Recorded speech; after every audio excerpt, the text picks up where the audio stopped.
Morning, everyone. Morning. I just have one request before we start. Can the graduates, all the young graduates, please sit on the chairs that are higher? And our elders, please give them chairs here at the bottom. Okay. And there's this tent, especially for the graduates, they can be seated that side as well.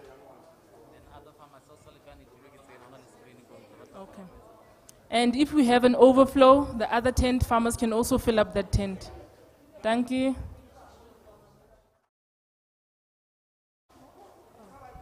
And another announcement, the IT guys just requested that you don't move in front of the camera. It's just beneath Isabel there.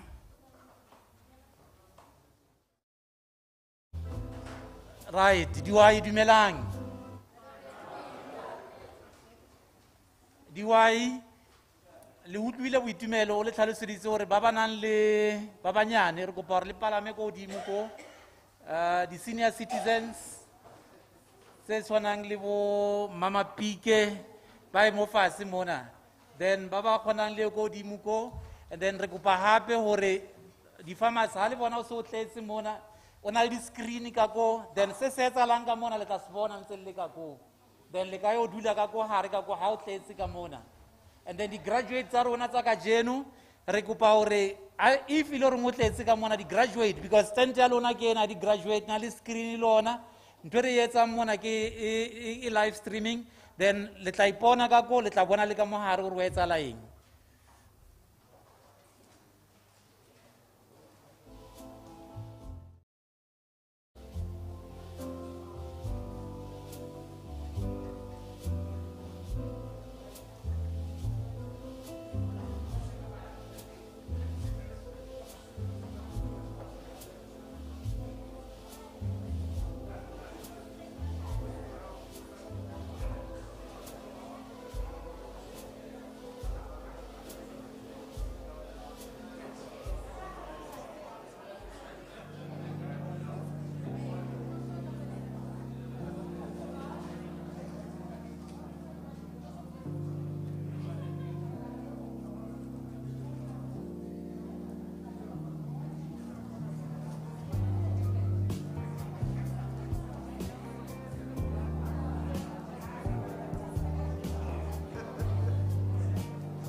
mask. You must repeat that everyone must put on a mask.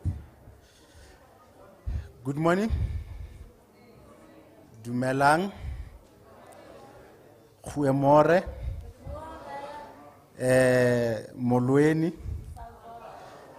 I think I've covered all. I've covered the Sotho side, I've covered the Ngunis, and I've covered English and Afrikaans. My name is Tebo Molele. I'm going to be the program director for today. But before we continue, remember we still have COVID. So we'll request that everyone wear their masks so that you can all be safe. COVID is still there. So thank you for joining us on the 2022 edition of the Farmers' Day. As you see, I'm not alone. Morning once again. Lovely to see all of you guys here.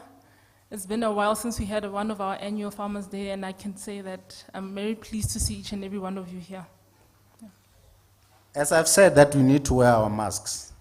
We as Sernick Group, we have learned a lot since 2022 to go to COVID-19. We have lost a lot of our farmers due to COVID-19. We have lost some of our colleagues due to COVID-19. As most of the farmers who have been with us will know, the likes of Bontate Lebona, the likes of Bontate Lebusa, who left us due to COVID-19. And here at Sernick, we know our MD, Ntate Christopherson, who passed away due to COVID. We know Ntate Ntala, who used to open even our session with prayer, who left us due to COVID-19. And we are broken as a company. We are broken as a farming community of South Africa. And on that note, we ourselves have had COVID quite a few times. So that's why we're actually repeating this, and we want everyone to keep taking care of themselves. And with that said, I'd like for us to have a moment of silence, just to remember each and everyone that we've lost, be it your family members, our team here at Sernick. Can you just please have a moment of silence?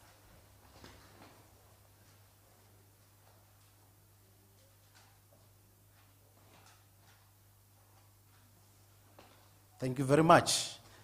Now we are going to start with the program, and we'll move from the depressing news and make sure that it gets more fun and more informative. But before we start, you know that we usually start with prayer, and we have got a prayer warrior who's one of our farmers, one of our tier 3 farmers, Mevent, who's going to open for us with prayer.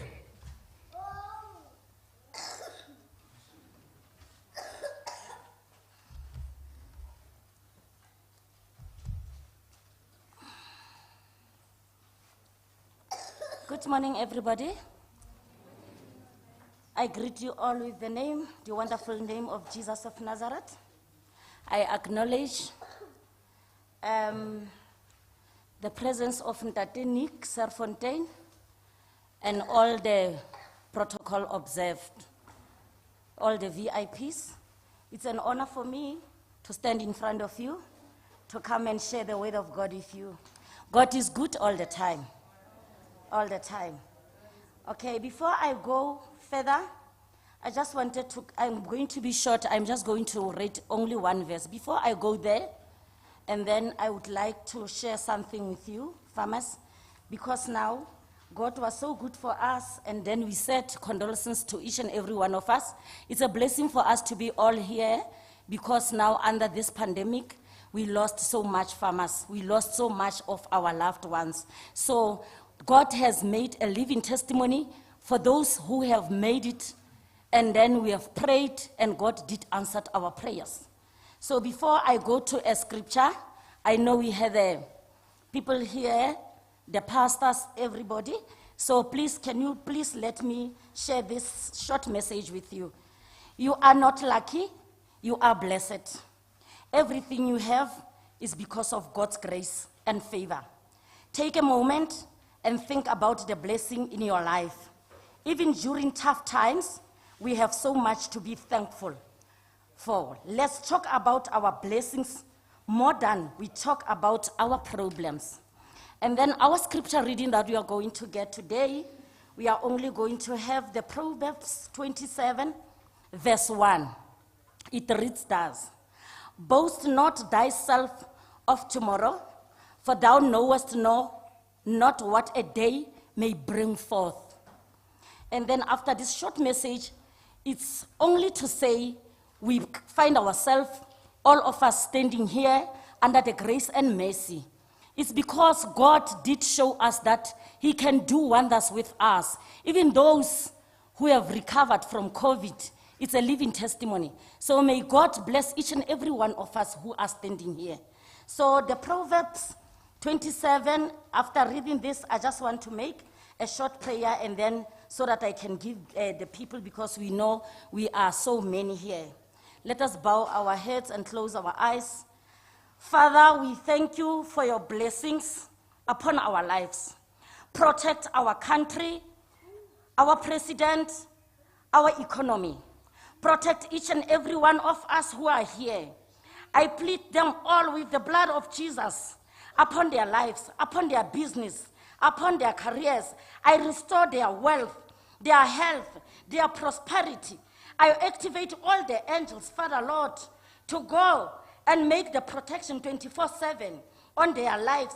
Everything that is not of God must fall right now in their lives. Each and every organ that is not functioning in their body, God, I'm asking you, those organs must function right now. Father, I plead with the blood of Jesus, each and every one of us who are here. I arrest all the spirit, Father Lord. I arrest all the demonic attacks that attacked our country, Lord. Father, give us directions. We are giving out to the community, out to our community. Father, protect the farmers who are being brutally, on daily basis, Father. They are killed. Protect them, protect their farms, Father. May the angels of heaven come upon them.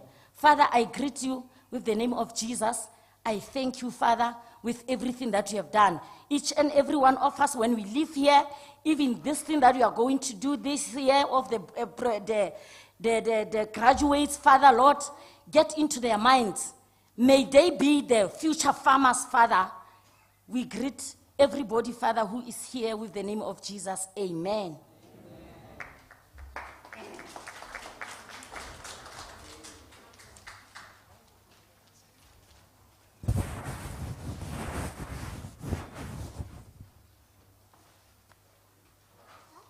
Amen. Thank you, Mefent.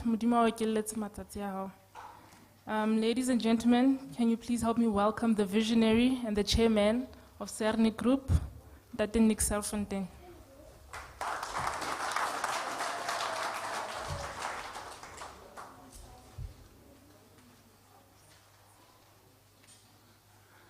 Good morning, everybody, and welcome to all of you. A special word of welcome to our DG of the Department of Agriculture, Land Affairs and Rural Development. Mr. Ramasori, thank you very much for being here today. Thank you very much for what you're doing for agriculture. I know you've been there for a short while, but we look forward to what you're going to do there. Welcome.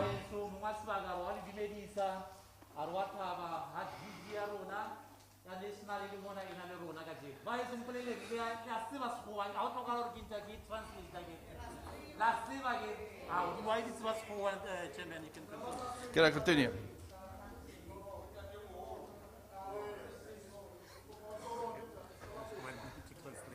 All right. The MEC is not here yet, is he? MEC for Agriculture, Free State? Yeah. We'll welcome him when he arrives. Yeah. We welcome Mr. Dr. Masiteng. He's HOD of the Department of Agriculture in the Free State. Dr. Masiteng, you're a regular visitor here. Thank you very much for being here today as well.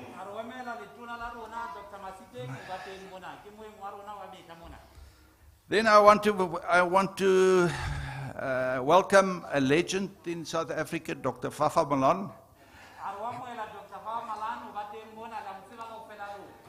You know, he's done so much for agriculture in South Africa, and he He almost died a few months ago, and we're so happy to have you, Fafa. Bye, come, give him a great hand.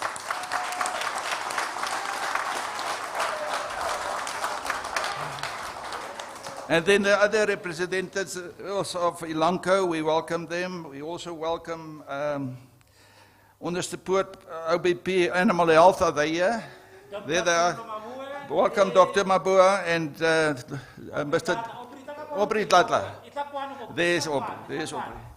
We also, it's nice to see you again. The CEO of Bonsmara SA, Louis Stale, is also here. Thank you, Louis, for what you're doing for the Bonsmara. You know about the Bonsmara is a dominant cattle breed in South Africa.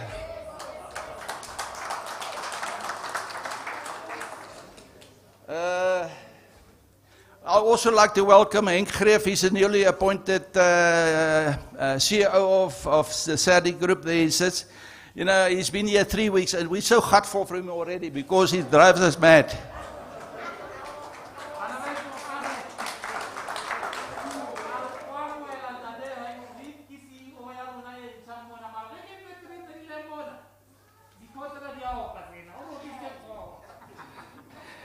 Tiens Pretorius from Pulse Range is here. No, not yet. Not yet. Okay, Craig van Niekerk is here. He's from Sernick Feeds. He's going to give us a talk. I3A Training Academy, Dr. Antonie Geyer. Still on their way. They're on their way. Jan Stassen. They're doing a lot of work here. All the officials from the departments, members of the media, ladies and gentlemen, and then all our farmers, welcome to you. Where are they? Yeah. It's great to see you. It's great to see you. I can even recognize you behind your masks.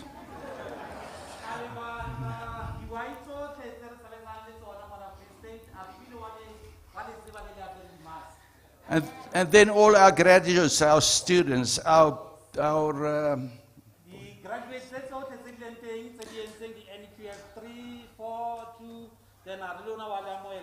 and we've all our interns as well here today, Patrick.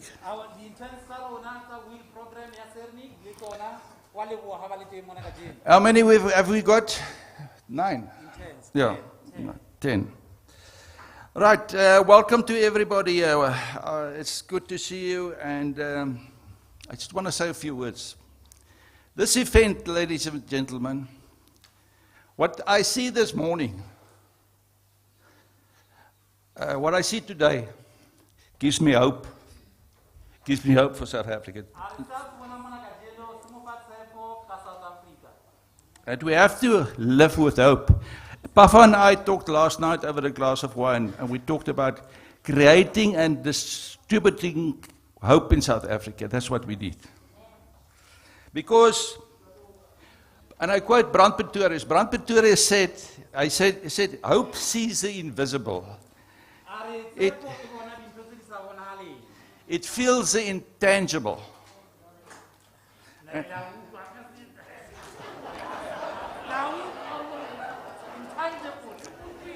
And hope achieves the impossible. That's what Brand Pretorius said. But why do we have to live with hope in South Africa today? Because South Africa is in pain. There's a lot of pain. The economy, the unemployment, the infrastructure that's falling apart, the load shedding that we have.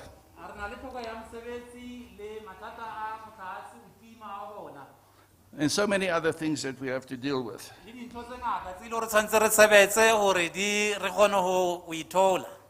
Now listen carefully, and I quote Mr. Zuma when I say, listen carefully.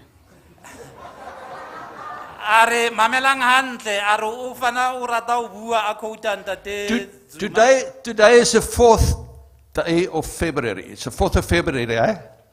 Right. Now, 2 days ago, it was the 2nd of February. So it was the 2nd of February, and then 2 days ago, 2nd of February of the second month of 2022, and we had stage 2 load shedding. A le mo utlwile ena e nyake hore ke e tlhalose, a le utlwile baeso. Now, if you count the twos there, we beat the hell out of the rest of the world because of load shedding. The number of twos. So you talked about COVID. COVID came and more pain, but our farmers sail against the wind all the time. You talk about fires, you talk about floods, you talk about droughts. They sail against the wind all the time. Are matata a rona di farmers tsa rona, dihwai tsa rona, di dula ntse le mathateng, mello ya le tlhasela, lehuba le tse dingwe. But they produced food during COVID as if COVID did not exist. Are le tsweletsa dijo ska o ka re COVID azanga ba teng mo South Africa or mo lefatsheng. And from nowhere, agriculture was categorized as the most important sector in South Africa. Are la tseba hore lefapha la rona la agriculture or agriculture mo South Africa ke yona e leng ya ntlha e tsweletsang dijo ebile mo economy ya rona. So 2020, 2021, it was brutal years, and we went into survival mode. But in 2022, we came out of survival mode, and it's important that we come out of survival mode and go forward, because there's a bright future ahead, as far as I'm concerned. A rona le tshepo e tshwantse re be le yona ka 2022 ne le selemo se sebe haholo. 2022 ke ngwaga o tshwantse be le tshepo e keletseng and re tshepa hore dintho di tla ba hantle ya pele. I just want to say a few words about land reform. I maintain, and by my stelling, my statement that South Africa will not succeed if we don't get successful land reform in South Africa. Are South Africa e ka se kgone ho tswella ha eba ile reng ha re kgone ho thola land reform e ile reng e ka kgona ho re sebeletsa bo bohle. Because our sector will not be at peace. Ka baka la hore agriculture ya rona e ka se kgone ho nna le khutso. And there will be continuous blame shifting O tla nna le from everybody. O tla botsana dipotso, o tla nna le ditletlebo tse ngata, o tswa mo rona bo bohle. And this is why we're doing what we're doing today at Sernick. This is why we're doing it. And And we will keep on doing it. And then And DG, we will keep on supporting you. We will keep on supporting the minister. We will keep on supporting our president.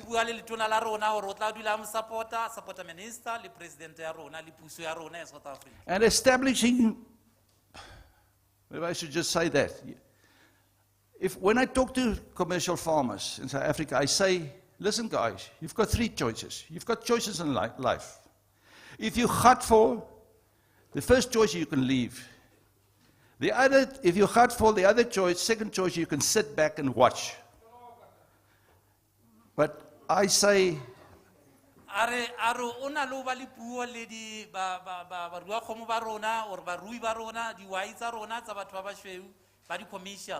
hai ba ile re motho ha ana tshepo kana ya rona ka musobana ya rona ba ka tsamaya. But we believe, despite the problems that we have as Africa, we cannot sit and watch. We must get involved. Now, establishing emerging farmers in South Africa, cattle farmers, I don't talk about emerging farmers, successful farmers in South Africa, is not rocket science. It is actually very simple. And we have proved it with the farmers that are here today. They're all successful farmers. And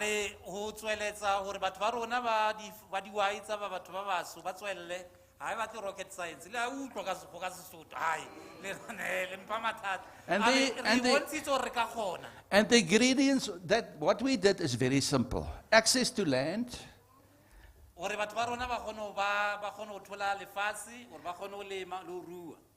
training, assisting with basic infrastructure, access to finance, mentoring and training. That's it.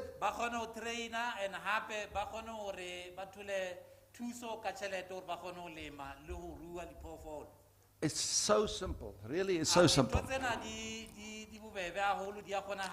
And with that, I want to welcome you once again and thank you so much for being here. And thank you for the wonderful staff, our staff that arranged all of this. I didn't spend 30 seconds on this arrangement at all. Thank you very much. Enjoy it.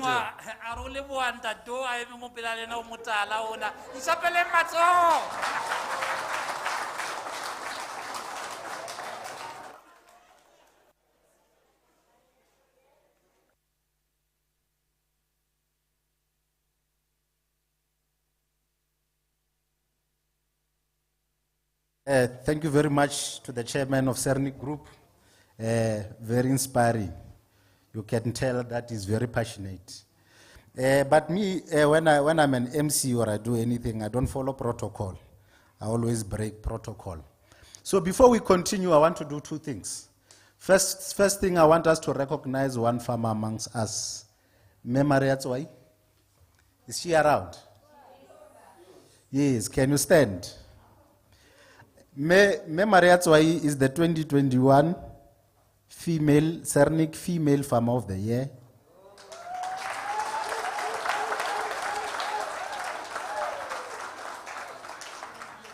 Not just that, an overall Sernick farmer of the year. So she's the overall farmer of the year.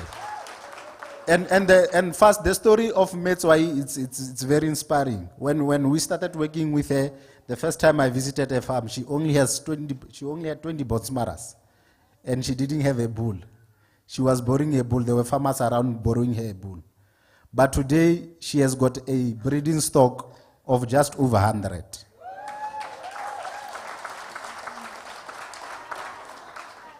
And that is because of our contribution on also to give credit to the department that also assisted her to make sure that she's where she is today.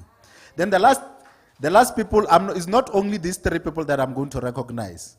Because problem. So we have got mixed group. So I'll speak English and I'll also Sotho sometimes. So if you don't hear when I speak Sotho, you'll forgive me. But the group we recognize, it's young people. Because young people are the future of agriculture. And in that case, I want to use these three as an example. First of all, there's Ntate Sebastian. There. He's farming at a common age. He doesn't have a farm, he's farming at a common age. But he's making sure that he's farming properly. He has a breeding program, he has vaccination program in a common age system, and he's changing the entire common age system. And we need to appreciate him. We have got one farmer, Ntate Tabiso. Ntate Tabiso is those young people who were in the corporate environment. Their parents had farms and their parents unfortunately passed away. And they left the employment sector to come and be full-time in the farm and make sure that they develop the legacy of their parents. So we want to appreciate him. So the last person I want to appreciate is is a very famous young farmer. He called himself the best young farmer. Kintate Nkosana Ntambo. He's one of the people that when you call emerging, sometimes you are on the borderline, because he's one of those young people who make sure that they push and they succeed, and he's now on the level of commercial level. And he's still very young. I'm saying this first because the future of transformation is young people. If we invest in young people, then we have got a future in agriculture. But now we are done there. I was just doing that so that the Department of Agriculture can see the type of young people that we have, and also there are programs that are directly there to support young people. And I'm setting a tone so that when the DG comes, can also touch on that. Because as young people, we want to feel included, to be included, because there's no future for us without us. And by that, I'm introducing the Director General of the Department of Agriculture, Land Reform and Rural Development, and Tate M. Ramasoti.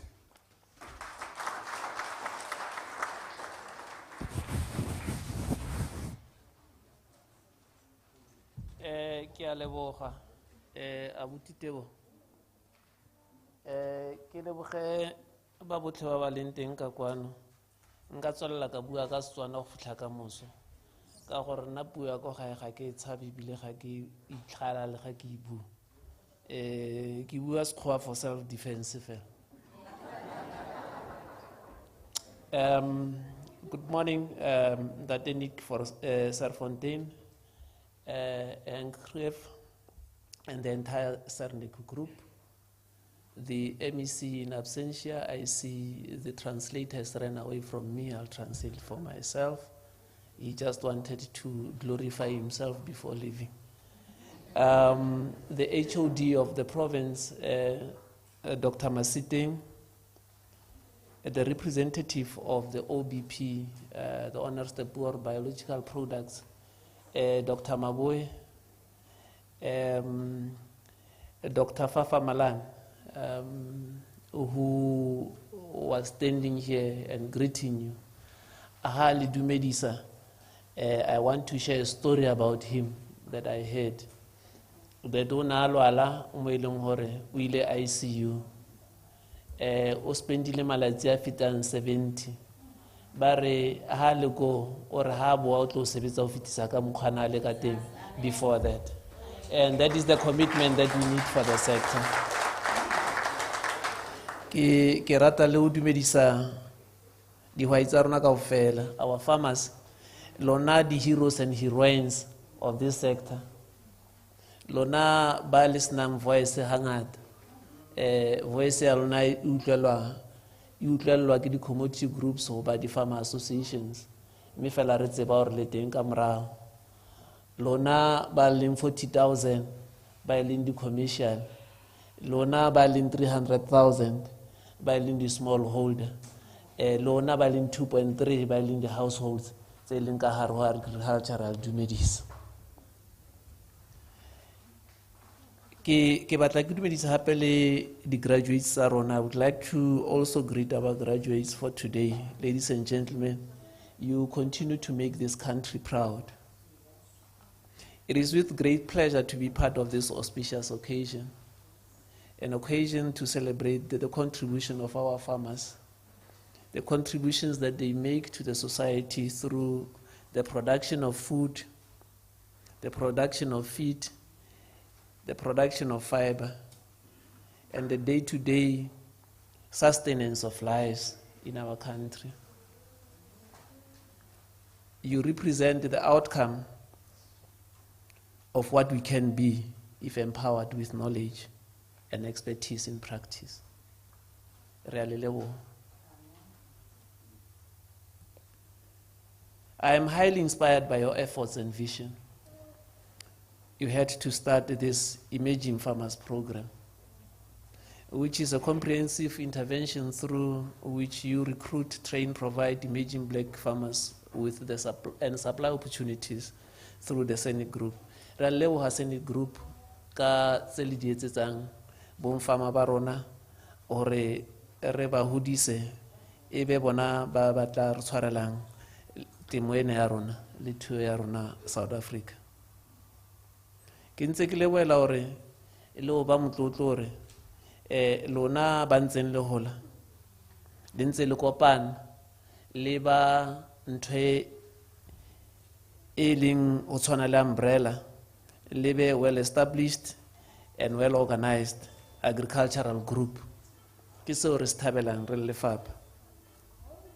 I would like to focus on an issue around farmer training, because that's one component that sometimes we forget, because if we have got to build a strata in our sector, it's through training.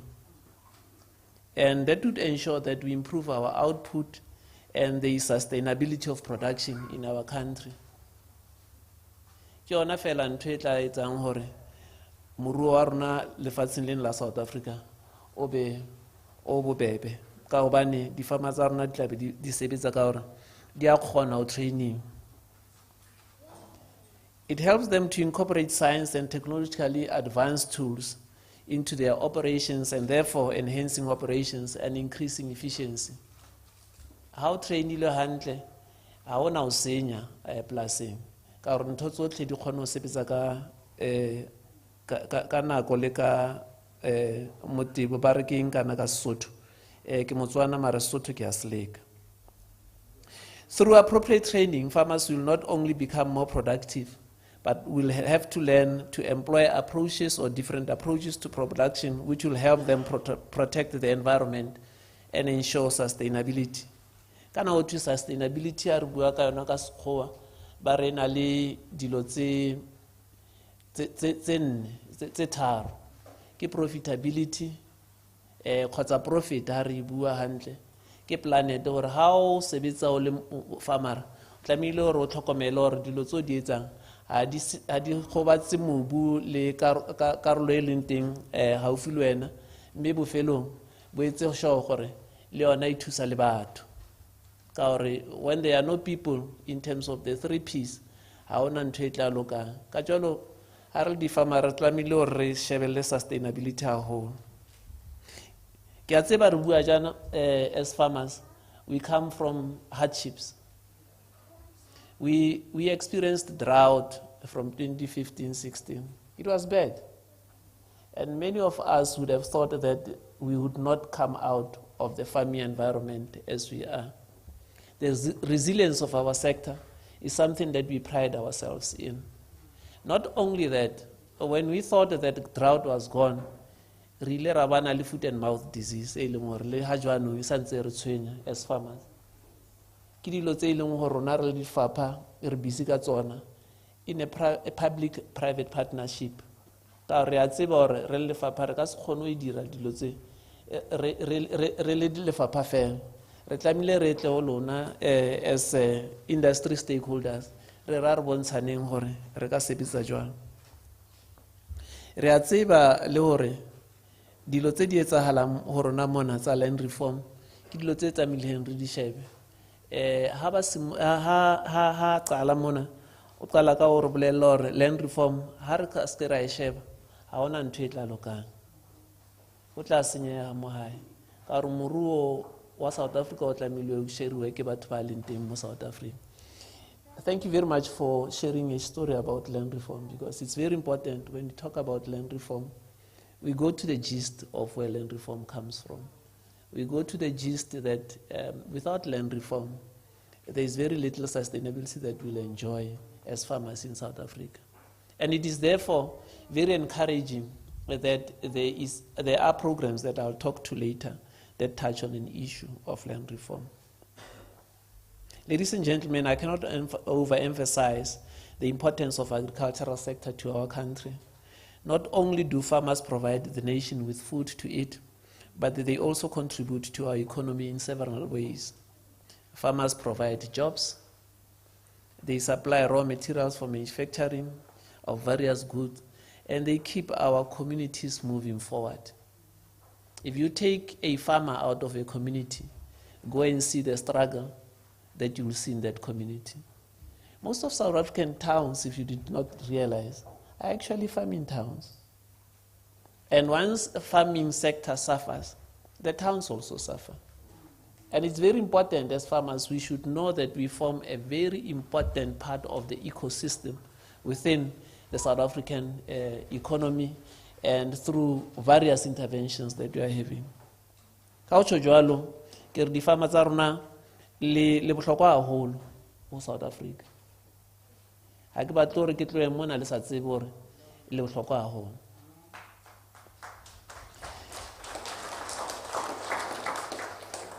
When we experienced COVID-19, we also experienced a huge burden to our struggle in the fight against the triple challenges that we are having in South Africa.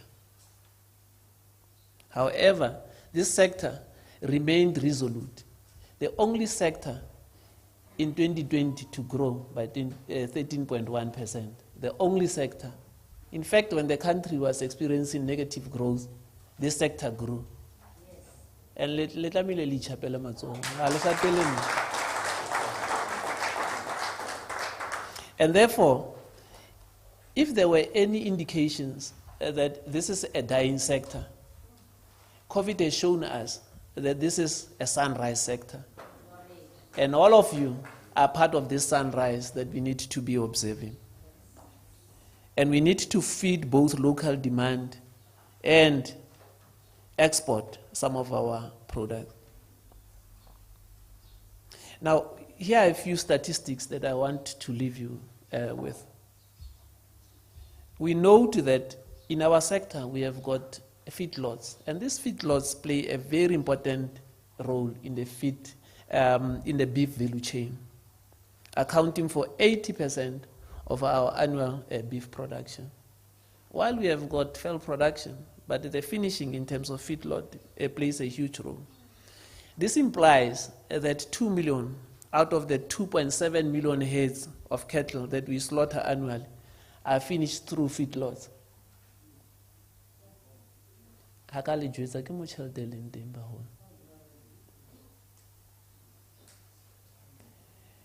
We need to have a competitive sector in terms of that.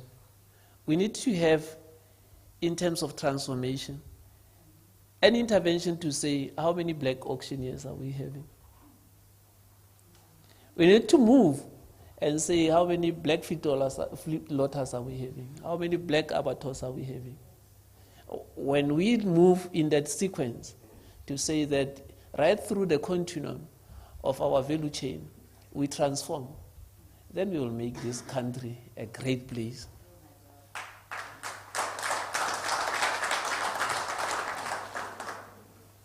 Ba re ka Sotho ha ditoro tsa hao di sa o tshose ha o phele o tlamile o ba le ditoro tse ileng hore di a o tshosa hore o tlo kgona ho bona hore o ya pele ke le tloela ka yona eo. There is an issue around the custom feeding model that can play a significant role.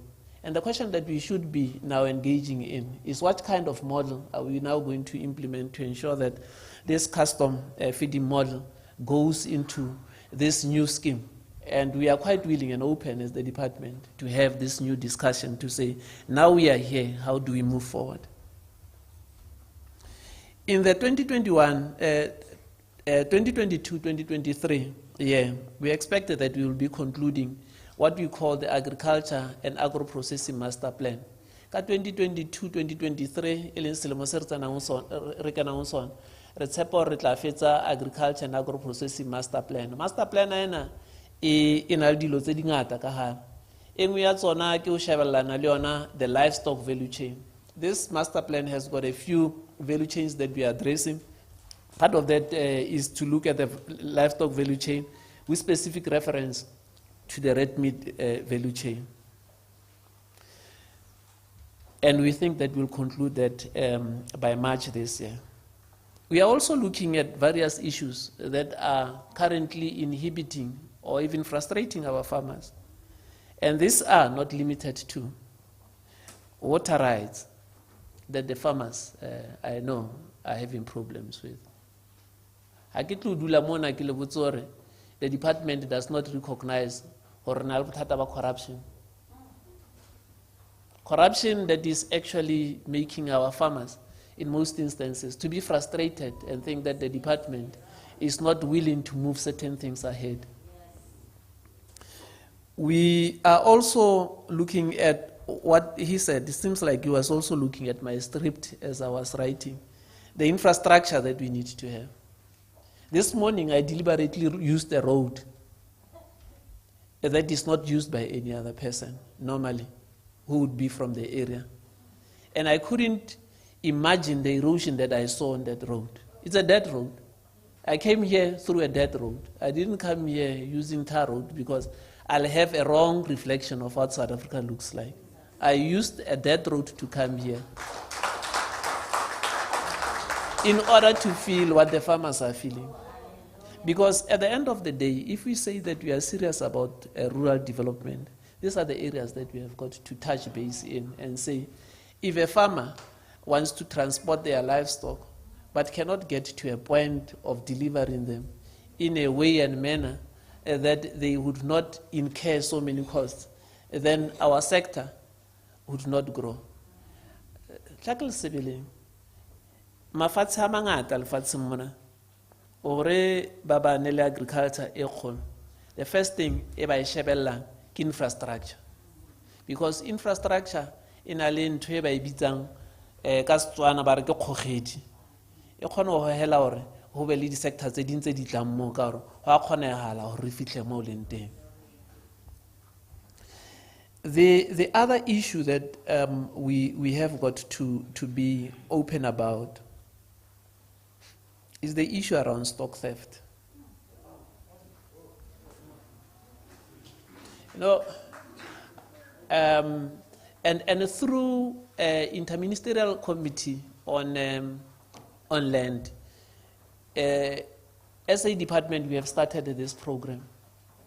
And this program has started in this way, that we are looking at the implementation of the rural safety strategy, together with all role players, including the police, because we cannot continually have a farming community that is in disharmony with the environment. We need to rectify that. And that's one thing that we have got to look at, because a story, let me share a story with you, with the current Minister of Police, when he was still a Deputy Director in the Department of Agriculture, Forestry and Fisheries then. We went to the Eastern Cape, just bordering Lesotho. And in his engagements with the people, he was asking them, so what is stock theft? And this is what he summarized stock theft as. He says, stock theft, in actual fact, is cash in transit robbery. Look at it that way. He says, because in our culture, livestock is our cash. That's our bank. So if you steal that, it's cash in transit robbery. That's the way that we should be looking at ourselves and looking at stock theft in our midst. And therefore, as I go towards a conclusion, you need to know that the minister had set up, because of the many diseases that we had experienced, the brucellosis that is running riot in our country, FMD, she has set up a ministerial task team. Minister Raunali, a task team, Yana Linyona, we are expecting to report there. We expected that their report would be coming very soon. It has been shared quite widely. They have consulted very widely. And I think that that report would assist us to start dealing with the issues around biosecurity, animal health issues. Re implement the veterinary strategy. Veterinary strategy we will be implementing that. And our main focus would be on how do we deal with a few diseases, FMD, brucellosis, and to a greater extent, the current issues that we are facing in the livestock sector. I'll not talk about that, but I'm not going to promote any other. I'll only talk to cattle today. And we'll be also looking at the private-public partnerships that we need to deal with. I'll not say anything at this moment. There are a few issues that we are looking at. But we'll also be implementing Kaonafatso, which most of you would know, within different aspects in partnerships with the ARC. And in terms of funding, there are various funding mechanisms that we are looking at. We are just about to conclude a blended finance initiative with all the banks so that they can be able to assist the farmers closer to where they are. So if you want a blended finance, the farmer ho tswa ditropong tse ba leng haufi le tsona se ra tsamaya ntse re batana le tšhelete mona le mona mara yona e tlo bua ka gore government e tla ntsha karolonyana bese he wena o tla patela loan e nngwe o tla enkang le bank, but it's a grant that we think would be blended and would also leverage farmers to work. Bao ba leng dipolaseng tsa mmuso tseo re di bitsang re ke di-plus farms, those who are occupying plus farms, ho na le an intervention e re na leng yona hore hona jwale se le dipolasi tse 126 re tloetsa di-business plans tsa di ding gore re etse sure ha re le tlohela commercial farmers. We don't leave somebody who's on a farm but cannot go forward.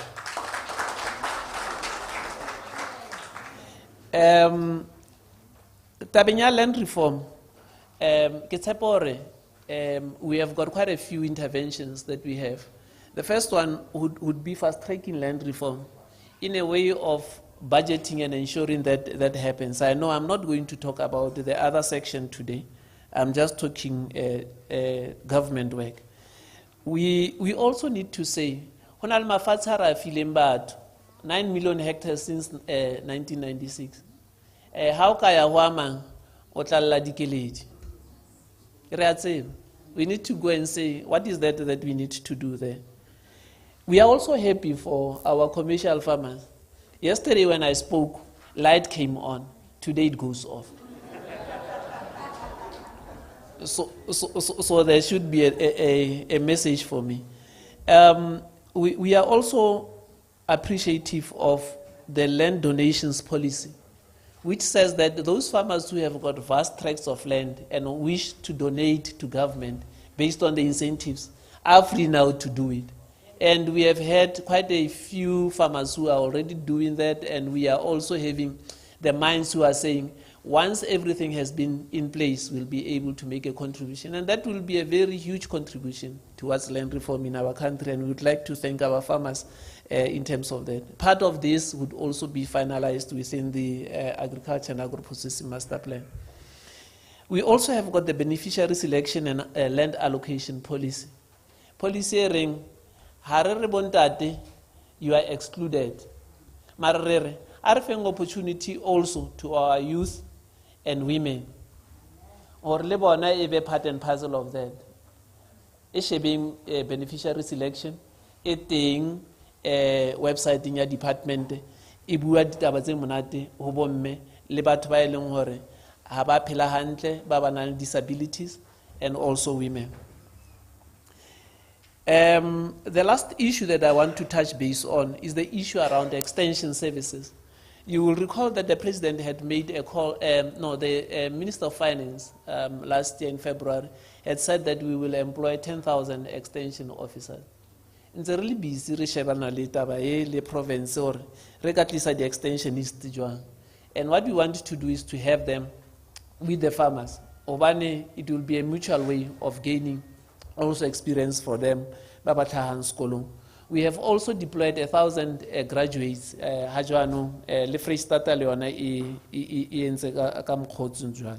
So we have got special programs that we are looking at.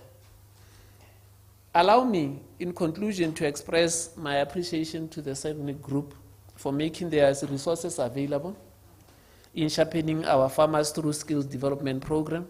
I would also like to thank the Jobs Fund for what they had when they saw the vision and supported the vision. The commercial livestock farmers that were in these countries are well-known cattlemen with rich knowledge, skills, and wisdom that can be translated into tangible assets for our passionate emerging farmers.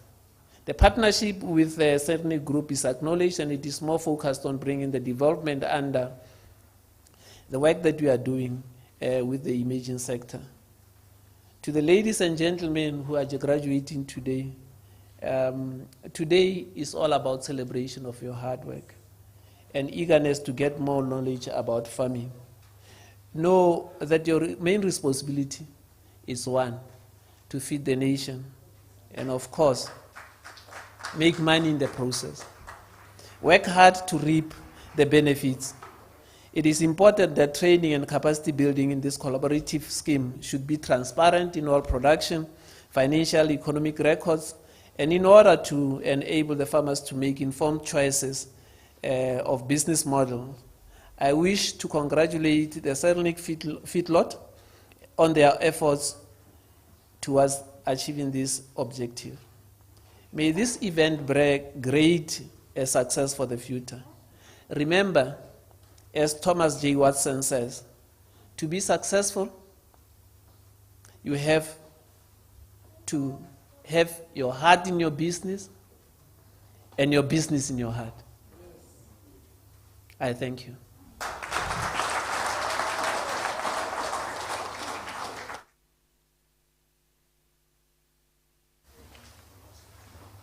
Thank you very much, Ntatera Masudi.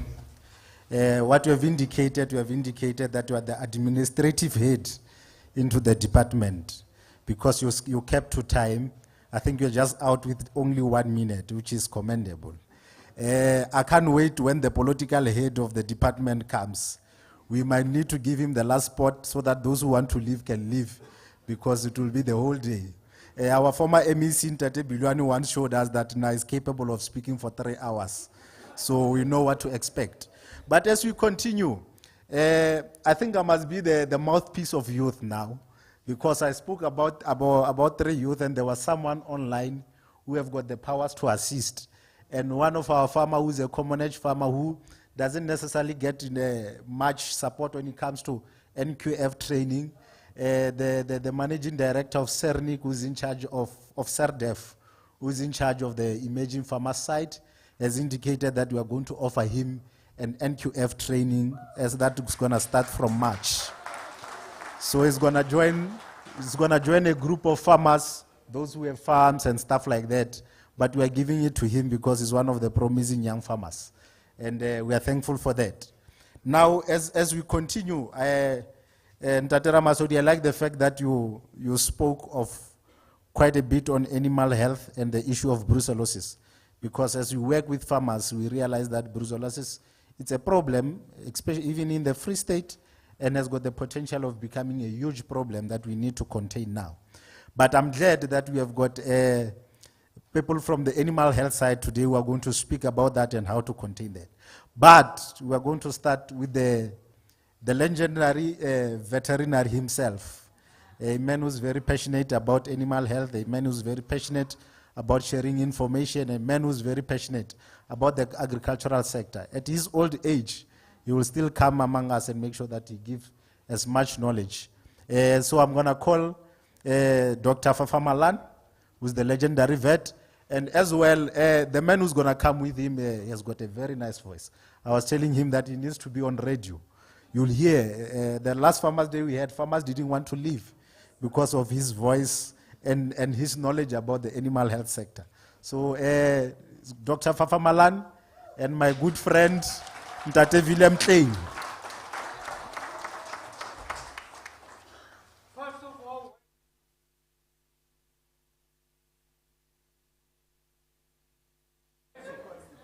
where's Patrick? Is he coming? So let's practice. If I say 3, we say, Bosmara. 1, 2, 3. Bosmara. Come here, Patrick. We practice now. You're going to show them how to say Bosmara. Ladies and gentlemen, can everyone say Bonsmara? Can anyone say Bonsmara is a gold? And a diamond. And you'll never go wrong with Bonsmara. That's it. He knows the story, Dr. Farmer. Hold here. I don't think it was good enough. Let me say it. Bonsmara! Who farms with Bonsmaras?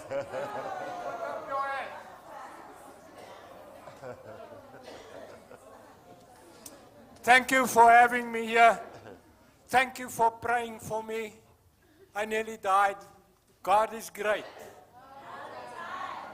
Let's follow him and do what he says in the great book. Every morning I say thank you. My big friend here, he saved my life. He took me back and said, listen, take me back to Pretoria. I'd been in Wynberg, Brandfort, and I couldn't walk, I couldn't write. And now he's here, my big friend from Elanco. We are traveling the country, training people. We train people now in Queenstown. So for the last part of my life, I'm here for you.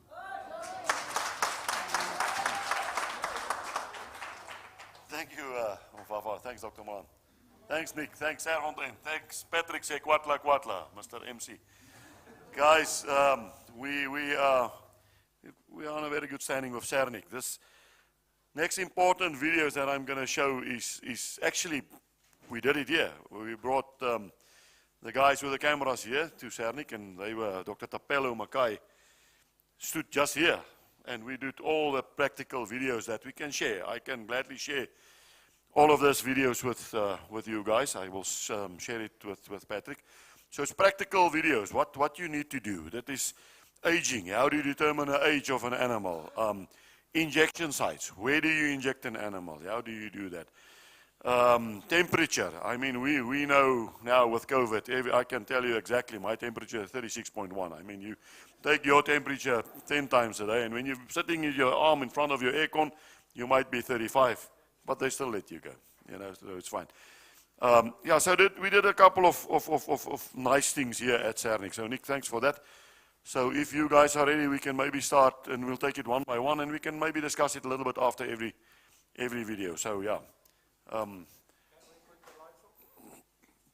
If you can maybe switch off those lights, it will help a little bit. So sorry, you guys. I don't know if you're sitting behind the screen. If you would like to move a little bit that way, so that you could see.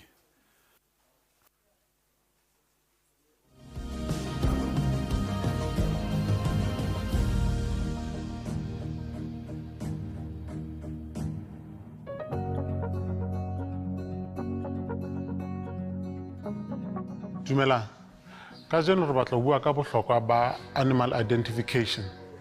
Ho na le mekgwa e fapaneng e loreng diphoofolo tsa hao di tlamehile di identify ka tsona. Phoofolo e nngwe le e nngwe polasing ya hao e tlamehile e identify. Re ka etsa tattooing. Ha re etsa tattooing, ho na le hot tattoo le cold tattoo kapa freeze tattooing e loreng ka molao phoofolo tsa hao di tlamehile di be le letshwao le bontshang tattoo seropeng kapa molaleng. Se latelang ke ear notching kapa re ka sebedisa di-ear tags. Jwalo ka lefatshe le ntse le improve, ho na le seo re di bitsang radioactive identification. Bohlokwa ba seo ke hore diphoofolo tsa hao di kgona ho traceuwa hore di hlaha hokae ebile di fella hokae. Ka molao seo se tlamehile se etsahale. Se seng se latelang ke tattooing e etswang ditsebeng tsa phoofolo haholo tse nyane. Identification of your animals e bohlokwa. Rapolasi e mong le e mong ya nang le diphoofolo a tlamehile a netefatse hore phoofolo tsa hae di identifyilwe ka branding kapa ka di-ear notch or ear tag or tattooing ditsebeng.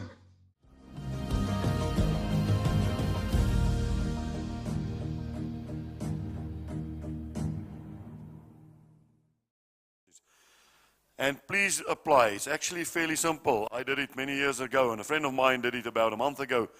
You actually drive to Pretoria and you apply, and they give you a couple of numbers, and you make your choice. My names are Willem Johannes Klein, for instance, so I would have liked to have a WJ and a K. And then they said, okay, you can have it, but the J is upside down, on sideways, and that's yours forever. And it helps. The police has phoned me once. They've taken 3 of my animals, and they got it because of that. So please, I encourage you to do that. So apply for that and get your own recognizable branding. Okay, let's quickly look at aging. How do you determine what is the age of an animal? And this is very important, guys. The teeth is how you look. And I mean, that poor animal, maybe she's pregnant, but she's skinny and she doesn't have teeth anymore. And get rid of them. Keep your animals young. So let's have a look at the video on aging. How do you look at what age an animal is?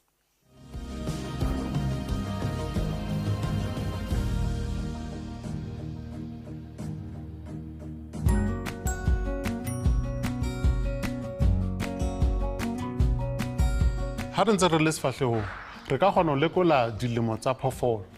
Aging ya teng re lekola meno a ka fatshe. Jwalo ka o bona, meno ana a bontsha hore e santsane le meno a lebese. Hore e fihle dilemong tse 2 kapa tse loreng ke 15 months, e tlamehile e be le meno a loreng ke a mabedi, 2 teeth, e 15 months. Jwale re tla re lo lekola phoofolo e kgolo hore yona e lemo tse kae ha re shebile meno. Re etsa jwalo ka ho tshwana, re bula lehano re sheba meno a teng jwalo ka o bona meno ana a sa tletse ebile a fela ena ke phoofolo e sa le e le kgolo ke aging ya diphoofolo e bohlokwa hore borapolasi le difamara tsa rona di itsebe.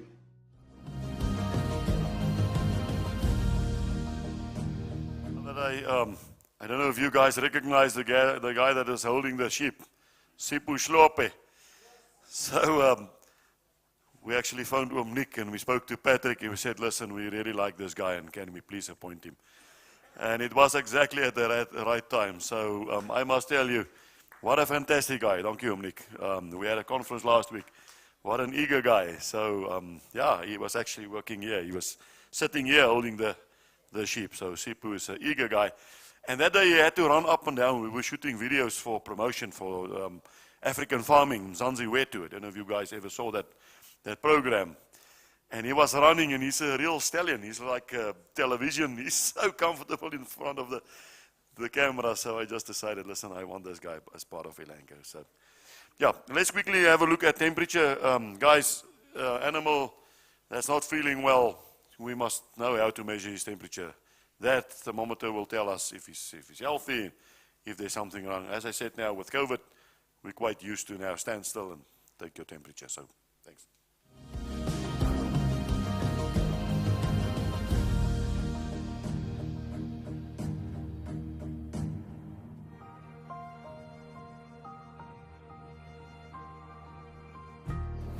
Dumelang.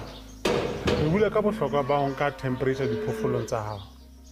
O hopole polasi e nngwe le e nngwe le rapolasi o tlamehile o dule o na le thermometer polasing ya hao. Sena se tlo thusa hore o checke temperature diphoofolo tsa hao ka nako tsohle.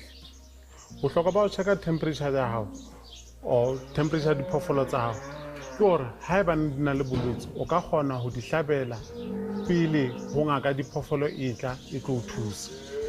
Temperature na e nkwa jwang? Haholo re rata ho eletsa borapolasi ba nke temperature e sa le hoseng hobane ka nako eo temperature ya ka ntle e santsane e phodile. Ha temperature phoofolo e le hodimo o tlo elellwa hona le mathata. Thermometer ena ha o e nka o tlo kenya ka morao e tlo dula mo sebakanyana mohlomong metsotswana e mebedi kapa e meraro. Ka mora mo o tla e bala haeba neng temperature ya teng e ba 40 seo ke sesupo sa hore o tlamehile o hlabele phoofolo ya hao antibiotic hore e kgone ho alafeha. Hlokomela phoofolo tsa hao.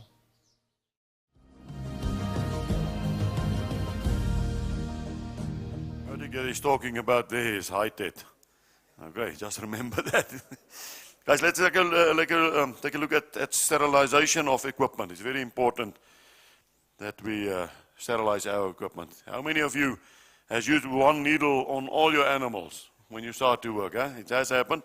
And then you sharpen it there on the crib. Nah. Yeah, we've all done that. It's not the right way to do. Let's have a look at that one.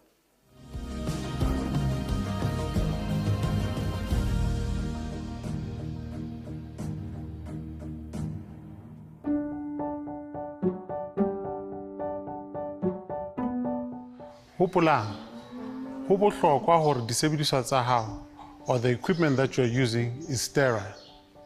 One of the ways that we can make sure that the equipment is sterile is to put it in boiling water. Kapa ka hara metsi a chesang for about 20 minutes and let it stand. For those farmers who haven't got automatic syringes, it's important that you use one needle per animal. Kapa phoofolo e nngwe le e nngwe e tlamehile e bane le needle ya teng. Sena, it's to make sure that we prevent transferring of diseases from one animal to the other. So, when you work with your animals, make sure that the equipment that you're using, it is very sterile. Don't forget that. Important, you can reuse those needles. You can use it until they're blunt, but try to use one needle per animal. Put it aside. And tonight you boil them, as Dr. Tapello said, 20 minutes and you can reuse them. So get in a routine, use it, put it aside, another one. I've seen it so many times that you actually get this knoppe, this lumps because of the dirty needle. Okay, dehorning is my last one, so it's important to dehorn the animals at a very young age. So let's have a look how that one is done.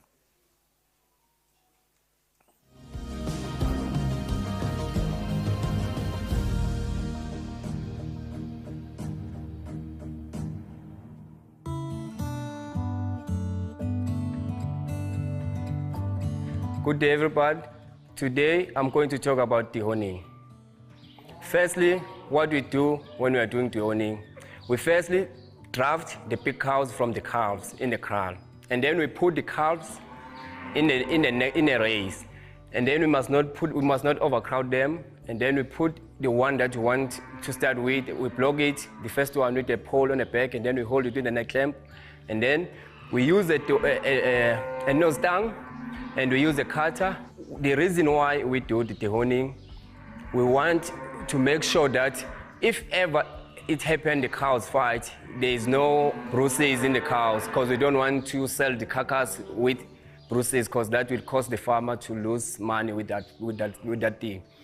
And the other thing that you must consider when we are doing dehorning is that we must make sure that we dehorn the calves that they have about 2 months to 3 months, so that it could be easier for anyone to do it. My friend, Mr. Slope, he wanted to be here today, but he's working in Dundee in northern KZN, so it's a bit far to come here.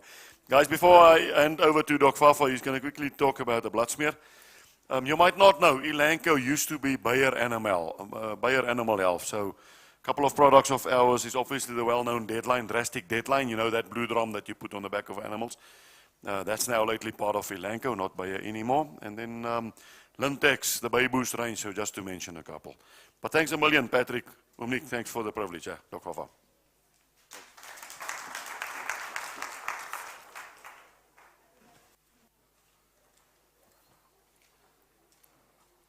What breed is that? I don't hear you. How does Patrick say? Bonsbara.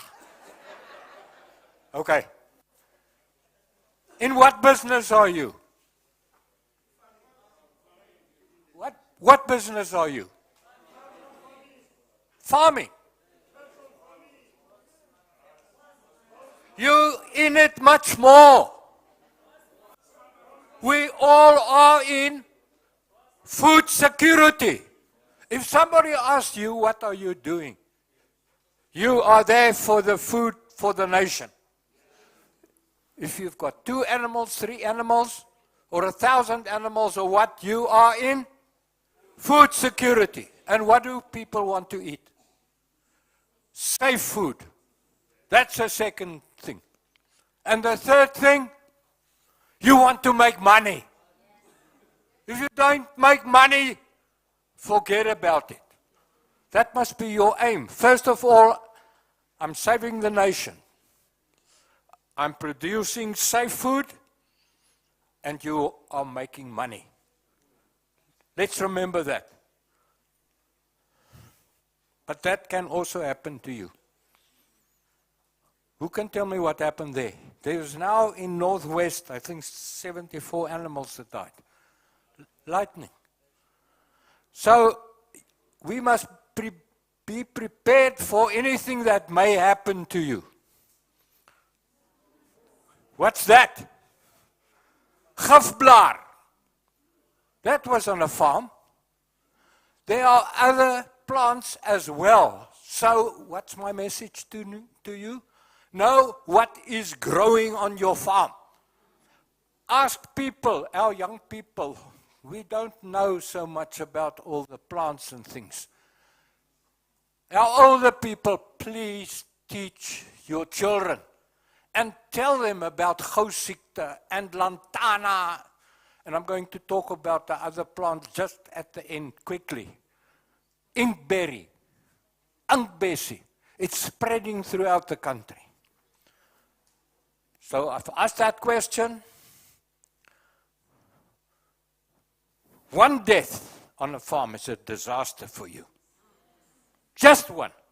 We are together today to tell you about gates and fences and what you're thinking. We must all think in the future. So prevention is better than cure, and I want to give you a few tips. So biosecurity, we heard about the DG talking about biosecurity. What is that? Biology, life, security. You are responsible for the life of your animals and your children.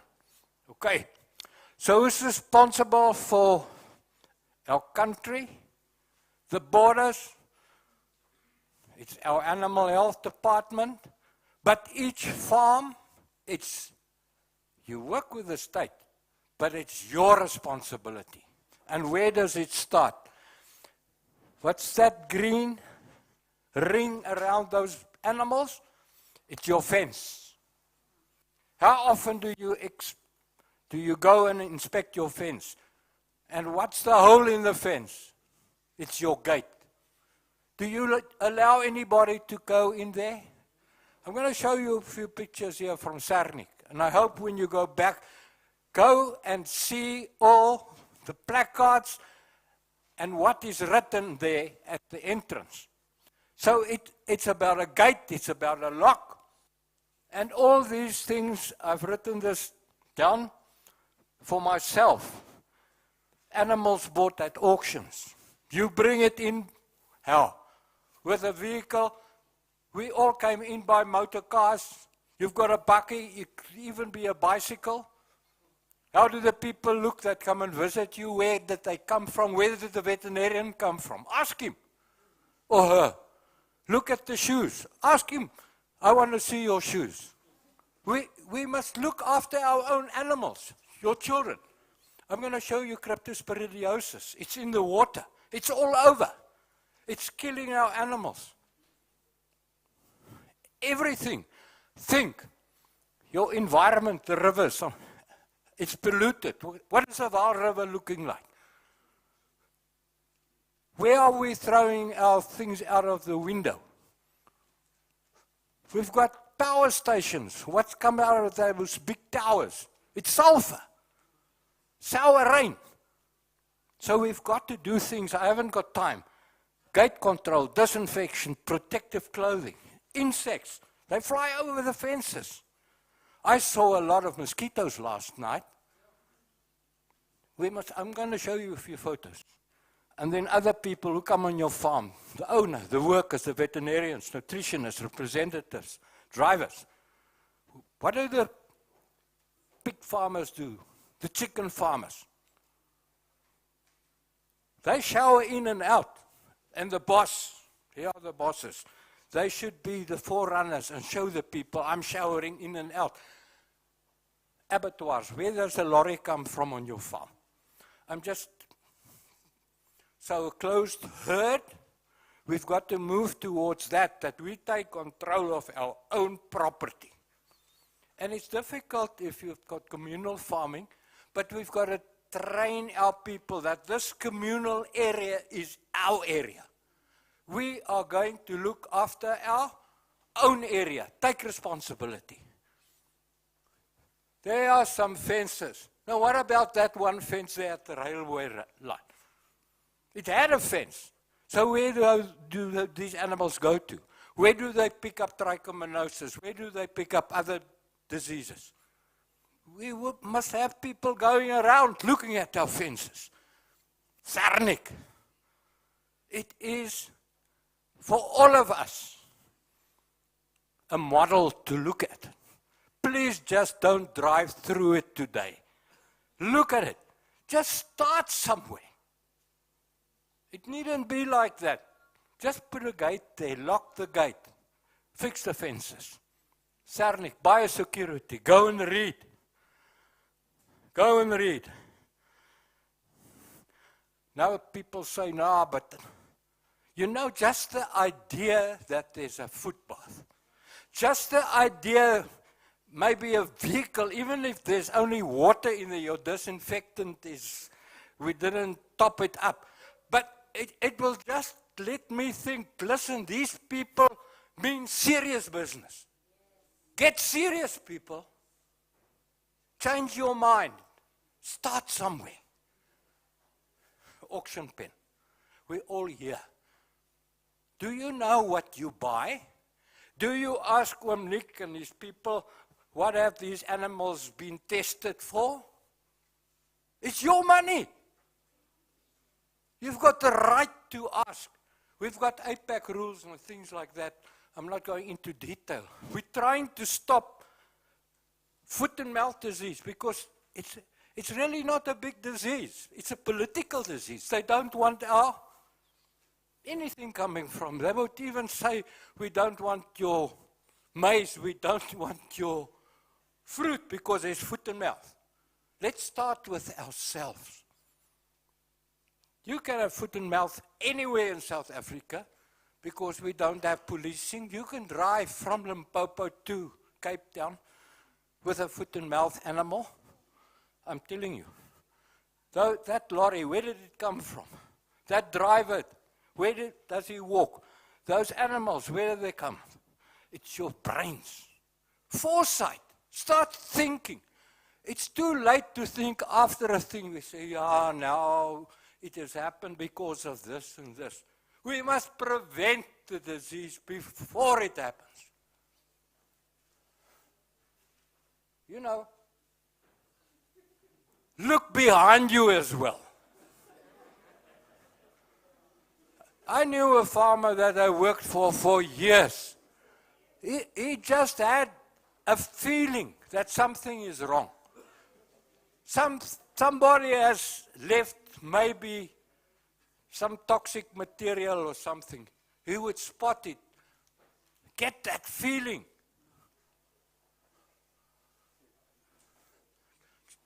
You know, you drive a motor car if you've got a number plate. If you haven't got a number plate, they will stop you. Now what about an animal? It should have a number plate. Now we fight and say, no, it's going to cost 10 cents or 20 cents or 50 cents.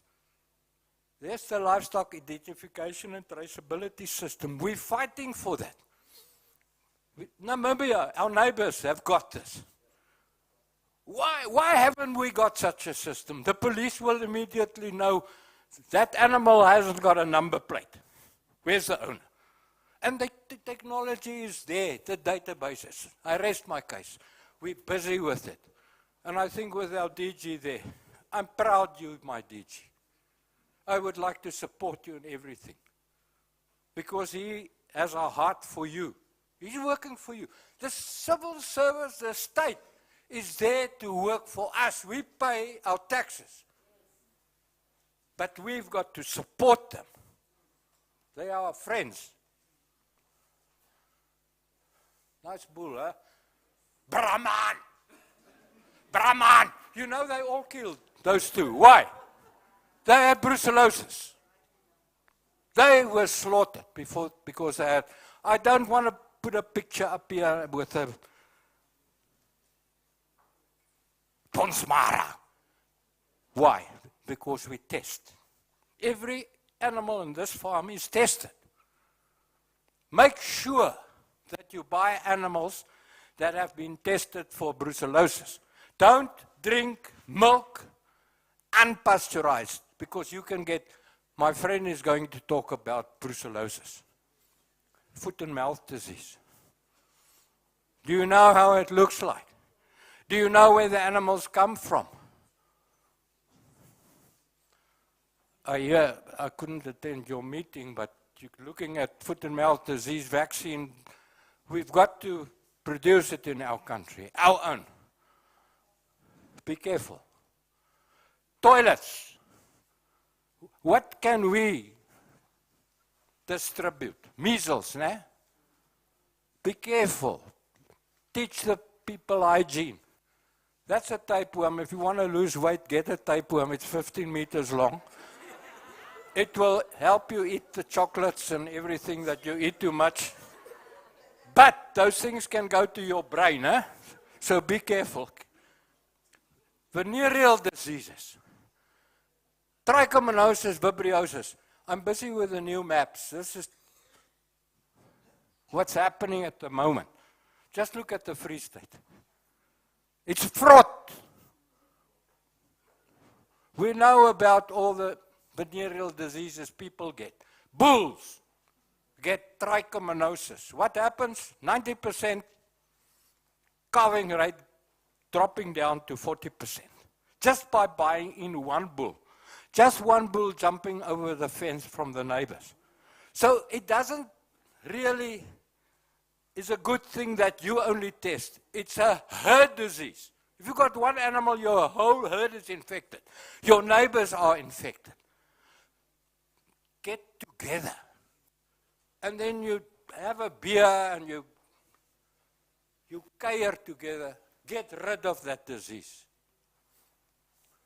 There's the bug. And it goes straight, old bulls, you must test them if you bring in used bulls. Snotsiekte. Please find out whether there's some wildebeest in your area. Because if you get snotsiekte in your herd, getting infected, they're going to die. So talk to your neighbor and see whether you can make a plan. Remember, sheep can also transmit it. Don't forget it. Snotsiekte, bad. Lumpy skin disease. We've got lots of mosquitoes. We've got lots of flies. We've got ticks also transmitting. Don't. This year, insect-transmitted diseases, tick-transmitted diseases. Be forewarned. If you haven't vaccinated, if you don't control mosquitoes and things like that, get the animals away from the water. I know there's water all over. We've traveled from Queenstown. There's just water. You saw it. So Milan stands here like Noah. I'm like Noah and the ark. The people laughed at him, eh? How many people went into the ark? 5. So I'm Noah now. I tell you, it's rained. Confess your sins. If you haven't vaccinated yet for lumpy skin, you're going to see your gut. Okay. Warts. Don't buy in these things. Botulism. Don't pick up the bones. Go to the water troughs. That rat that's swimming there that drowned, or that baboon that went into the tank. If you feed shit, you are going to get shit. Chicken litter. How can you prevent it? Vaccinate your animals beforehand. 3 times. Be careful. You see, that's lumpsiekte, that's botulism. Abscesses, we talked about abscesses. Don't cut the abscesses out there in the crush pit. Here's my message.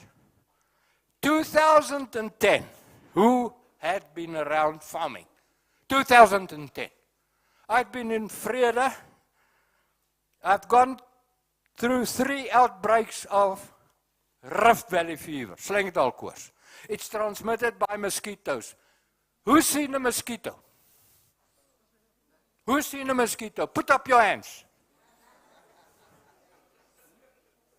Well, better look on the window when you drive your bakkie back and see whether you hit some insect. Tonight, they transmit Rift Valley fever. Rift Valley fever means abortions. But it also means you can get Rift Valley fever. You can become blind. Colleagues of mine have died. They got, please look at me.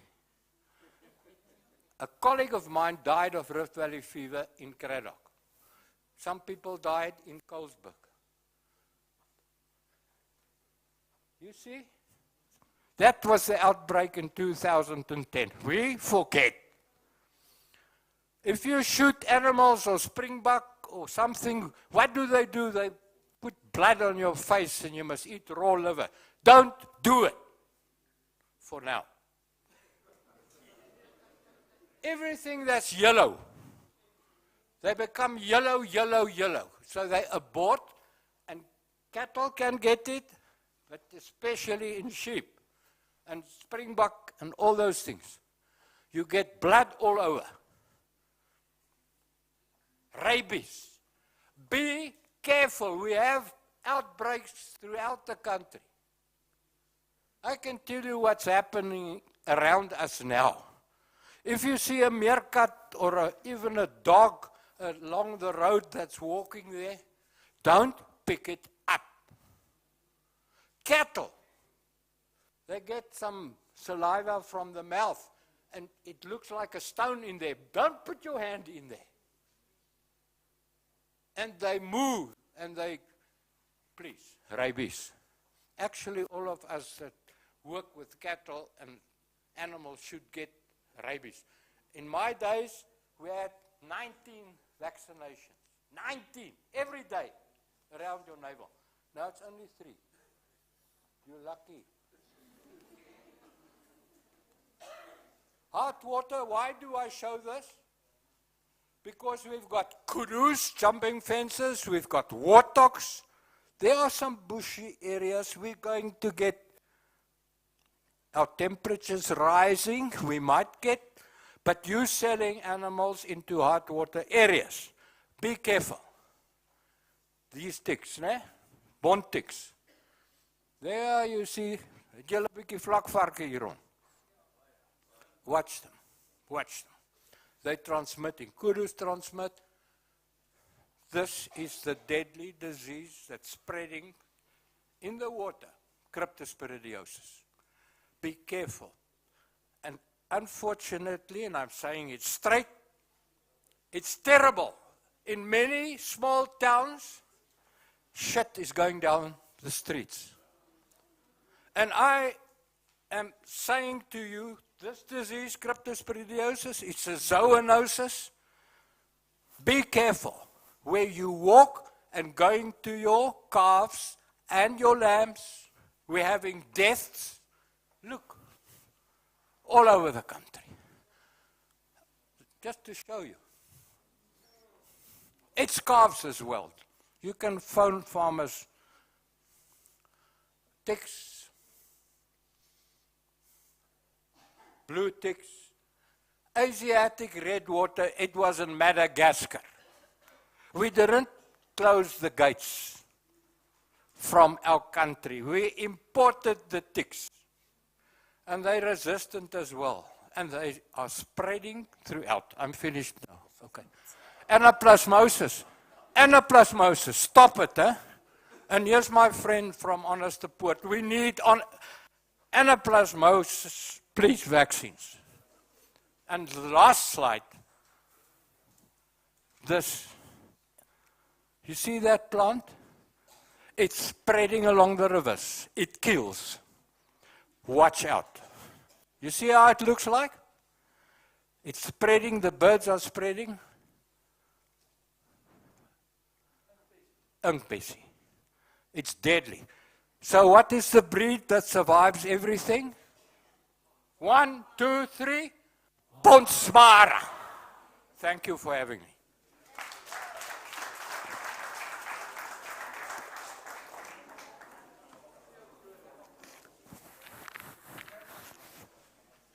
Thank you, Dr. Fafa and Dr. Willem Klein. I'd just like to announce a few things. We're going to have tea at 11 o'clock, at 11:30, sorry. So yes, still remaining on the same topic. Oh, first, can I just recognize Secretary General of AFASA, Tate Nakana Masoka, and the people from Statistics South Africa, Doki Shiba and Ntabisen Chakela. Welcome. And like I said, remaining on the same topic, I'd like to welcome Dr. Sello Mabowe and Ndate Obri from OBP.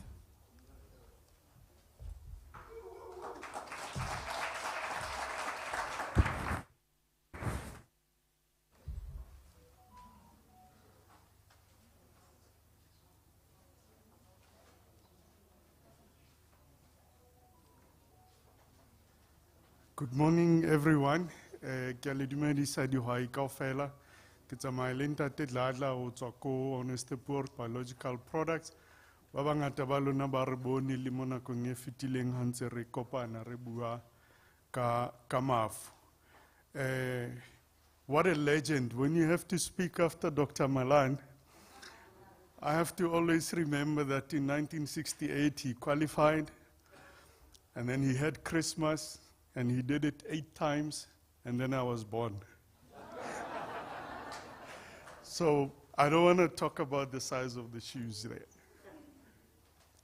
Just a quick one. I was asked to come and talk about brucellosis control. Lefu la lefolotso. Ka Sotho le ka Setswana re bitsa lefolotso re tlwaetse jwalo. But that's also because most of the time, the most common signs ke hore dikgomo tsa teng di a folotsa. That's why e bitsitswe jwalo.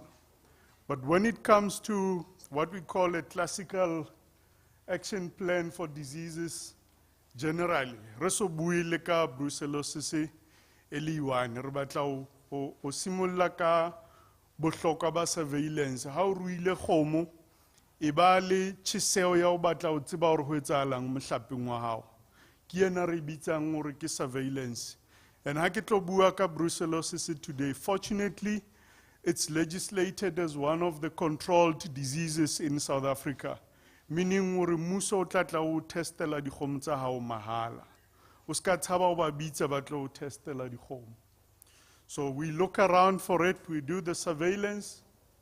Ha re se re thotse, we contain it. Hobane ha re batle hore ha se lefu le le teng ha hao e be sentse ho sane le jumpile le ka next door kapa le sa tse le tsamaile le ile plekeng tse ding. And then we focus on the eradication. So we first find, we contain, and then we kick it out. Ka jeno re tlo bua ka brucellosis, re rata o bua ka di-picture tšeo re ska ra lebana. Ha re ka lebala ntho tse ngata tse ding tse re di buileng ka jeno, at least remember the pictures. You wake up one morning, you find a dead little calf there. If the jackals didn't get to it before you do, and you can see that it's not a normal calf. It hasn't got any hair covering on the skin, so it's not a normal birth. It shouldn't have happened. Worry as an animal owner as to what is it that actually led to that. If it's not brucellosis, what is it? But worry because common things happen commonly. Brucellosis is everywhere now. Get the animals tested. If you can protect yourself, wear gloves, put that in a bag, submit it to a state veterinary lab or even private labs that handle them, you will get a diagnosis. If it's not brucellosis, what is it?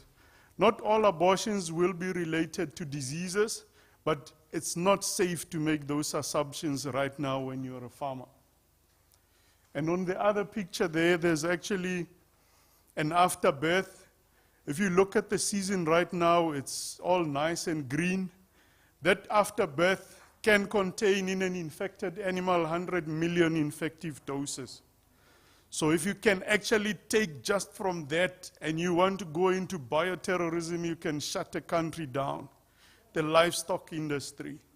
So you actually could be a bioterrorist without even knowing if you don't want to know the status of your herd and playing your part as a farmer in making sure that the disease is actually controlled. The picture that I put here also is a picture that sticks to our heads all the time. The animal gives birth, the pastures get contaminated, it rains, and the water carries the bacteria through fences to neighboring camps, to neighboring farms, and it can actually go distances. But I'll talk to that also when I get to the next parts as well. Dr. Fafa has spoken already a lot about biosecurity, but I like to use this slide that if I had 5 minutes in front of farmers and we're talking biosecurity, and assuming that we all read the same book, when it says know the status of your flock and put your heart into caring for your flocks, I want to highlight that it's talking about your flocks, your animals, your herd of cattle. Because if you do everything right that we tell you as per programs, health programs that are adopted all over the world, and hopefully your neighbor reads the same Bible, and the next neighbor does the same, before we know it, the whole community is getting rid of a disease, the whole district, the whole province. And if the country actually buys into this, we eradicate a disease. I've made this example for many years that some of us don't even know rinderpest. We hear about it, we read about it. That just shows that someone did something right back then. We can do the same with some of these diseases. There's not a lot of countries in the world that actually still have brucellosis. It can be eradicated. And you never have to worry about budgeting for its vaccine a few years down the line. It's caused by Brucella abortus. In some papers, you'll see vets and everyone involved in the industry talking about CA, which is contagious abortion. And I've seen in some, even Afrikaans, adverts and publications, the most common name is still BM. That's besmetelike misgeboorte. It's orally transmitted when the pastures get contaminated. The most common one, you can get it by direct animal contact. It can be vectors. Iatrogenic is a term that we actually use when we're referring to actually us transmitting diseases between animals, sometimes when we're vaccinating and we're sharing needles there. And I say to farmers also, because we don't have the whole day, if you forget everything else that I've mentioned today, these 5 key facts that I'm going to cover on brucellosis, they're also available on the National Animal Health Forum website, and it's actually been translated into multiple languages. If you open the English version and you're not 100% catching what they're trying to get at, you can actually find I think there's a Sesotho or Sepedi, there's a Swati, there's a Zulu, and probably a Xhosa version of these 5 key facts that I want to touch on today. Number 1 is it's a herd disease, meaning that under no circumstances are you ever going to buy an animal based on that animal's individual test result, unless if it was the only animal the seller has ever owned. So we test the herd. You're not going to get rid of the disease by testing the whole herd and then hiding a few animals that tested positive. And as much as we expect that from people that sell animals to you, you are also going to be a seller at some stage if you are not selling already. Convey that, do that favor to the next person that's buying animals from you. So we always make sure that we want to know the status of the herd that you're buying from. And that's very important. In some occasions, I've been asked after advising farmers to insist on the status of the herd, and I would get calls with very angry noises and voices saying, "Do my animals look sick?"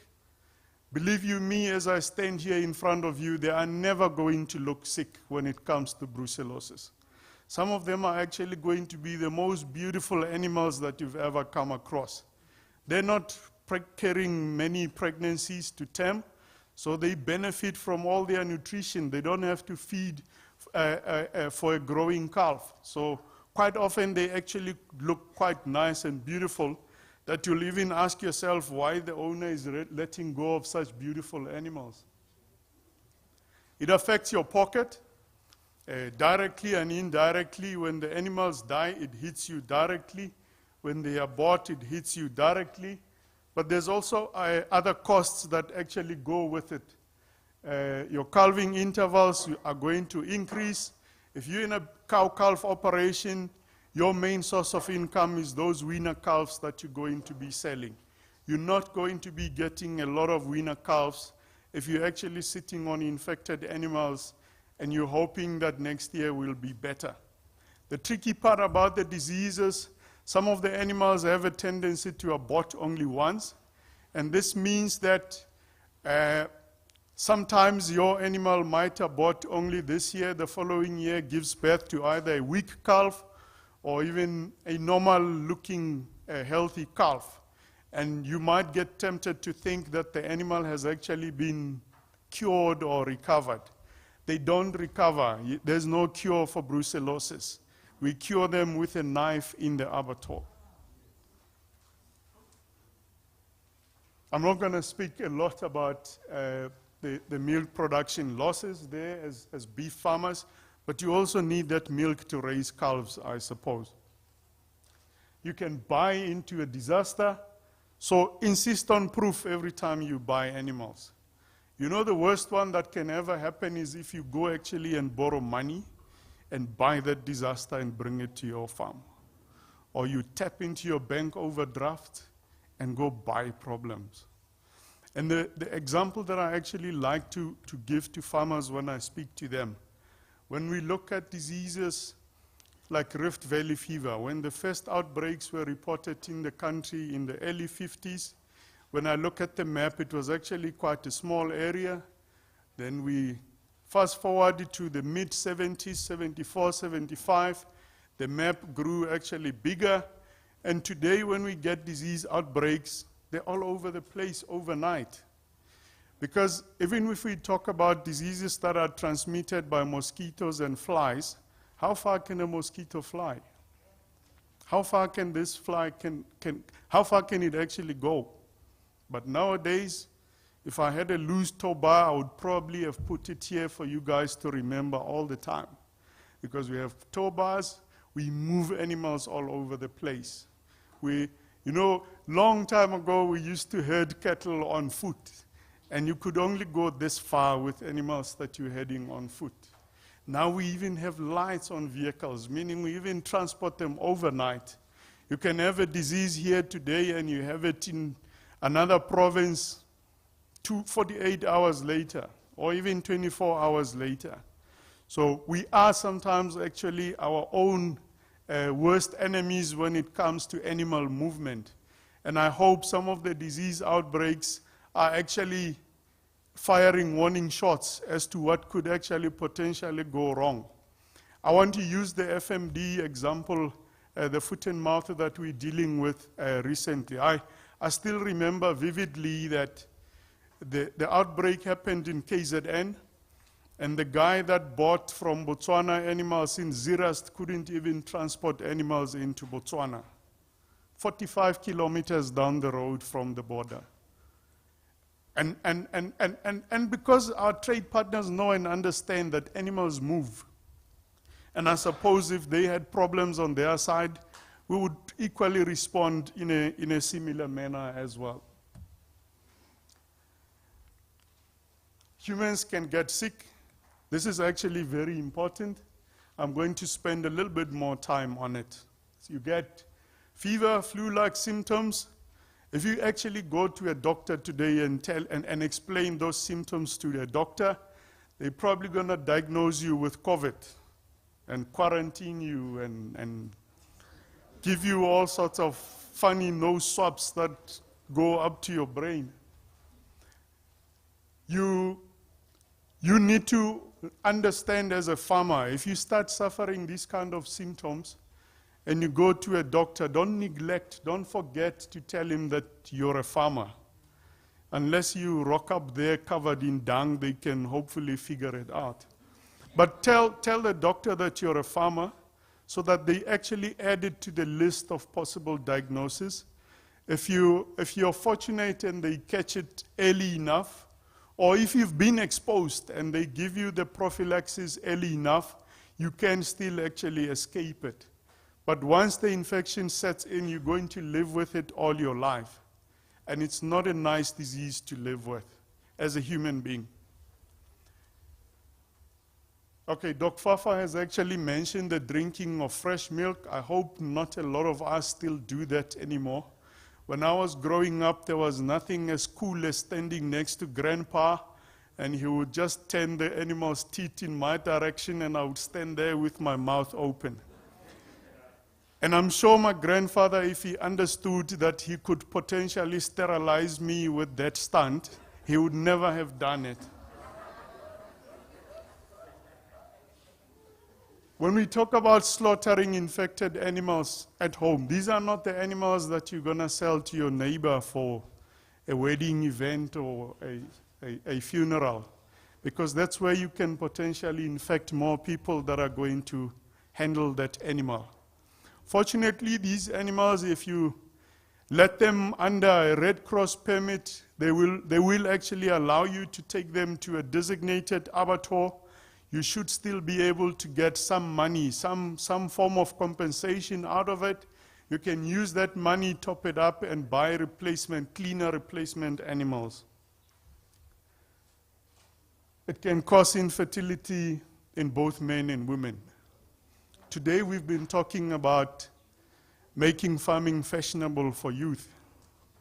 If we don't tell our youth about this disease, we're going to end up with a cul-de-sac in the farming generations. And we're hoping that it doesn't get to that. That's why every opportunity I get to stand in front of farmers, I want to talk about brucellosis and nothing else but brucellosis. If we talk about getting youth into this, how many times do you actually speak to big farmers that tell you, I'm a 4th generation farmer, I'm a 5th generation farmer? If you don't pay attention to a disease like this, you might be the 1st and last generation farmer in your bloodline. And if you take care of your animals, I mean, it's simple. Don't get it. Don't bring it into your head. If you get it, don't spread it. Don't give it to anyone else. Don't say they did it to me, I'll give it to the next person. We will stop the disease, we will end it, hopefully in our lifetime too. Okay, another thing that I actually need to cover here is a lot of people get infected during assisted calving.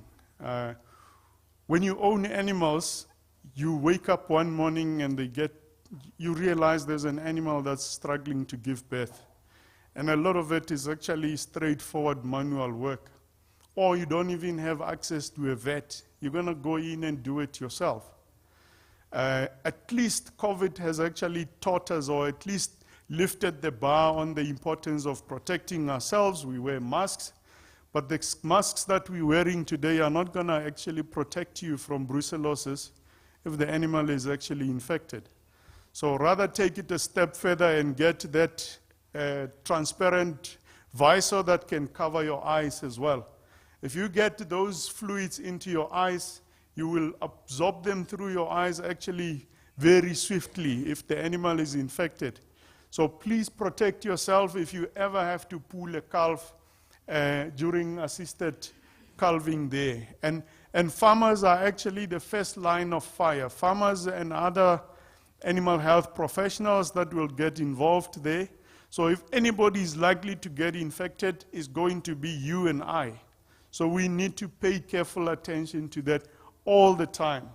Yes, it feels good when you, at the end of it, have pulled out a live calf and you're celebrating, but keep in mind that you could be doing harm to yourself in that process as well.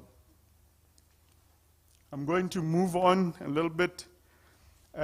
In South Africa, as things stand, the law hasn't changed. Vaccination for brucellosis is compulsory. All heifer calves 4 to 8 months of age have to be vaccinated. Not when you get a chance, not weekends when you're not working or you're not busy with other things. They have to be done. Just as much as you know you have to carry your driver's license with you everywhere when you're driving a vehicle. We have a registered vaccine in South Africa. It's called Brucella strain 19. We do sell it all over the country. We do run out of it once in a while. There is an alternative product that's available in the market. It's called RB51. If you miss that critical window period in heifers, you can actually still catch those female animals even after 8 months as long as it's pre-breeding. So you're not going to run the risk of vaccinating pregnant animals Otherwise, they actually might abort. Lessons learned, I actually picked this up also when I talked to colleagues, and a few things I picked up on the internet as well. Not every problem has a solution in a bottle of medicine. Yes, vaccinating is the best that you can do sometimes under certain circumstances, but biosecurity is a broad subject. Like I said, vaccinate, protect your animals, but let's not even create that channel for contact between the bacteria and that animal to happen. Keep it as far out as possible. If you're not sure, if you buy new animals onto your farm, keep them separate for at least a month. Buy a bit of time, test them, get the results before you mix them with the rest of your animals. It's not always practical, but with planning it can be done. So it's something that maybe I can also mention on this platform. If you have animals that abort and you're not really sure what's going on, separate them immediately until you have an answer as to what is actually going on. Sometimes while they still have discharges at the back there, other animals will go and sniff at them and actually get infected that way. So separating them could actually be one of the best things that you can ever do for your own herd as well, and for the country, I suppose. Management of heifers is actually very critical. Quite often when you test these animals before they reach puberty, the heifers that are born from infected mothers may not necessarily show anything. In fact, there's a very good chance that they will come back negative. That negative results means nothing. Wait until they reach a reproductive age and you actually get into the testing mode again and figure them out. And this is how heifers can actually play a very dangerous role in keeping the disease in the herd. Because today we test, we identify animals that are positive, we send them away, we leave their babies behind because they look beautiful sometimes, and you get tempted to hang on to them because it's valuable stock, and you're keeping your fingers crossed hoping that they didn't get infected. And sometimes you don't get to test them on time, and the moment the first one aborts, then you're actually back to square one. So when you get rid of positive animals, try and get rid of their offspring as well if you can. Or at least keep them separate from a known clean herd. I want to show you an example here that I mentioned a story about rinderpest, but let's get back to brucellosis itself. This is the number of herds in the US that were infected. This data goes as far back as 1955. The United States right now, they actually don't have a lot of headaches with brucellosis. They've managed to get rid of the disease. But you must also look at they mentioned also that around December 2000, they no longer had infected herds there. But look at how closely they are correlated with human brucellosis. So if we don't have animals that are harboring the disease, we're also going to prevent the disease from getting into humans.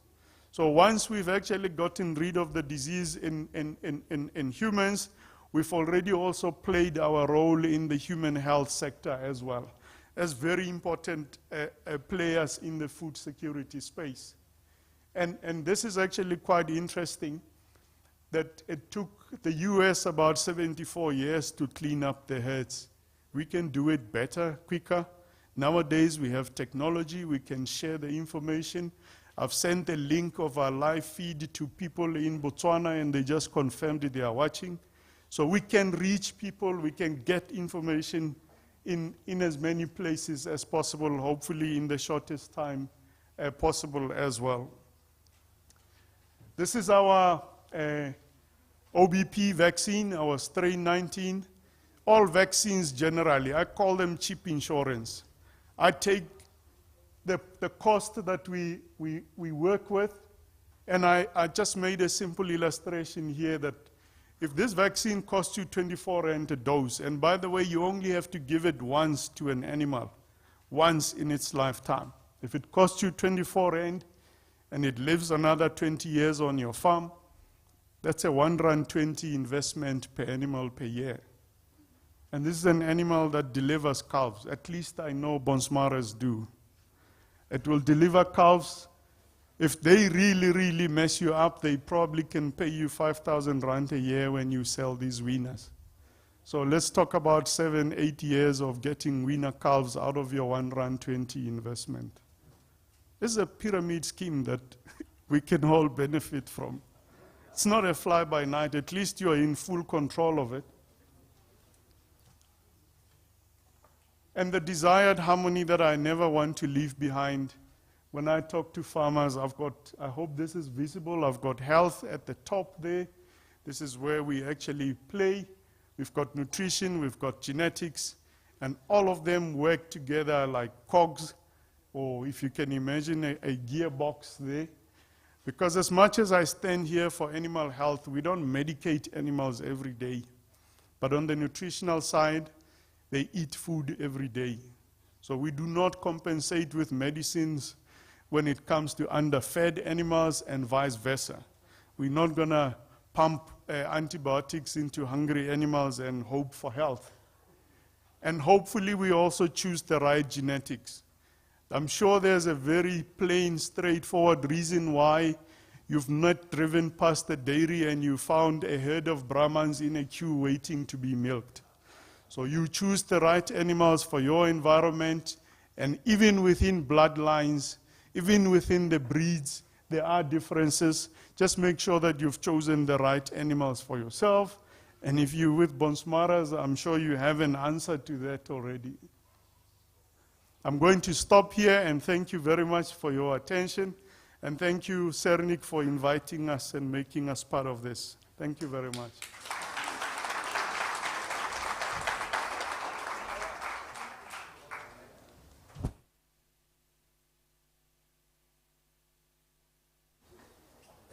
Thank you very much, Dr. Maboy. Although we started a bit late, but we are quite on track when it comes to time. And I want to thank all the speakers. And you have set a precedent for the speaker of the second session. So what's going to take place now is that we are going to go for tea time, which is going to be 30 minutes. So what I'll request from the viewers online, because we have got a sizable number of viewers on Facebook, and a big number on our YouTube page. So to them, I think they can log off if they don't have enough data. Then from there, by 12 o'clock exactly, then they can come back and join the session. Lastly, I also want to introduce our new farmers. We have got new farmers who are now part of the APSA Sernick project. Are they here? I've seen few. Tate Tavis are here as well. Want to welcome you and welcome all the farmers who are here for the first time. So we're going to go for tea time. Exactly at 3 minutes to 12, we must be seated. By 12 o'clock, we are starting with the second session. Thank you very much.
Welcome back, everyone.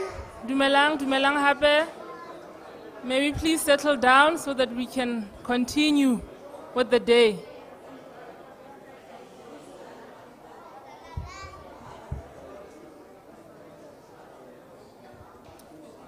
I would like to continue with the day. Hore re ska siwa ke nako. Ne ke rata ho introduce our next speakers. They're from Statistics South Africa. Ke Osin Thabisen Chakela. She has a short presentation to do for you.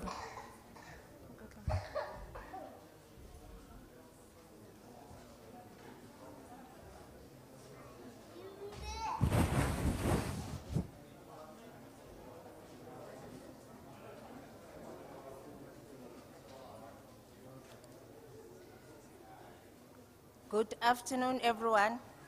I'm Ntabiseng Chakela Stulo. I'm not alone. I'm with the Provincial Census Coordinator, Mr. Dogishiba. He's the one who's heading us here in terms of ensuring that we are going to count each and every individual within the Free State. Without any further delay, I'm just going to give a brief background of Census 2022.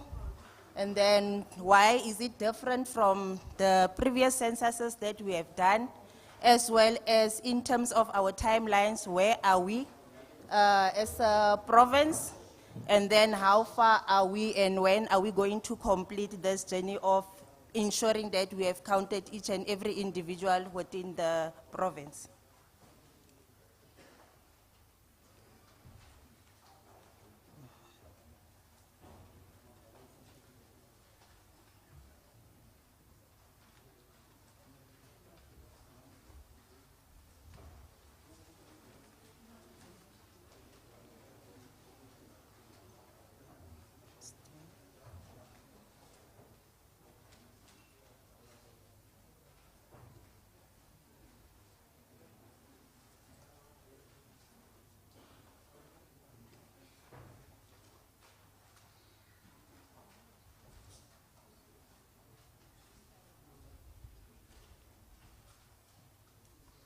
Without any further delay, our Statistician General, Mr. Risenga Maululeka, according to the Act, he is requested to cause a population census each and every 5 years.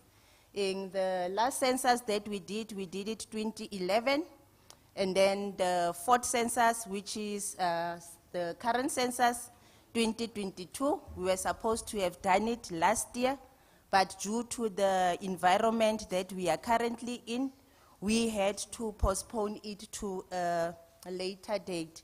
I'm going to give you a brief background of why am I saying that our Statistician General is supposed to run census after 5 years, and why are we running it in a term period frame.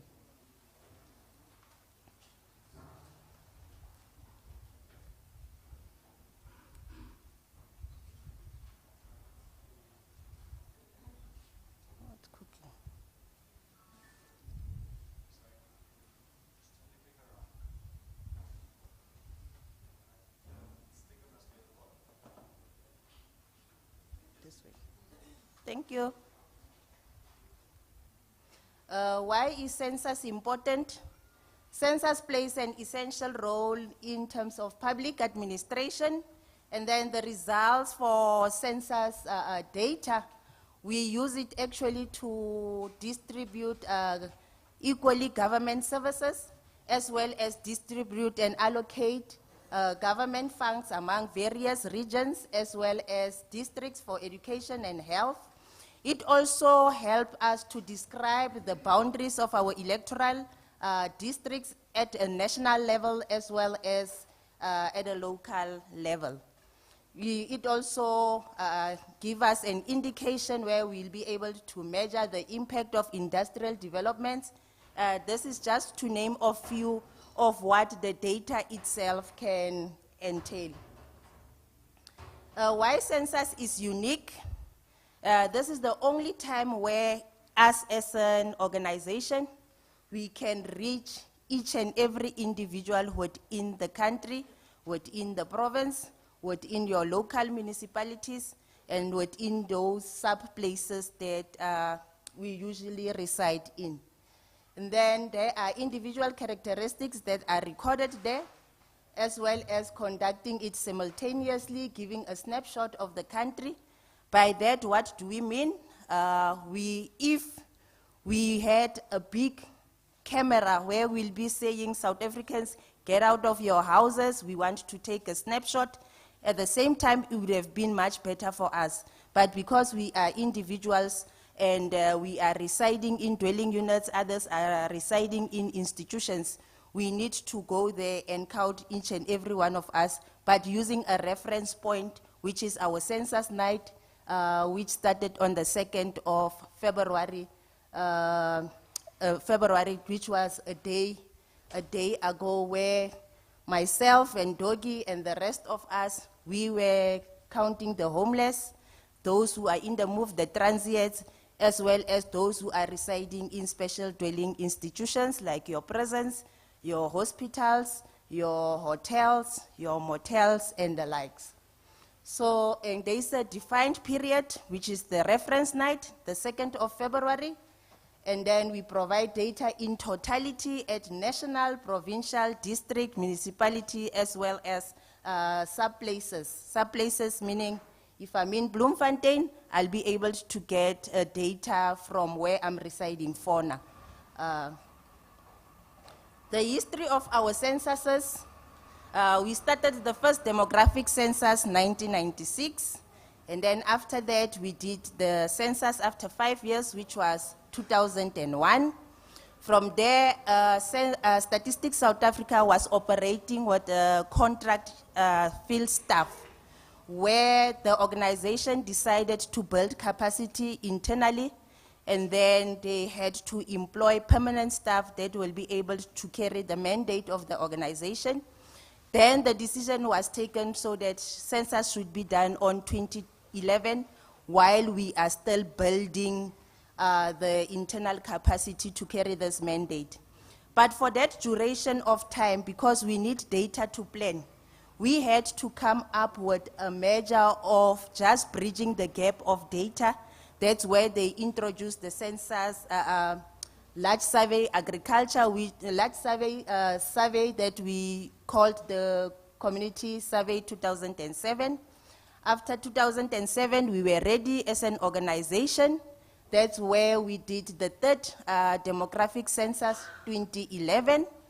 2011, once we were done with the data, we realized that we actually need to now adjust to new developments to be able to deliver the results within a short space of time. That's when on 2016, we introduced technology. So we had to test our system, whether we'll be ready for census 2021. And then we did the community survey 2016. That was the first time where we did it digitally. And then we were supposed to do census last year, 2021 October, but we didn't want to compete with the electoral elections. So we had to push it a bit further. And then that is why now we are doing it now, February, since yesterday. So the color for this census, it's a historic census where we've introduced technology, where we've even introduced 3 modes of data collection. It's green. We started yesterday to paint the whole country green. While census 2022, it's different. We have introduced technology, and we are using technology and our geospatial information to provide a much faster, more efficient, and better quality of product. Meaning, once we are done with collection, we'll be able to give the results in a short space of time. The 3 modes of data collection that we are currently taking, what our individuals, our households, our respondents can do. They can register on our online registration and choose whether they want us to come physically to their dwelling units and do interviews face-to-face, or you want to do the interview telephonically, or you want to do the interview on our web-based link. So those are the ways that you can register. You can go on our link where it's saying getcounted.co.statsa.gov.za, or you can call our toll-free number. They'll be able to assist you. If you don't register on the online registration, our field workers will come to your door to come and do the face-to-face interview. So these are just some of the population that we'll be counting. Like I've already explained, the homeless, those who are in the move, as well as those who are residing in special dwelling units.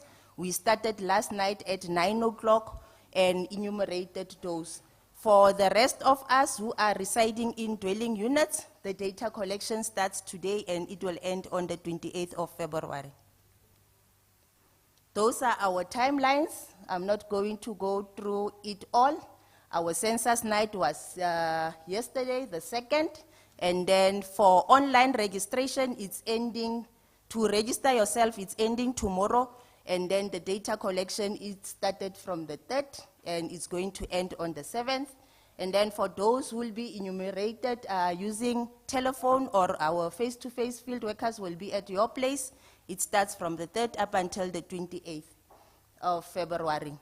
From the 1st up until the 9th of March, we need to ensure that we didn't miss anyone within the boundaries of Free State, within the boundaries of South Africa. That's where now there is a team that will go to those that we haven't yet reached in terms of collection. So basically what we are saying to the community at large, we are saying, be with us. We have our #1 ambassador, the Premier of Free State, who's been encouraging each and every one of us to register and get counted. From myself and Ntate Dogi, we would like to thank you.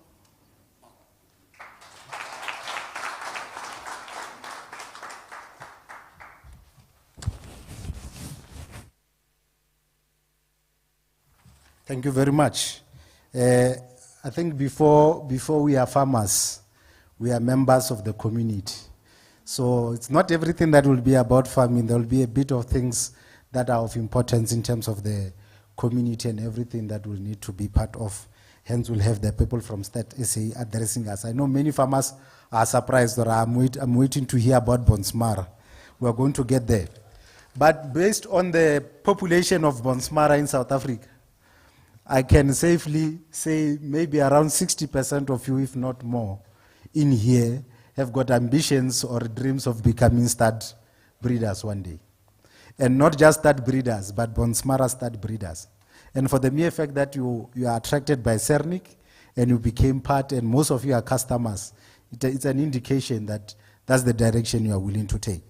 But for us now to be able to understand now the phenomenon and everything that has got to do with stud breeding, which is not as easy as mostly commercial, then we'll have the CEO of Bonsmara SA, Ntate Louis Stale, who's going to come and explain more about how to become a Bonsmara stud breeders.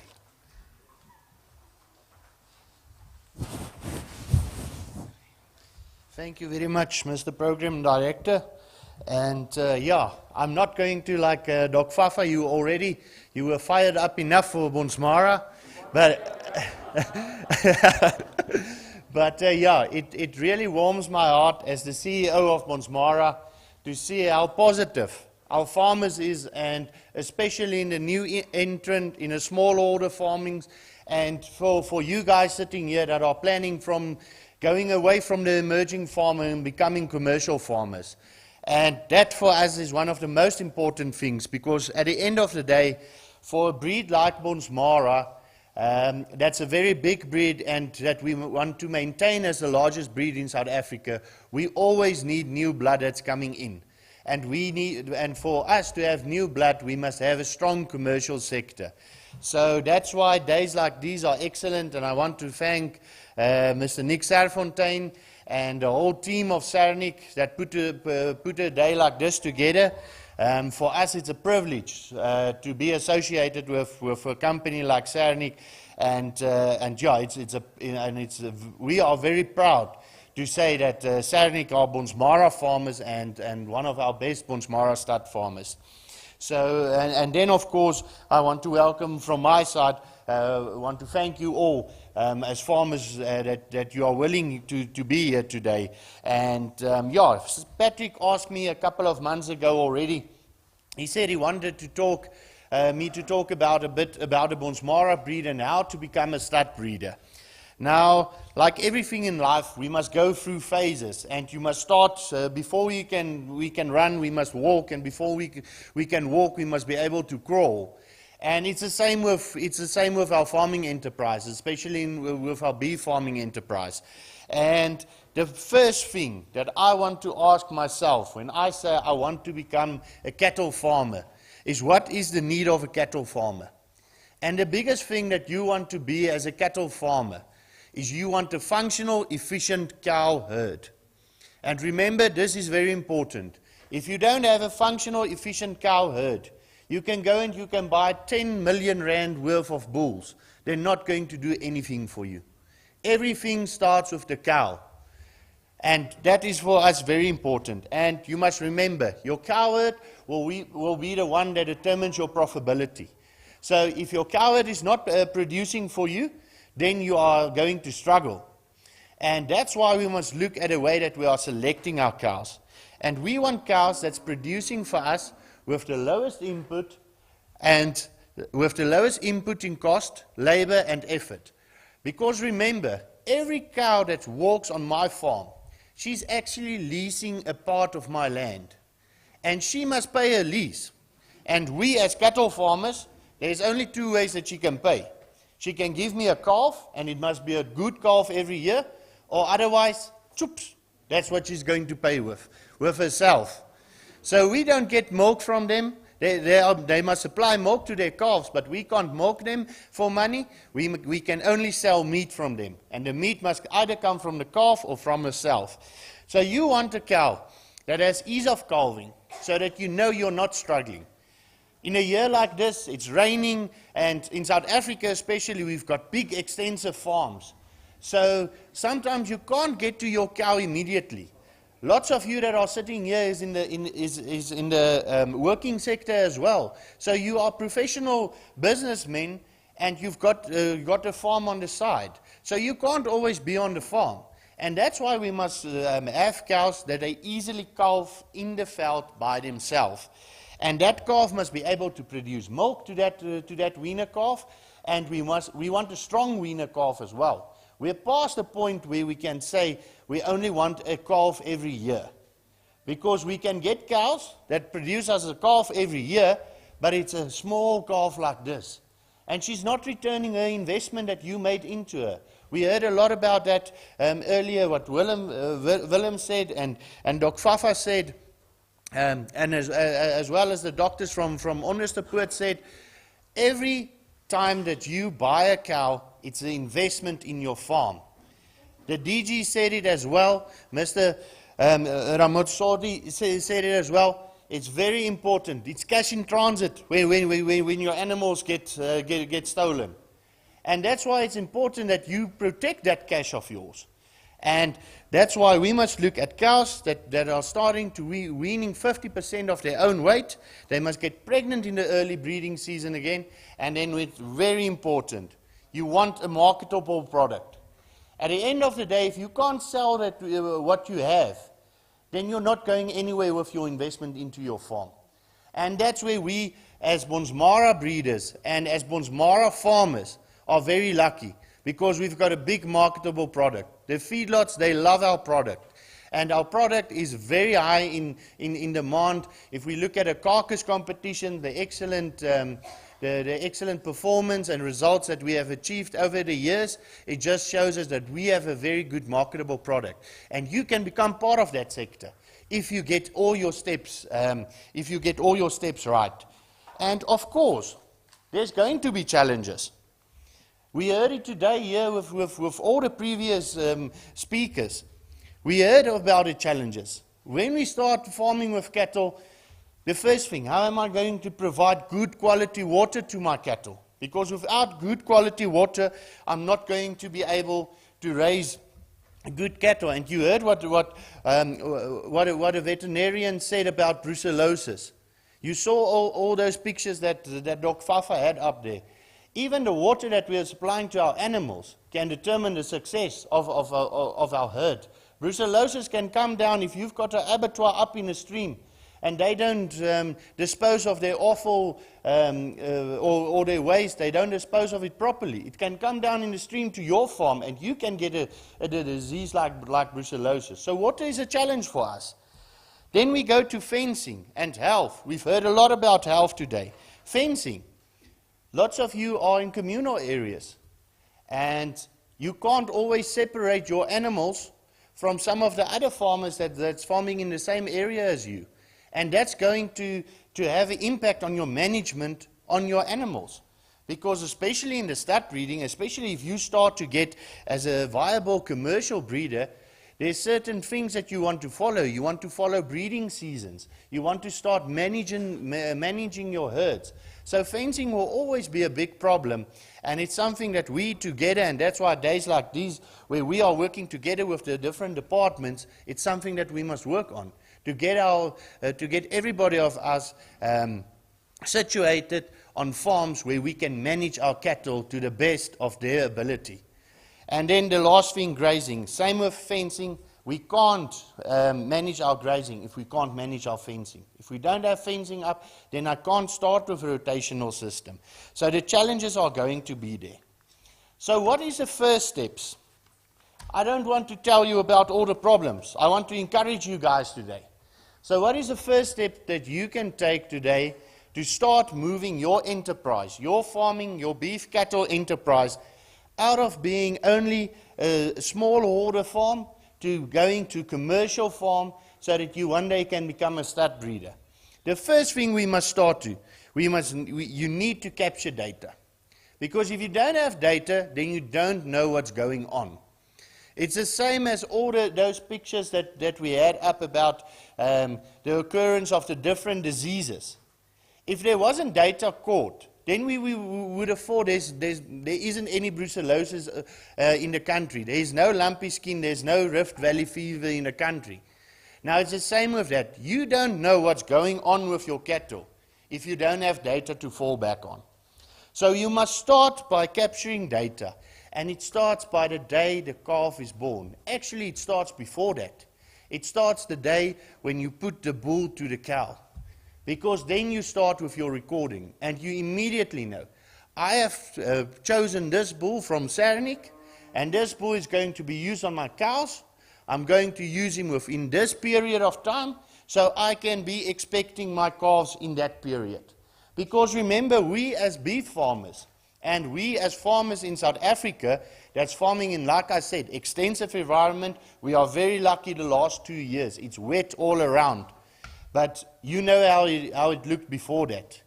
We had very severe drought. So we are the whole time, we are trying to farm with our environment. And we are a drought-prone country, so we must farm and have our management systems set up that we fall according to nature. Because remember, we can't farm against nature. We can't change nature. The only way you can change nature is by taking your wallet out and paying big bucks for Creek to come and deliver mealies to your farm.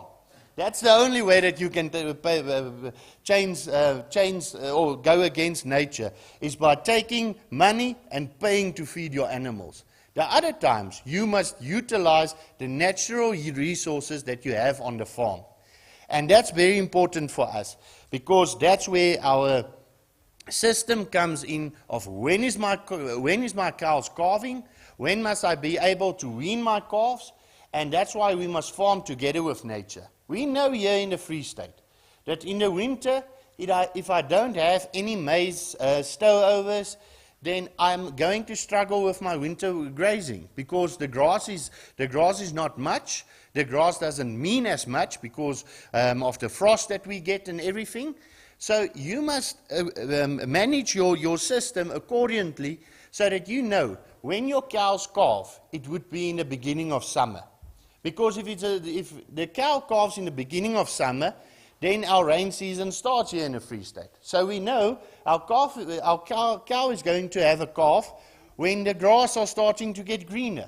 If the grass are starting to get greener, our cow by herself on our natural resources can start picking up weight again. Because remember, at the same time that she's looking after that calf, you want her to get pregnant again. Because next year you want another calf. So that's why we must farm together with nature. And the only way that we can manage our herds is if we have recording. So we must look at our birth dates. We must look at our weaning dates. When am I weaning my animals? Because I want the strongest weaner calf. And if you can't provide extra feed, and like I said, that costs you a lot of money, if you can't provide extra feed for your animals, then you are down to your natural resources, which are your felt. And you want a strong weaner calf. We see the weaner prices as it is at the moment. It's lots of money for a weaner calf. And by slipping 20 or 30 kilograms on a weaner calf because of mismanagement, you're costing yourself a lot of money. 30 kilograms now, in terms of where the weaner prices are, is 1,200 rand. And now, who of us, if I've got 20 cattle on my farm, and on each of those weaner calves, just because of mismanagement, I'm losing 1,000 rand on each of me, it's 20,000 rand. You know what you can do with 20,000 rand on your farm. So we must start with this. And that's where we start to go from crawling to starting to walk now. And that's where I want to encourage you guys today. Because it's not something of just getting into a Bonsmara stud breeder. You can ask Mr. Nick Serfontein, and the last couple of years he had excellent auctions. But he's already farming for 40, I think his production sale this year, Patrick, you guys are having your 48th production sale this year. So it was a long time that they were crawling before they started to walk, before they started to run. So you must start now. And I saw earlier there was a nice small boy here. And we always say in the stud industry, you're not farming for yourself. You're not having a stud for yourself. You're having a stud for your kids. It's a long-term goal.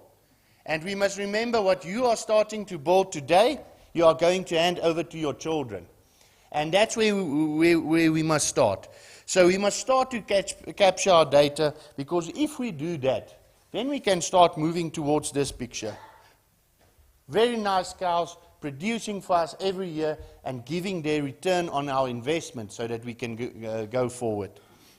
So I'm going over to the Bonsmara system a bit, and to show you guys, and the reason why I'm showing this to you is because we were talking about you starting to capture data. And all these things are on the Bonsmara website as well. And remember, even though you are not a registered stud member yet, the Bonsmara system can be followed by anybody. It can be followed by a person that only has 3 cows. It can be followed by a person that has 10,000 cows. And they don't need to be registered with the Bonsmara Society. You can do it on a small... I've always got this book with me. All of you see these books. Vleis and Traal give them out. OVK, all the co-ops give these books. And everything you see on your farm, you write down. And immediately, you already got the recording system in place. So you don't have to be registered and paying money already to a society. It's something you can start work towards, because when you are ready, then you can take the final step in becoming a fully registered stud breeder. But first of all, we must learn to walk. And the Bonsmara, we all know. As we saw today, you are all... in love with the Bonsmara. I hope I can say that. If there's guys that's in love with another breed, it's fine. Sometimes we can have 2 wives, but as long as you love the Bonsmara one the most. So that's fine. So, and remember, the things that we do can be done on any breed. It's a system that we use, but if you are still in a crossbreeding system, if you are in a breeding system where you are working towards a more uniform herd, you can already start with it. So you don't only have to have red cows to follow the system. You can start it with any color of cows. any type of cows, and then you can work towards a goal that you have set yourself. So the Bonsmara, as we know, it's an indigenous breed. It's a breed it's a composite breed, so it was specifically developed for the South African environment. And that's why the Bonsmara, you can find it now everywhere. It's all over the country, it's all over Africa. We've got, you must look out in the newest edition of the Roy Ras that's coming out now in March. We've got interviews with farmers that are in America farming with the Bonsmara breed. There's farmers in Georgia, in Europe farming with Bonsmaras. We've got societies in Brazil, Argentina. So we're not only, our goal is not to become or to be the best in South Africa. We want to start becoming the best in the world. And that's where all you guys come in, because that's a future that we want to move towards. So one important thing about the Bonsmara system, and I get this question a lot, and must I go and buy stud animals to become part of the Bonsmara? No, you don't have to go and buy stud animals. Bonsmara has an open base system. So what that means is you can bring in basic animals. We talk about basic animals. So that's a commercial Bonsmara animal. So it must be a Bonsmara type, it must be a red animal, and it must be preferably an animal that's already got at least either a Bonsmara mother or a Bonsmara father. And then you can bring in those animals as a basic animal when you want to become a stud breeder. So for you guys that think you must have a lot of money to go and buy stud animals, that's not true. If you get to a point in your commercial farming enterprise where you see I've got a couple of, or I've got a group or a herd of excellent red animals, nice Bonsmara type animals, and I've been using Bonsmara bulls over the last couple of years, then those animals can be inspected as basic animals. And then we've got a breeding system like this that you see there. We go from a basic female together with a stud bull. Her progeny throughout her life will be an A generation. That A generation cow again mated with an SP bull, a stud proper bull, whose progeny will be a B generation. So it takes you 4 generations from a basic animal to go up to a fully registered stud proper animal, a stud bull. And remember, then for that you must use a stud bull every time. So that's the Bonsmara system. So there is, if you are already having nice red animals and you get to a stage in your commercial enterprise where you feel you want to go up one step, then you can bring in those commercial animals. And now we must look at why we say the Bonsmara system and stud breeding is important for the future. And in the past, as you all know, the Bonsmara we don't show animals, so it's not about having animals at a show and parading them around. We say our animals perform on the veld, because that's where they, like Patrick always say, that's where they give us the red gold. That red gold calf that falls, that's what I want as a Bonsmara breeder. And that's why I always say at talks like this, we must remember one thing about stud farming. We as Bonsmara, we don't show. So it's not about having a chip on your shoulder and being the best guy around because you are a stud farmer now. No, stud farming is about performance testing because it's a way of precision farming with animals. We see it with the tractors. If we go down the road and we see these maize and the wheat down there in the Cape and everything, what are they planting those things with? They're planting it with these big green tractors that's costing you a lot of more money than your bulls or your cows. So, but what do they do with those tractors? They put in GPS systems so that they immediately know on this part of land I must put this amount of seeds, I must put this amount of fertilizer. It's precision farming, and that's what we want to do with stud breeding. Stud breeding is precision farming. You know what is the capabilities of each one of your females, what she is able to produce, and when you go buy a bull, you can immediately determine, but this bull will bring this to my herd. And that's what is important for us. So stud breeding is precision farming. And as soon as you get your your footwork right, and you're settled and you know on a commercial level, I'm a successful commercial farmer at this moment in terms of my cattle. Then I know I must take the next step forward. I must start with the precision system of farming. So I'm not going to go into detail into each of these ones because I don't want to waste your time. All this is available on the Bonsmara website. But like I said, with our Bonsmara, if you go into stud farming, but you can do the system already, we start with the day that the bull is put in with the cows. Because if the bull is put in with the cows, we immediately know when can I expect my calves to be born. And then when you become a stud farmer, then the parentage is very important for us. Now the parentage can be determined by using single sires or multi-sires. If it's used by multi-sire, then of course we've got a technology in DNA verification to know exactly. You can go and ask Peter, that's Peter Boyson. Most of you know Peter Boyson here at Sernick.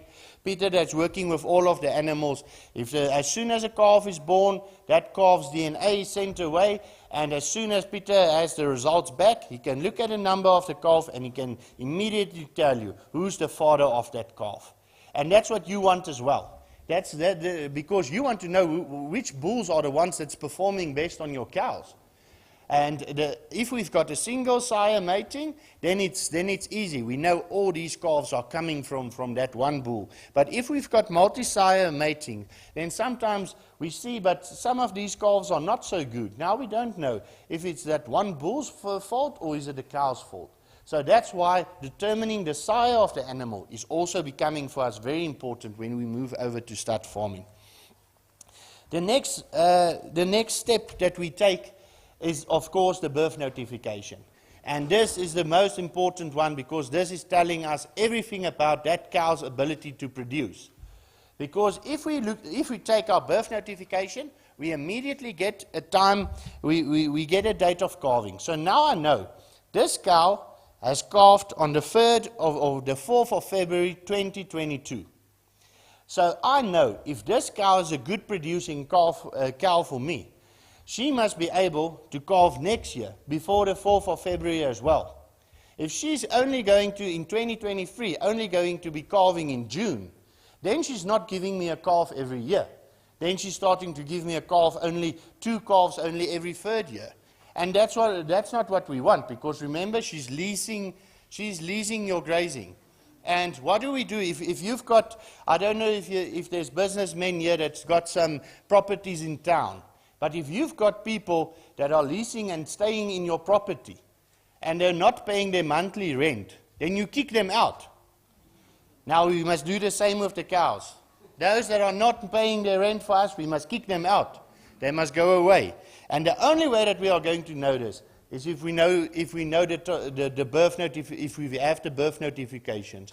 Because then I know this cow has calved on this date. I get it too much in big commercial farms. Then I go to people and I ask, does your cows calve every year? And then they say, yes, there's always calves around.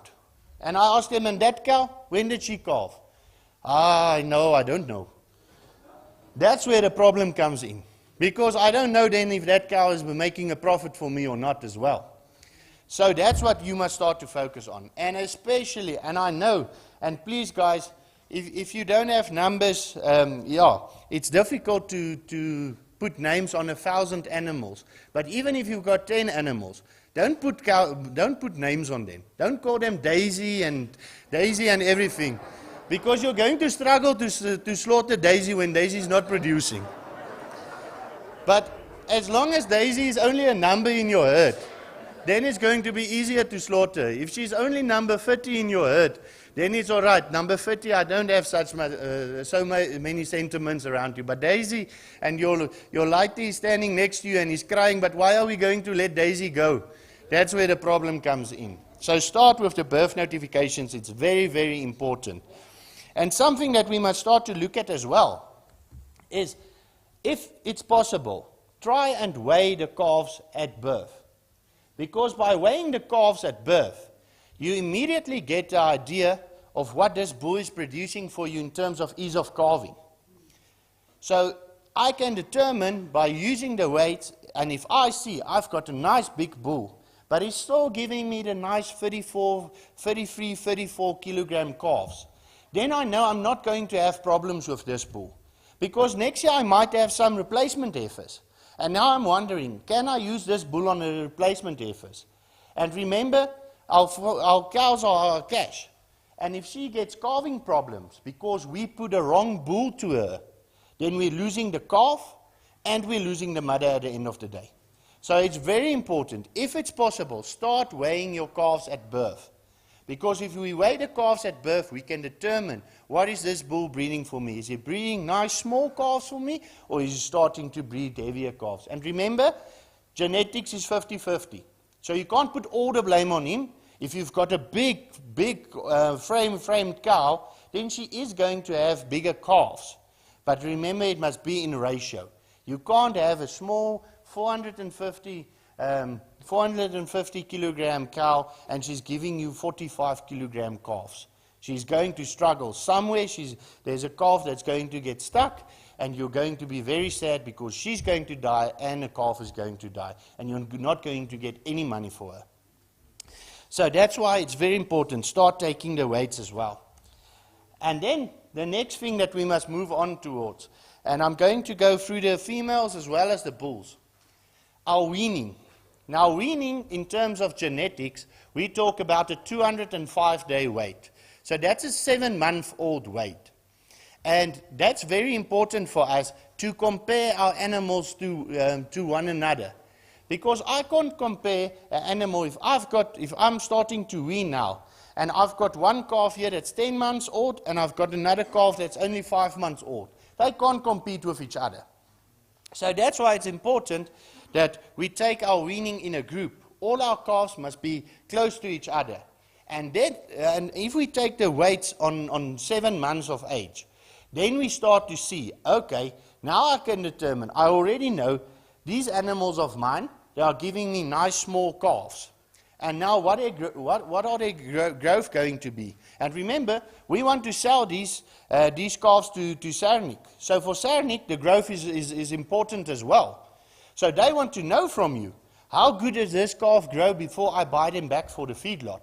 And that's why we must record our weaning weights, because then I can go and I can say, this calf has been born was 35 kilograms at birth, and it went up all the way to 220 or 250 kilograms. And I know this calf is a good grower, or there's other calves that are not growing that good. So it's very important for us to take the weights. And once again, in South Africa, lots of the people in the cattle industry, they tend to go and they say, I'm very proud of my cattle. I've got 320 kilogram weaner calves. And then I say, okay, that's excellent. If we can all breed elephants like that, I would be very glad. But can you tell me one thing? When was that calf born? And then they go like this again, because they didn't record it. And now they are weighing an 11-month-old calf or a 12-month-old calf and telling me it's a weaner calf. That's not a weaner calf anymore. So it's very important. Compare apples to apples. So a 7-month weight is what we are working at, and compare that with yourself. Compare it with your animals in the group. And it's the same with the performance testing with your bulls. Like I say, the females you want to keep as replacement heifers in your herd, and the bulls are the important ones. They are the ones that you at the end of the day is going to sell to a company like Sernick to put it in the feedlot and where your money is getting from. And please, people, while we are talking about the bulls, I know it's expensive, but remember, a bull is an investment in your whole herd. One bad cow is only giving you one bad calf a year. But one bad bull is giving you 50% of all the calves in your herd is coming genetically from that bull. So one bad bull can have an enormous effect on your herd. So don't try to keep. I know it is very difficult if we see that very nice bull calf and we're selling, but this year I'm not going to Sernick's auction again. I'm going to keep this bull calf because he's breeding for me in the future. Don't use what we call bosbulle. Use bulls with a B brand on the shoulder and make sure it's a tested, registered bull so that you don't get problems. Because he maybe looks nice, but we don't know what's in his genetics. So we don't know which way is he going. So do the performance testing on your bulls in terms of taking the weaning weight, but don't go and keep your own bulls. And that's what I want to close off in terms of our inspections. That's why the inspections is so important, and that's why we only buy stud-registered animals when we start buying in. And like I said, we can't all be stud breeders, but we can all start to work towards that. But first, you must be a good commercial farmer. And in meaning commercial, I'm not talking about having 500 animals. I'm talking about having good commercial management of your animals. So we've got stud farmers. Remember, the minimum amount of animals to become a stud breeder is 20 animals. So you don't need to have hundreds of animals to become a stud breeder. You only need 20 animals. But it's the management behind that 20 animals that's actually speaking the hardest. So from my side, there's lots of ways that we can start moving forward in farming. 100 years ago, we only had horses to farm with. Then we went to buckies, and today in America, they're even using planters and everything that's not even having a person in anymore. It's tractors running by themselves. And that's what we are moving towards as well. You want to become a viable commercial farmer with good management, and if your management is right, then please contact me, and we make you a stud farmer. And you go on, and in 40 years' time, you are the Sernicks that's going to be having days like this.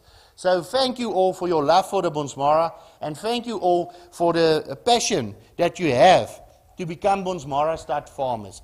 And it's a long road, unfortunately, but it's a road that every one of you can walk if you do the management right. So start with it today. Please visit our website. There's lots of information there. Please talk to us. All the people here at Sernick. Patrick is one of our best ambassadors for Bonsmara. He's one of these days he's going to start asking for commission from me. But, but please talk to guys like Patrick. And good luck in your endeavors as beef farmers. And I'm sincerely hoping to see you as stud farmers in the future. And good luck on all the challenges that it's going to come with, because it's not going to be easy, but it's going to be worthwhile. Thank you very much.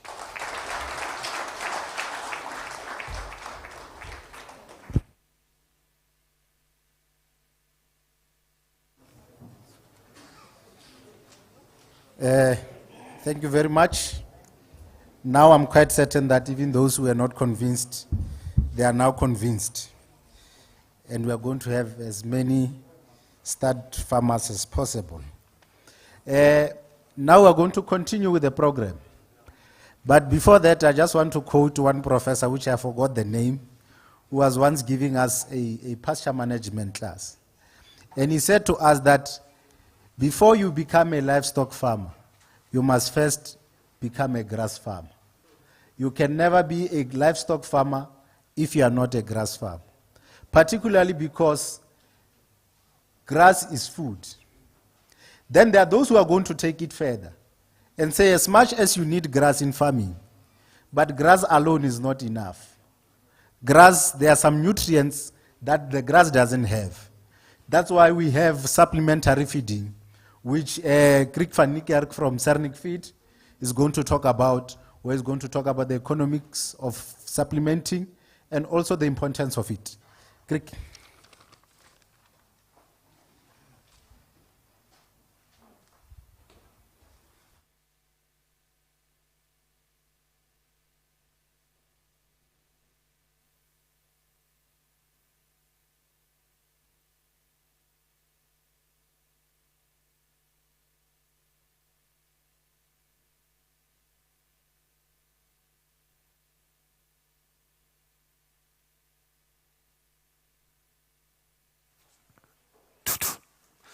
Daar's hy. Mr. Director, thanks a lot. Ladies and gents, my name is Griek van Niekerk. I'm from Sernick Feeds.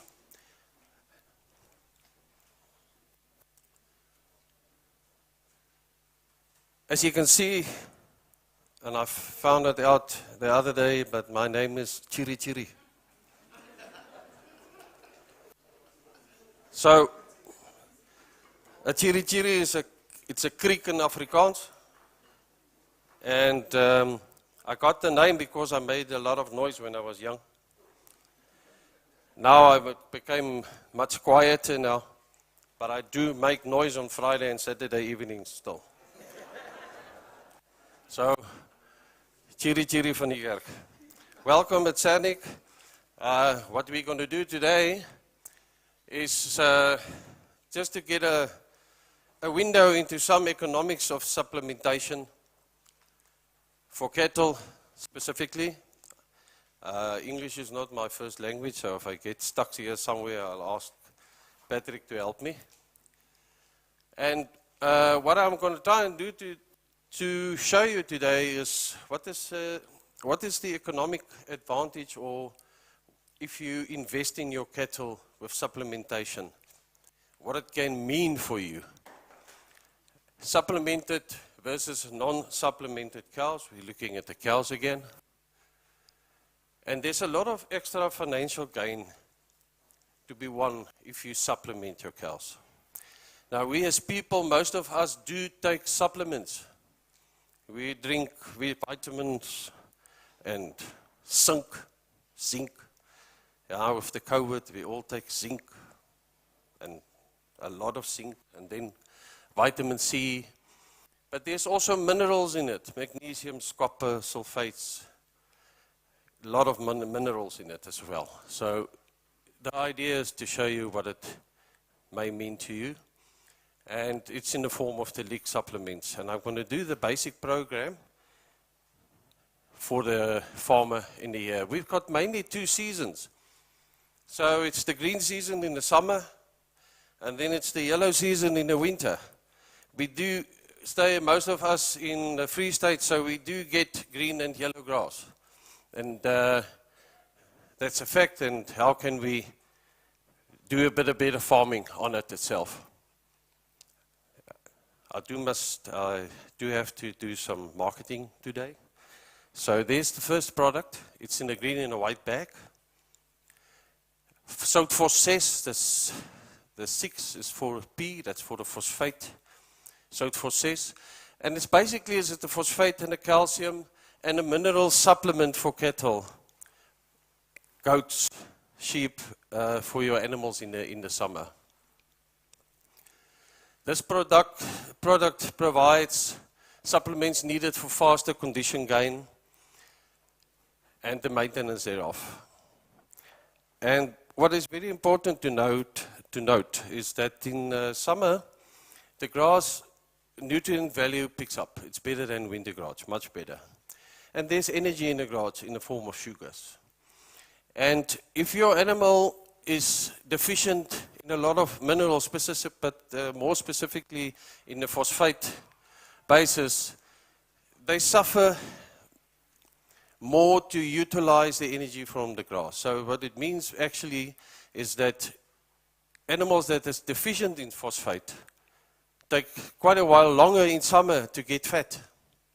And if you provide them with phosphate and minerals, they pick up their speed and they're getting fatter much quicker. What happens is that if you have animals and they have specifically have calves in the summer and they're deficient in phosphate itself, phosphate is very important in milk production. And you end up with cows that runs out of the milk in 2 to 4 months if they're deficient in phosphate and certain minerals. And what we're trying to do is by giving phosphate or sout phosphate to the animals is to extend the yielding period. So that cows can produce milk now for 7 months and not only for 2 or 4 months. And you'll see it on your farms if you don't give supplements. The cows are going on, and the calf is still light, 120, 140, 150 kilos, and the cow runs dry, runs out of petrol. Is it egg? And they just run out of petrol. And you end up with a calf not getting enough milk for your weaner mass at the end of the day, Louis talked about it, and that is very important. And that is a very, very big financial influence on your pocket at the end of the day. So by giving the Sout for Cess, it's a basic lick, it's very easy. We can extend the yield, and we get heavier masses in which are being weaned. So it's very important to give it to them. If you get cows and they run out of milk or they don't produce for 7 months, you may end up anything between 40 to 60 kilos less for the weaner calf at the end of the day. You end up with a calf that's 160 kilos. The cow doesn't have any milk anymore. So you sort of have a problem because it's now on the farm. It doesn't get milk, but it's not growing at the state very well. 40 to 60 kilos less is quite a lot of money. Quite a lot of money. So, and the condition body score of your cow is very important. So, as the calf, when the calf is small, it only takes a liter or a liter and a half of milk per day from the mother. But the calf that's getting bigger and weighing 160 or 200 kilos does take 4 to 5 liters of milk per day from that cow. And she needs energy and phosphate and calcium and mineral to produce that. And the condition scoring of that cow is very important. So your average good condition when a cow is very nice and fat is a 3-point score and higher, 3 to a 4-point score. And cows that doesn't get that supplement end up with a condition score of from 0.5 to 1.5. And that's got a very big influence on the calf for when she could be ready for the bull again. Just to give you some directions, the Sout for Cess, it's a very safe product. It's safe in the rain. Anything can have it. So goats, cattle, zebras, snakes, anything can have it. But cows with calves do need around about 250 grams per day of that product. Your big bulls about 250 grams a day. And therefore 100. What's important to note about this product or your summer lick supplementation is that when it's raining and it's very wet outside, leave it for a week. It's not the biggest problem. Give it to the cows when you can get into the field again or it's not raining that much. So they need it at least 80% of the summer season. If they get it for 80%, we waxed.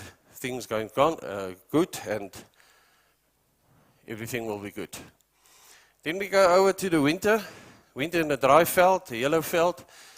And the product we're quite proud of and it's working very well is Winter League 40. It's also a product that's got enough phosphate in it and a lot of minerals in it. And it do help you quite a lot in the winter. It provides nitrogen, natural protein, phosphate and a lot of minerals needed by the animals to convert the winter grass into nutrients for them to carry on each day. Cattle lose conditions in winter mainly because they do have a battle to get enough nutrients into their bodies every day. And winter grass is more woody, sorry for the punt, but it's more woody than summer grass. So you'll know that's why we've got veld fires in winter, not in summer really, because there's a lot of wood, lignin in the grass. And it's got a lot of less nutrient value. So the supplementation of your cows or your animals in the winters are critical. And it's a very, very important supplementation for you to do and to have success into your farming with cattle. Winter leak, and it's important to note this, that winter leak isn't there, it happens quite a lot, but basically winter leak isn't there to maintain your body animal condition, that the condition she build up in the summer months. But the winter leaks help you to lessen the tempo in which they lose condition in the winter. There's not much animals that will not lose their condition in the winter because they are battling to get enough nutrients and value out of their veld. So the whole idea with the product is that we try and lessen the tempo against which she loses her condition in the winter. These cows can gain ideal mass in shorter periods. If you give the winter lick and we lessen her condition loss score, she ends up with a better condition score when the summer starts. And she's got a shorter route to get back to her ideal weight for her to look the bull in the eye again. So that is very important to understand. So your supplementation in the winter, I'm repeating myself, is very important so that we lessen the tempo against which they lose body conditions so that they have a shorter route to gain the ideal mass again for the bulls, for her to get pregnant again. That is the idea of the winter lick. And that ends up at the end of the day as a shorter intercalf period. So, and that ends up that you can get more calves per cow in a lifespan. Just a practical thing, and people don't know it, but this is quite maybe the plainest and easiest way to do it, is that the average intake of this product, and that is for your normal Bonsmara cow, 600 to 700 grams per day. Do we need of this winter lick 40? But what important is that you need to give the lick to the animals 3 times a week. On Monday, Wednesday, and Fridays, that's a good day to do it. But then you must take, if you want to give them 600 grams a day, and you put the lick into the veld, remember that's for Monday and Tuesday, so you have to do 1.2 kilos. Wednesday the same, 1.2 kilos because it's Wednesday and Thursday. And then on Friday there's a Saturday and a Sunday there as well, so that's 3 times 600 grams. And just for you to have an estimation on what you must do to give that much lick per animal, Monday, Wednesday, and Friday. What is important to note is that cattle shouldn't be without the winter lick for more than 2 consecutive days in a row. Your irium converters that lives in the animal start dying down after 48 hours. So if they don't get urea or lick, they get deprogrammed and they start dying down. So if your animals get lick every 5 days, they have to reprogram themselves every 5th day. That takes energy and it puts risk into your system. So it's important to note, not more than 2 days without lick, Monday, Wednesday, Friday, that's a good. Please keep in mind, winter lick contains urea and there's instructions on the labels, and use it accordingly. Just a practical tip, when you're in the summer and you're on Soutford says, it's safe in the rain, you give it to your animals, but then as soon as the grasses start dying down, especially when the first, frost, thank you. When the first frost comes, the grasses die down very quickly. And for you to convert safely, if you can just do this little bit of extra work, it's going to work quite well, and it's very effective. What we normally do then is we take a bag of Soutford says, the summer lick, we mix it with the graf, with winter lick 40 for 1-on-1 in that ratio. But do keep in mind that we need to have the animals given that combination lick for a week, 400 grams per animal. What we're now doing is we're converting the animal that's not used to urea and nitrogen in the licks to be adapted to urea. If you do that for a week, you can go over to winter lick 40 cleanly and off you go. As soon as you get to the summer side of that, you don't have to do that again.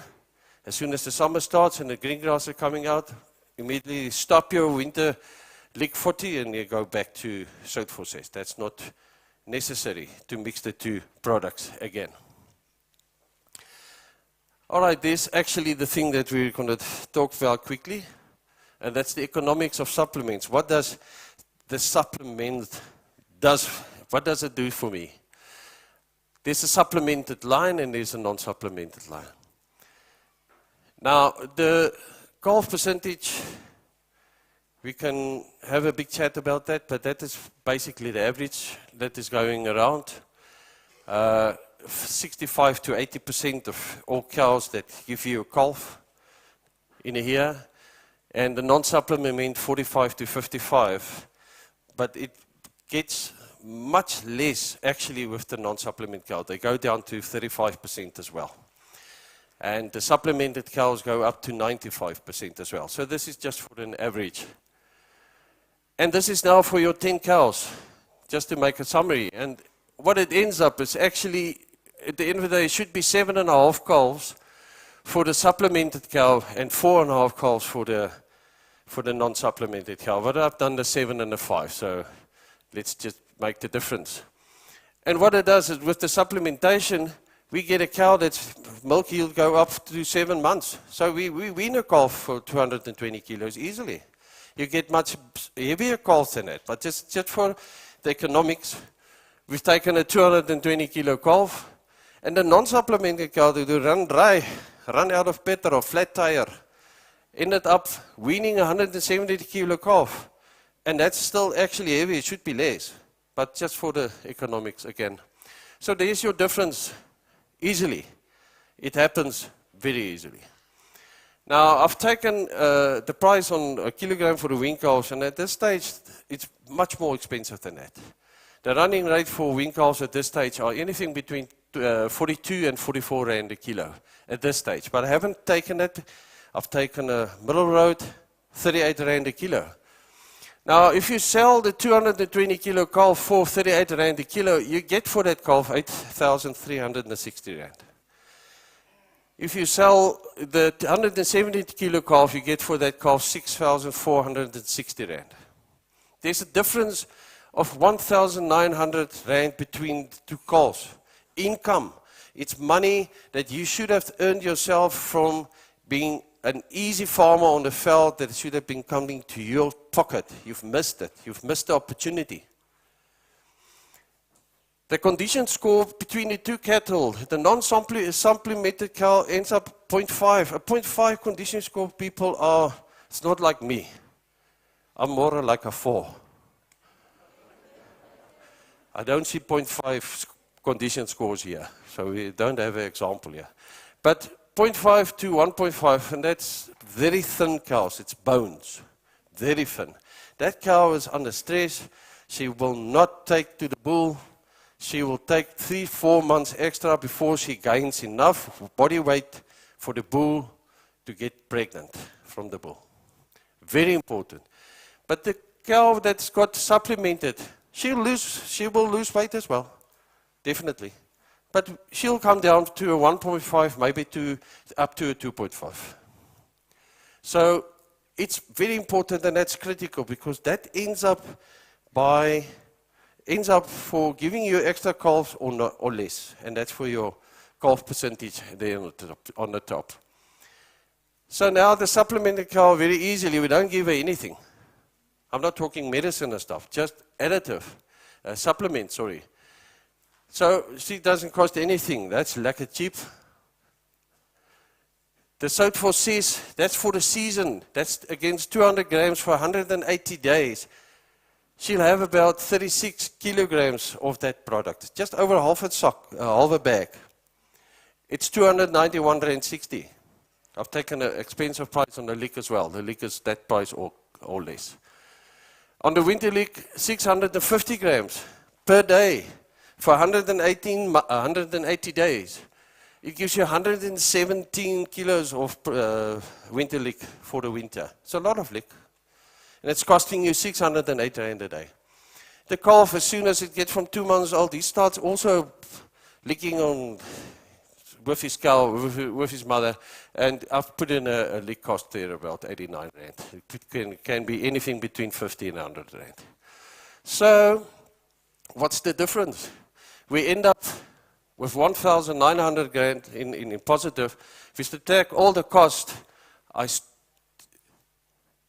do, and I still make 910 rand more out of the supplemented cow. times 10 cows, that's 9,000 rand a year. Better condition scoring, happier cows, and a calf that's more ready for the market to be sold. And that is very important, and that's the economic for cattle. I've only used the cattle. The same economics do for sheep in a different scale, but that's how it is. Invest in your animals. Well-being and return will be great financially in the eye of the farmer. If you give supplementation, you cows look more like me and Patrick. Much better. Well built, bit of fat, nice looking animals. Thanks a lot.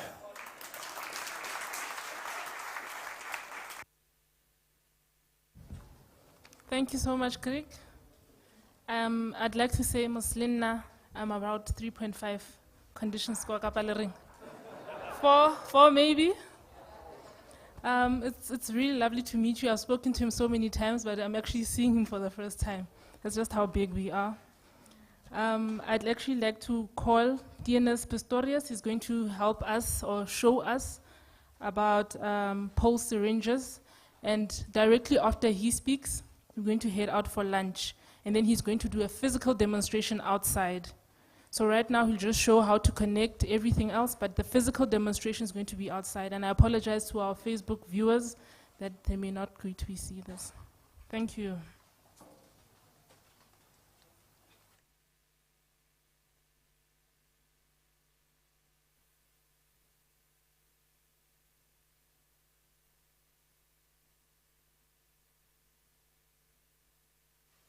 Thank you, Mr. Serfontein, Patrick, for the opportunity to show you guys a product.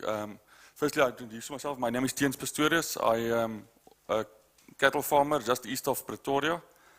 And I think the product that I'm going to show you is a product that a farmer or a piece of equipment that cannot farm without.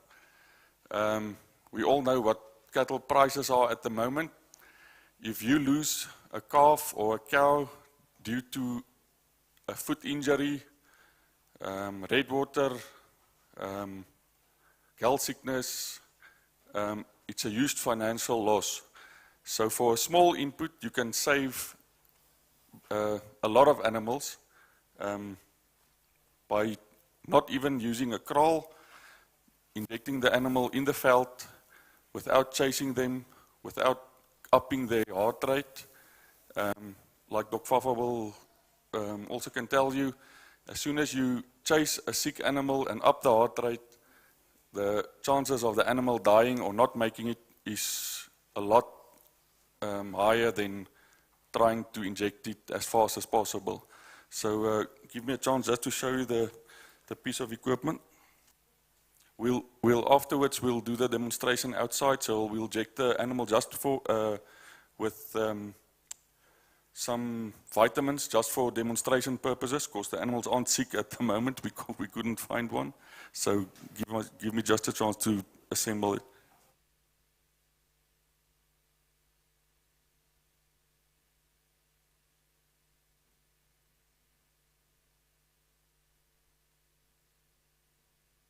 Ba le batlang ho etsa di-placement tsa di-order ntwe tsa so sena le ka di-order ho rona Sernick o tla tloela tse ka ya hoeveel gaan jy ons gee vir mahala. Okay, o ile o tloela 5 ya di-syringe mona le rona, then lona le batlang ho order, then le ka order o tloa ka jeno lena, then re tla bona hore di tla fihla bjang ho lona. Can you hold this for me, then I can quickly speak? Okay. Yeah, this is just this is a normal co-op syringe that we've modified. We've taken out the original piston and replaced it with an aluminium one turned on a lathe. But this piece of equipment you can buy at the co-op. There's a lot of guys that's asking me, what if it breaks? This is the only part that can break. So you replace that, it costs 70 rand at your local co-op. The other parts are all made of aluminium. So if it breaks, we'll replace it for free. So what you do is you suck up your medicine, whichever you want to inject the cattle with. Is it on? Is it on? Yeah, 100%. So you screw the syringe onto the pole, and then the pole can extend up to 2.5 meters long. You twist it so that it's rigid, and then I sometimes drive in the bakkie over the mirror and inject the cattle. Calves with scours. 2 weeks ago, I've injected about 5 calves which has got diarrhea on my own, not a single person helping me. So we'll show you outside how it works. Like Patrick said, if there's any inquiries, you can just speak to him and he'll contact me. Thank you.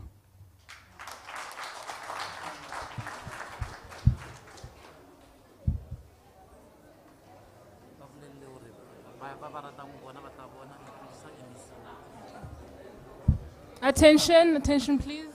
MEC wa rona motjha o teng. I don't know if you've seen him, bana le mahlo ke sho ba bone. Can you please just give him a round of applause, MEC Thembeni Ngangisa.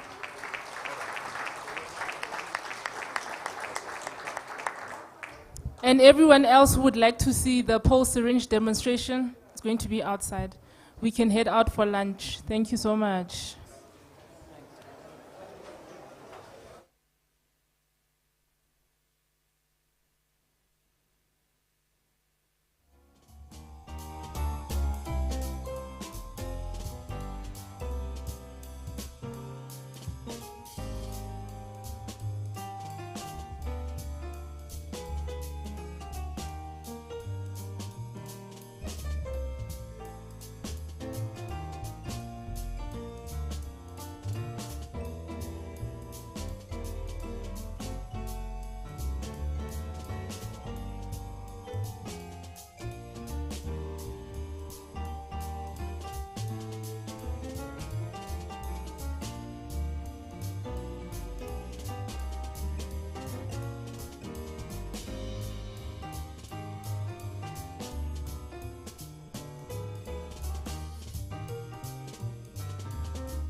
Ladies and gentlemen, can everyone settle down so that we can resume with the program?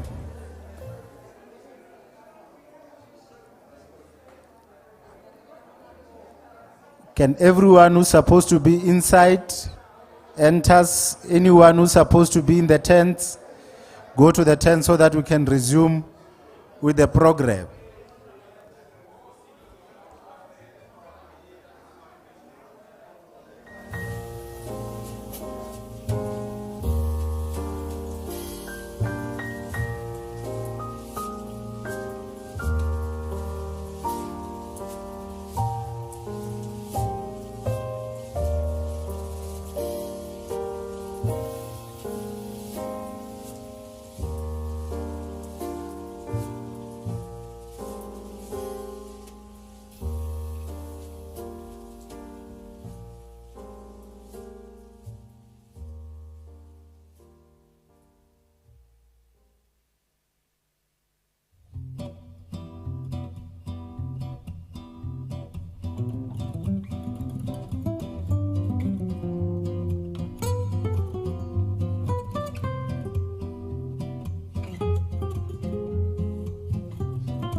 Thank you.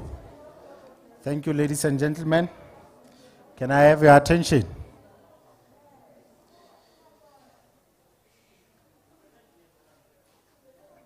Can I have your attention?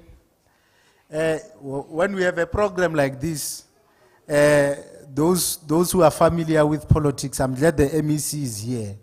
They'll know that there's a chairperson of the session.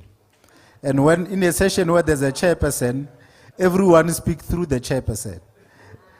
And no one can speak unless the chairperson recognizes. So when I speak here, then that means you are not recognized. It's only the chairman of Sernick who can speak because he has the power of firing me. Apart from him, no one else. So I'm glad that you are giving me your attention now. We have the MEC of Agriculture and Rural Development who just joined us. And you know, they will tell you that the MEC of Agriculture, even if he's not farming, is the first farmer of the province. So the first farmer of the province can be present and we don't give him the opportunity to speak. Whether he's going to greet us, whether he's going to do a presentation, we give him that time to do so. So I'm going to introduce the MEC of Agriculture in the Free State, Mr. Tembeni. My Xhosa is not well, but I think it's Ngangisa. MEC, I hope you are not going to speak like the previous MEC, because the previous MEC, that means we must reschedule and knock off at 5 o'clock. But I have trust in you. Thank you. MEC.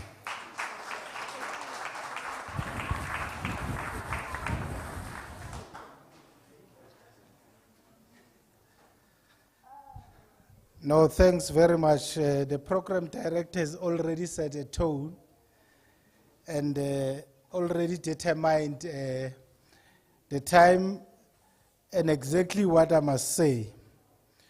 But I must apologize for arriving late because I've just done a major operation and I'm every day going for follow-up with the doctor, so I had to start there. That's why I'm late.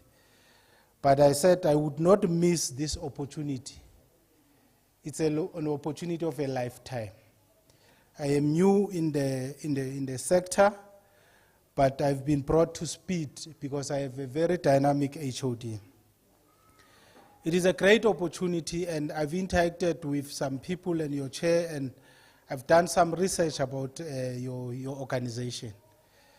And I'm glad that we are cementing this relationship that we have with you. And with the vision of growing and training people and bringing them on board into the fold, it actually filter clearly and properly into the agenda of the province of building the Free State we want. I agree with you that without agriculture, we will never have a successful South Africa. Because with agriculture, you will never, if you don't take care of agriculture, you will never have food security. And no one survives without food. And some people, without realizing or recognizing that they depend on agriculture, their lives revolves around agriculture entirely. So it's up to us to highlight and raise those issues with them. But the agenda of developmental South Africa requires us to play a significant role in bringing everybody into the fold and participation. So thank you for the opportunity. I just came here to greet you and say I'm with you. We will work together moving forward. We must join hands and grow this sector, and especially make it recognized, even in areas where it was not recognized in the past. Thank you very much.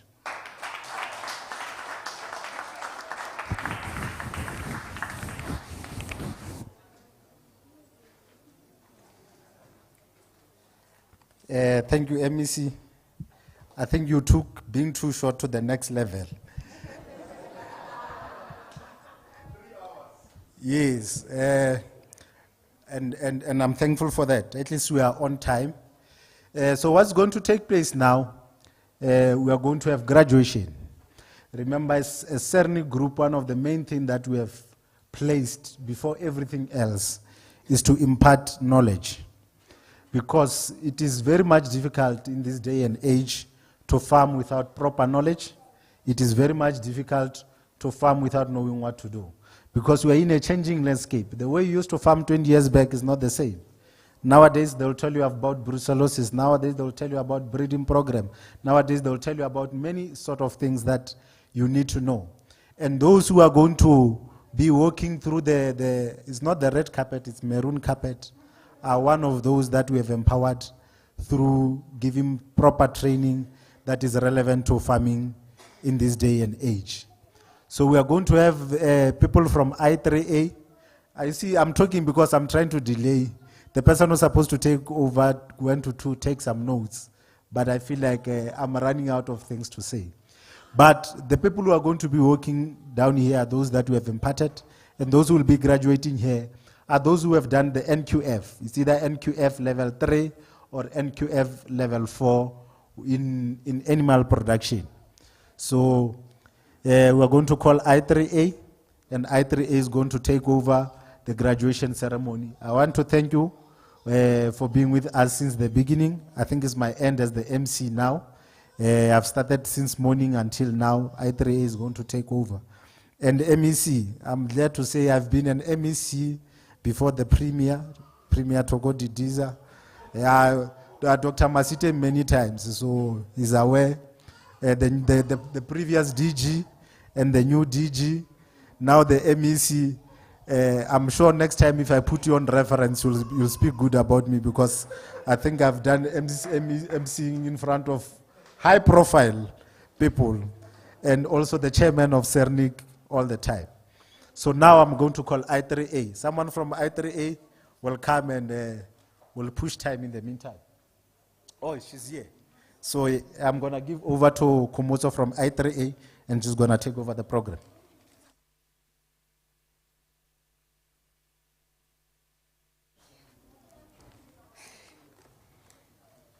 Good day, everyone. Dignified VIPs and all the farmers. It's been a very nice day. As you can see, I'm a bit flustered. I've been running up and down trying to get a hold of, the VIPs, all the, valued guests, making sure that the students that are here to graduate are also feeling a bit welcome. And it's been a really nice day. For those that have already met me, Dumelang Gape. For those who have not yet met me, my name is Khomotso Khoshe. I'm from the International Agricultural Academy for Africa, which is a private academy that offers agricultural training in South Africa and abroad. So we're going to be having our annual graduation. We have been doing this graduation since 2019. And I have to say, Mr. Serfontein, it's been amazing. I love to see farmers happy in their gowns and their dochas receiving their certificates. So the program is going to run as this. There will be an official welcome, which will be conducted by the MD, Farmer Development, Mayor Pietro Nauder. Then later on, we're going to have a constitution of the graduation, conducted by the Director of Academics, Dr. Antoni Geyer. The Director of Academics is actually from the International Agricultural Academy, where I'm from. Then, right after that, we're going to be having a presentation of the national certificates. I will announce what qualification the students will be receiving as they come in. They will come in groups of 4 or 7, depending on who is available today. Then later on, we're going to have a guest speaker who will give a speech, just acknowledge everybody that's here, acknowledge the students and their achievement as well. There will be a vote of thanks coming through from Mr. Serfontein, and right after that, we have to honor our nation, with which we're providing food for, and sing the national anthem. And then right after that, we will dissolve the program. But before we start, I just need to make sure with my team that the students are ready, because there was so much excitement. That's why I was running up and down, inside the bull ring, outside, inside the bull ring. So if you see me fit today, I did my job. So I'm just going to see if they are ready. But other than that, please feel free. Make sure that your phones are on silent, just so that the progression of the ceremony is very smooth. We're not going to take much of your time. We just want everybody else who is here to get their qualification to feel very special, and to see that what they've been learning for the past 8 months, for the past 18 months, is actually paying off. Right. Thank you, everyone. We're just going to take 2 minutes of your time, and then from there, we will start with the program.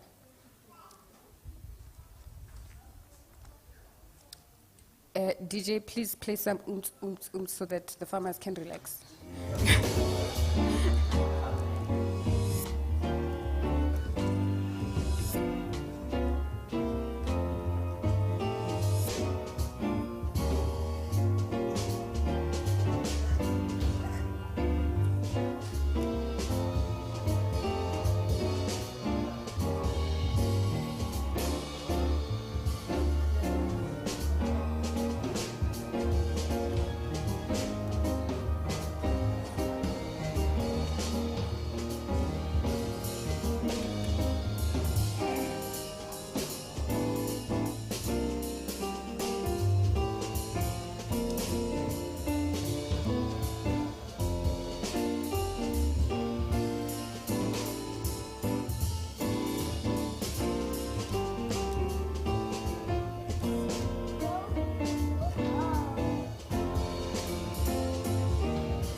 All right, as everybody is getting ready in the tent, we're just going to officially open the graduation.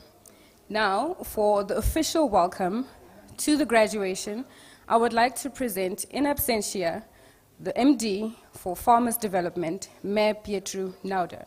She can't be here with us, but she is here virtually.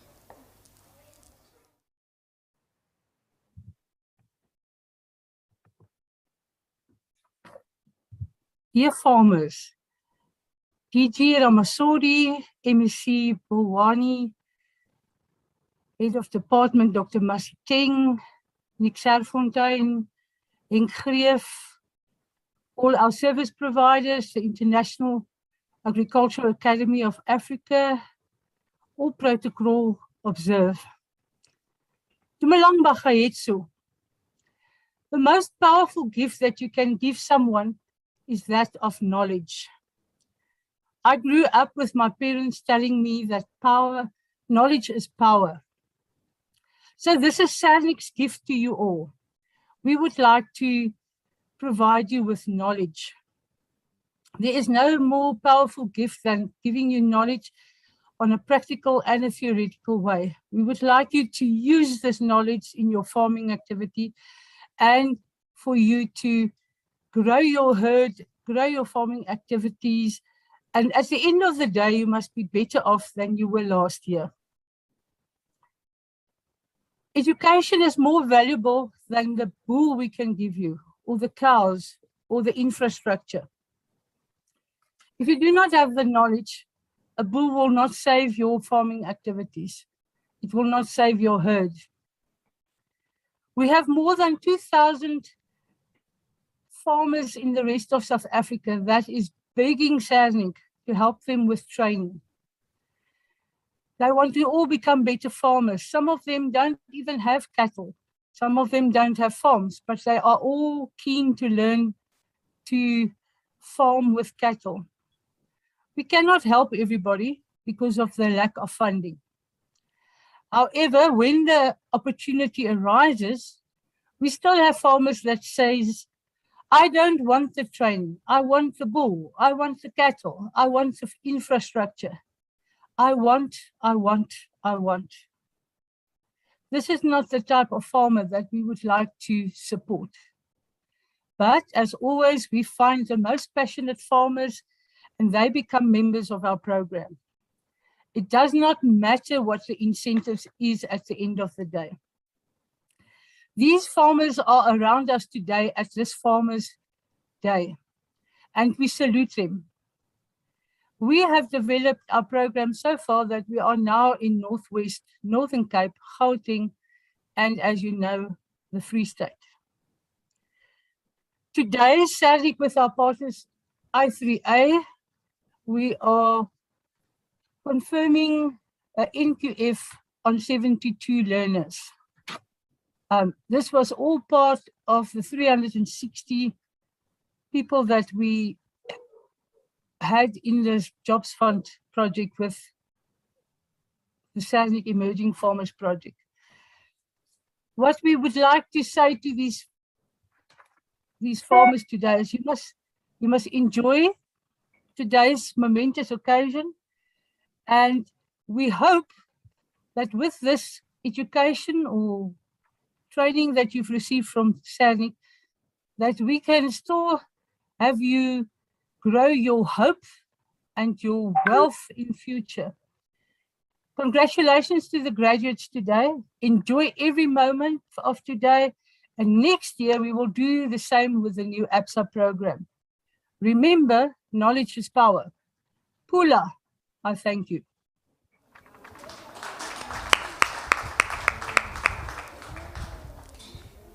As I mentioned earlier on, we've been in partnership with Sernick since 2018. And through this program, we have trained, as I3A and Sernick in partnership, we've trained over 800 student farmers who are willing to be in agriculture, who want to do the hard work. There's been a lot of work that's been put in by Mr. Patrick Sekwatla, our academy, and Mr. Serfontein himself. So to see people still interested in investing in their education is really amazing. And as a young person, to see older people still reinvesting in their education is really inspiring. Aside from that, as we get the lights back on, because I can't see everybody, I would like to ask all the congregation to just stand up as we welcome the progression of the graduates and the dignitaries thereof.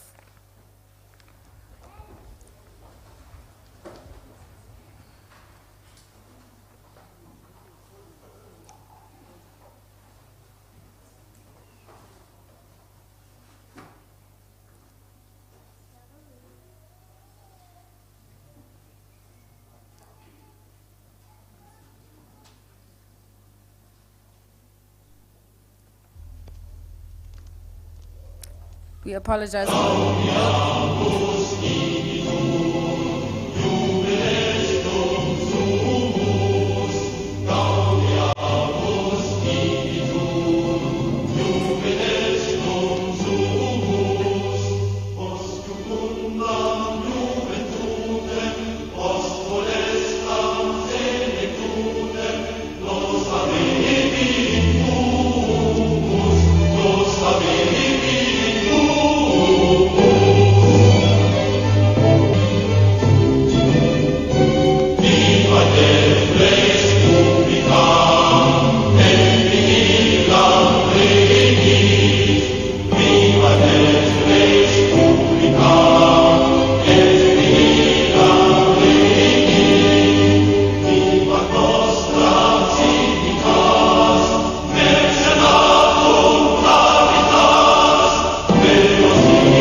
Now for the constitution of the congregation, and to give an official welcome to all the graduates once again, I would like to call upon the Director of Academics at the International Agricultural Academy for Africa, Dr. Antoni Geyer.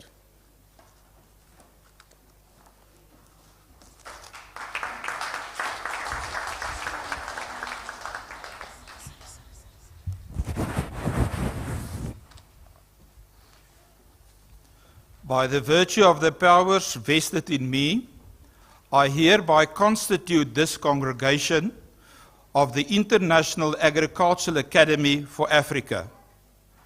I now have the honor to request the coordinating facilitator of the International Agricultural Academy for Africa to present the qualifications.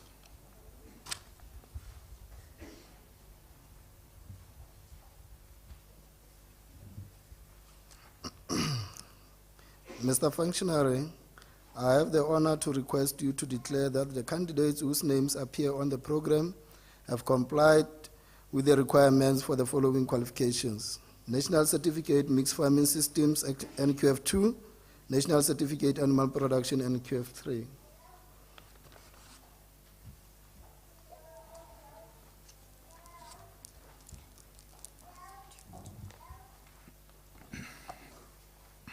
I declare that the candidates whose name appear on the program have complied with the requirements for the qualifications that appear on the list. Thank you.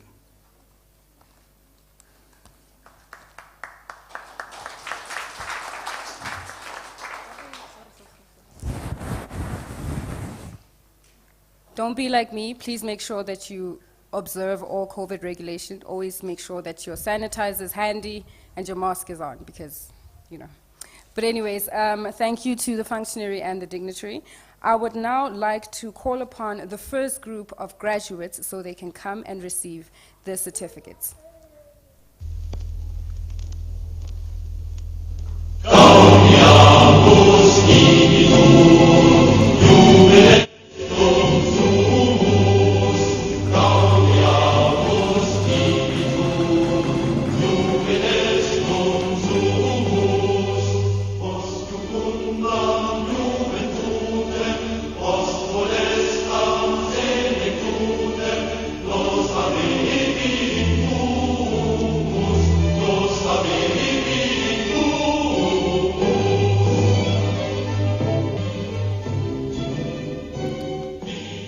National Certificate in Animal Production, NQF Level 3, here are the graduates. Chabedi Charles Komari, Ivan Martin Cordom, Katrina Jason, Kingsley Bota, Maria Makhetla Makubo.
Congratulations to all the learners. You may go back as we welcome the next group of learners.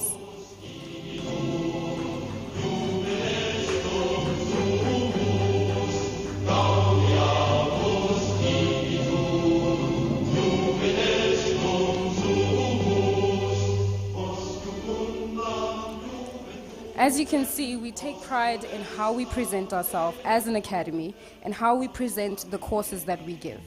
In case you didn't know, I3A is one of the few academies in South Africa that has a huge interest and investment on the mental wellness of students. Throughout all our courses, we offer this program, and it is offered through Garcias for Africa, the program, in case you didn't know. Mental health is very, very crucial.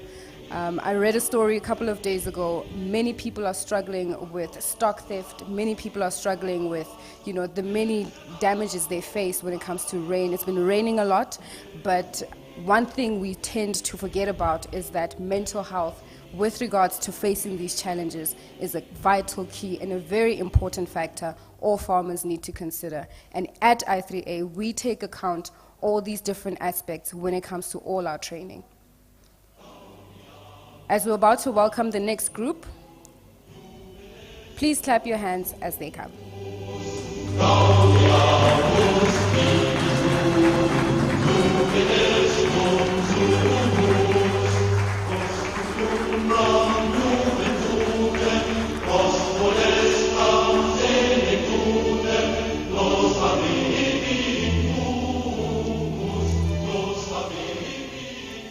Still receiving a national certificate in animal production, NQF Level 3, we have Mfihleleng Elina Dlamini, Nongceba Emily Fana, Sibulelo Mpho Miriam Khwabane, Snowy Pamela Denet, Tebelo Elias Makubu, Tibane Pietros Mokwena.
Congratulations, the students. You may now leave as we congratulate you on your qualification.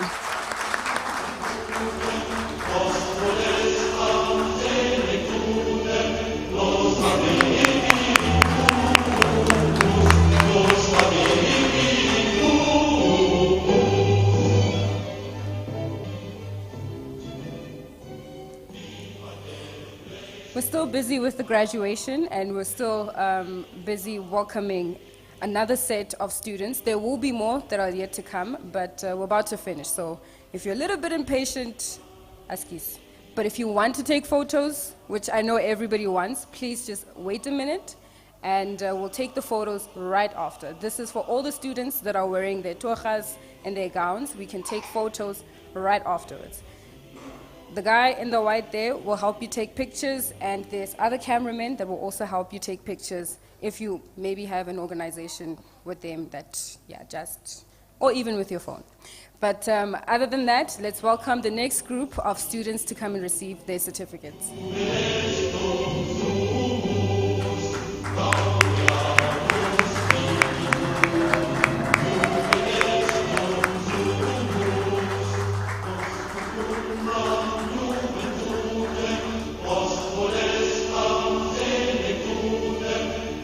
Now receiving a national certificate in mixed farming, NQF level 2.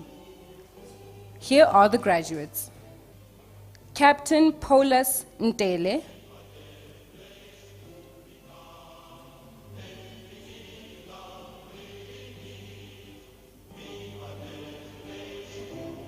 Graham David Jacobs,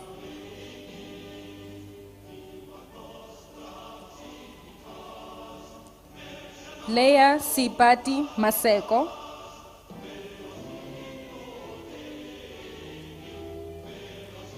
Masintle Ashley Monyatsi,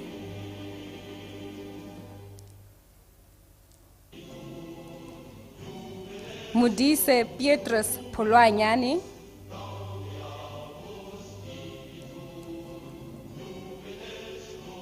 Morena Eloit Khadebe,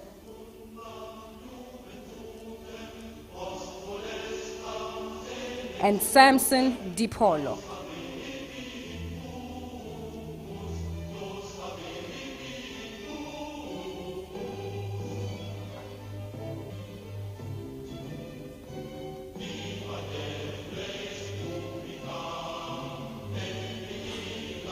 Congratulations to all the farmers and students.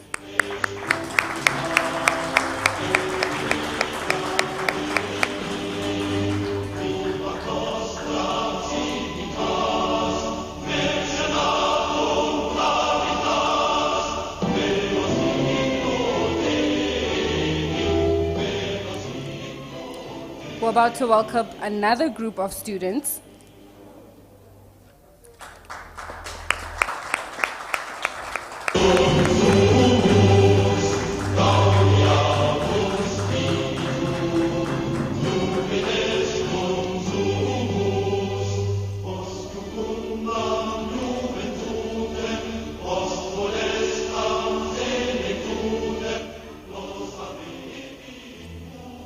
Receiving National Certificate in Mixed Farming, NQF Level 2, we have Moresi Constance Sejake,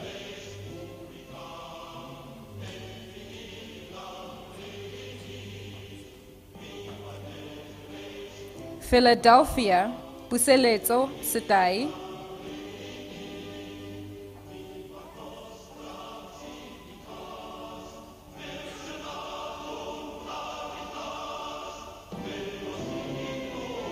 Simonki Marvin Reeves Moloi,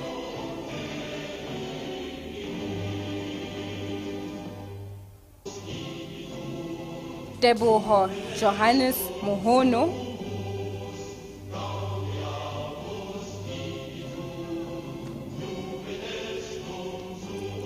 Tabiso Zakaria Sehlabaka,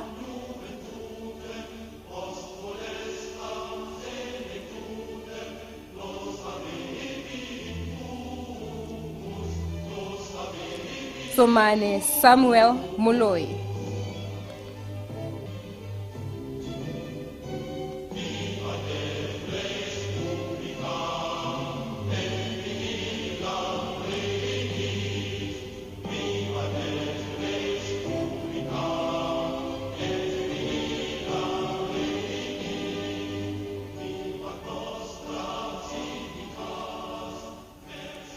Congratulations to the farmer. You may now proceed outside.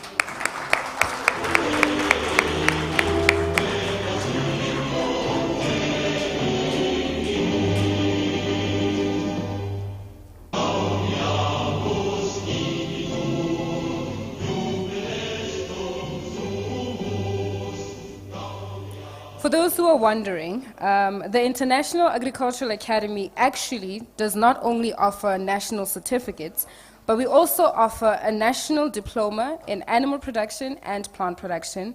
And for any more information, look for anyone with this green badge and we'll give you all the information you need.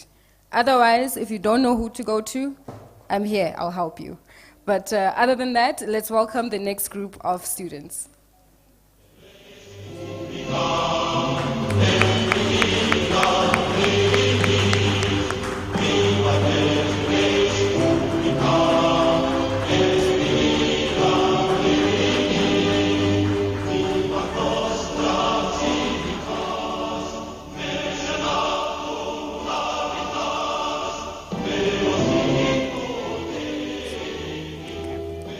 Now presenting the National Certificate in Animal Production, NQF Level 3.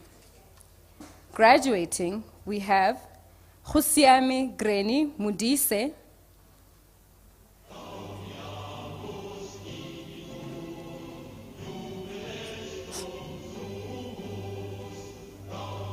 Itumeleng Moses Matiti,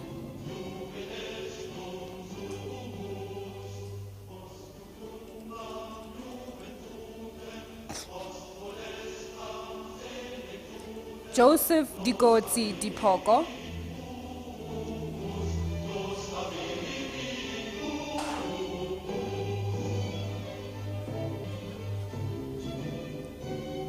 Gikantseng Janet Matekwane,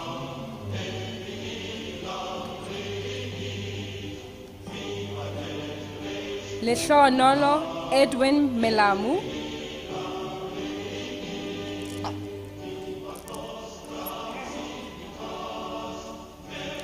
Make Miriam Tlake,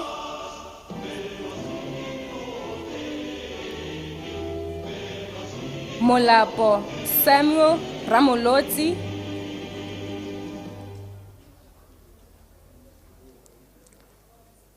le Tumelo Nyalele.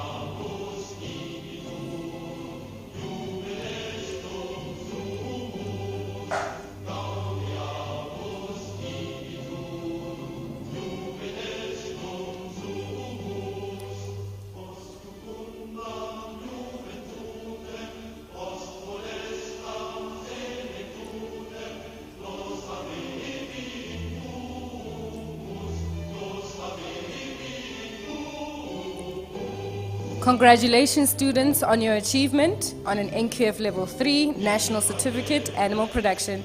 You may now proceed outside.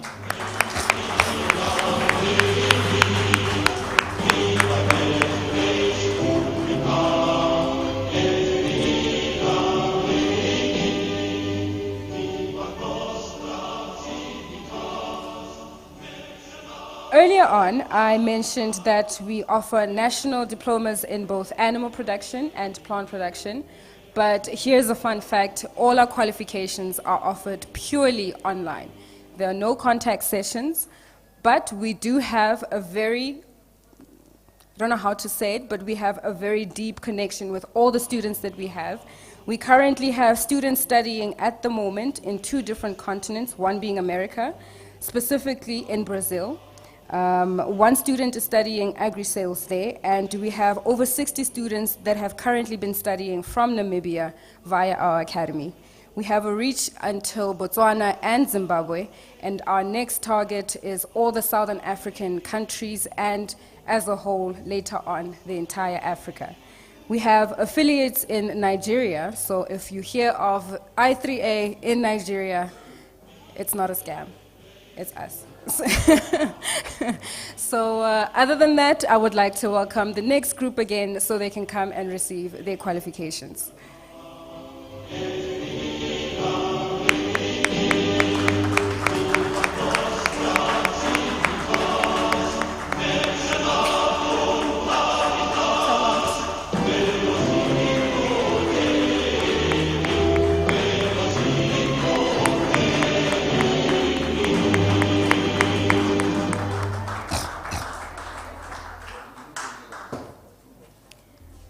Presenting the National Certificate in Animal Production, NQF Level 3.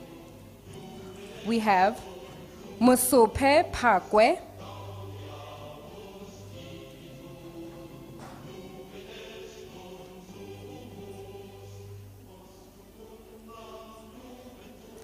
Nadia Behari,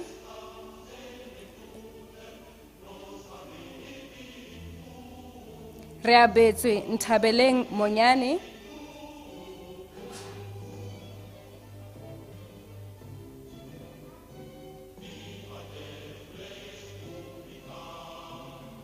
Rai Tusang Johannes Bonokwane,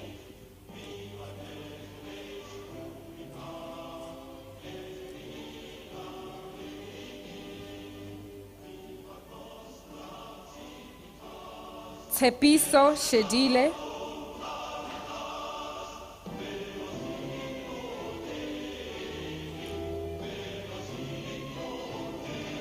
Tiamo Lirefulo,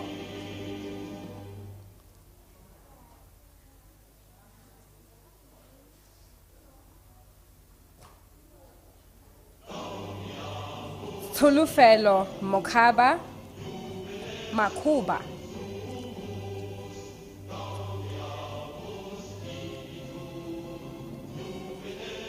Tando Motaung,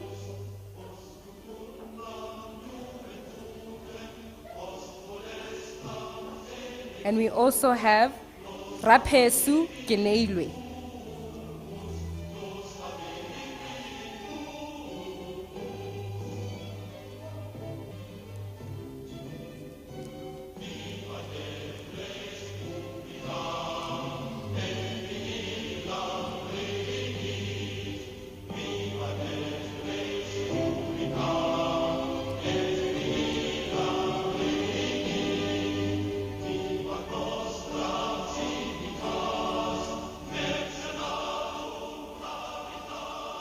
Congratulations to all the students and farmers.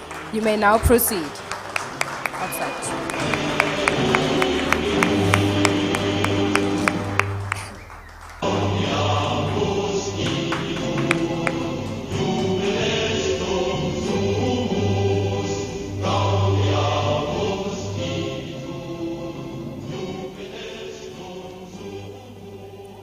Still welcoming another group of learners to come receive their certificates.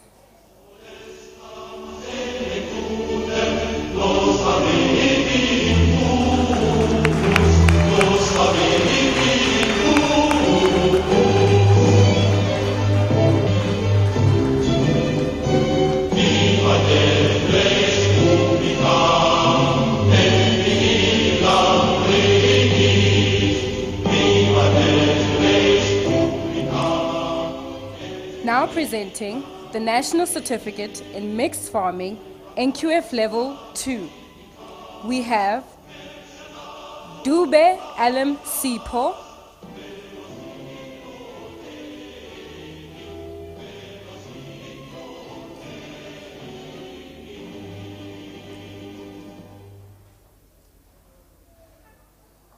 Hleko Nzwandile Isaac,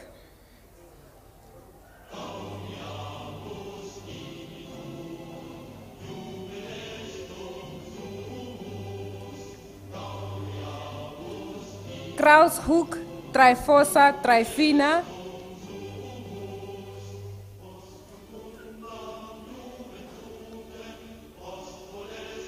Mashinini Johannes Mojalefa,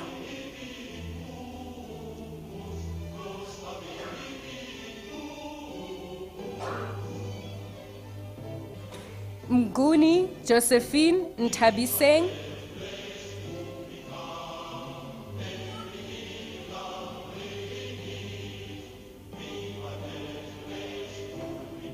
Then lastly, Motsweneng Magauta Amelia.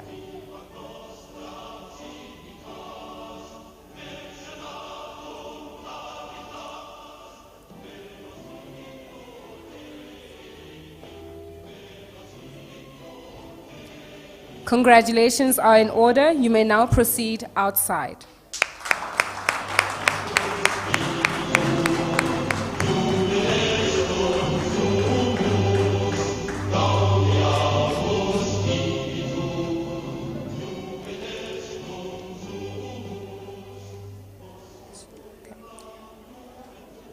There's another team still to come, but before they do come, I would just like to let you know that there's a lot of things that I3A does, but one thing we do pride ourselves in is we are not ageist. So as you can see, our beautiful graduates today, they are way beyond, the years that you would think maybe they're not supposed to invest in their future or do their agricultural education. But if you want to study, no matter what age you are, no matter how old you think you are, I still say age does not matter.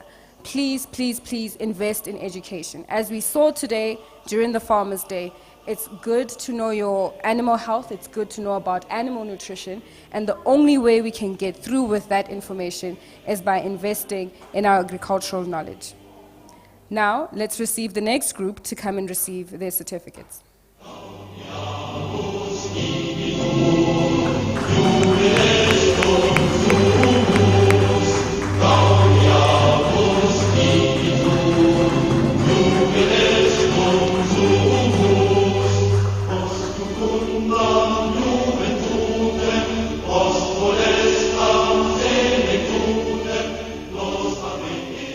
Presenting a national certificate in mixed farming, NQF level 2. We have Mutumi Olive Ginole,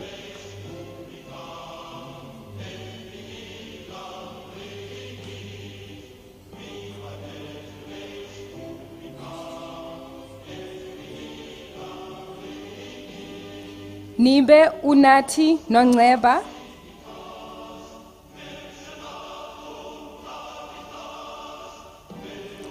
Ntsiwane Mpumelelo Thabo,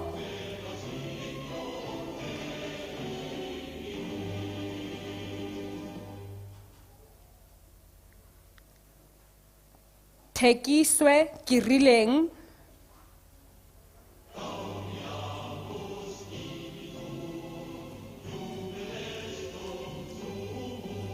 Chabalala Daniel Mpumelelo,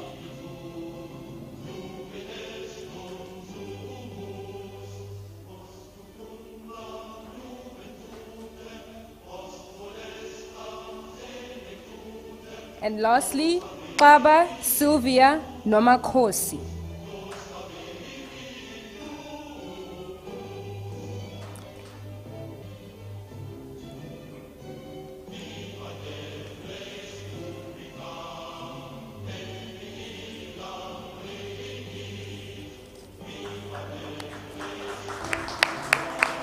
Congratulations, graduates. You may now proceed outside.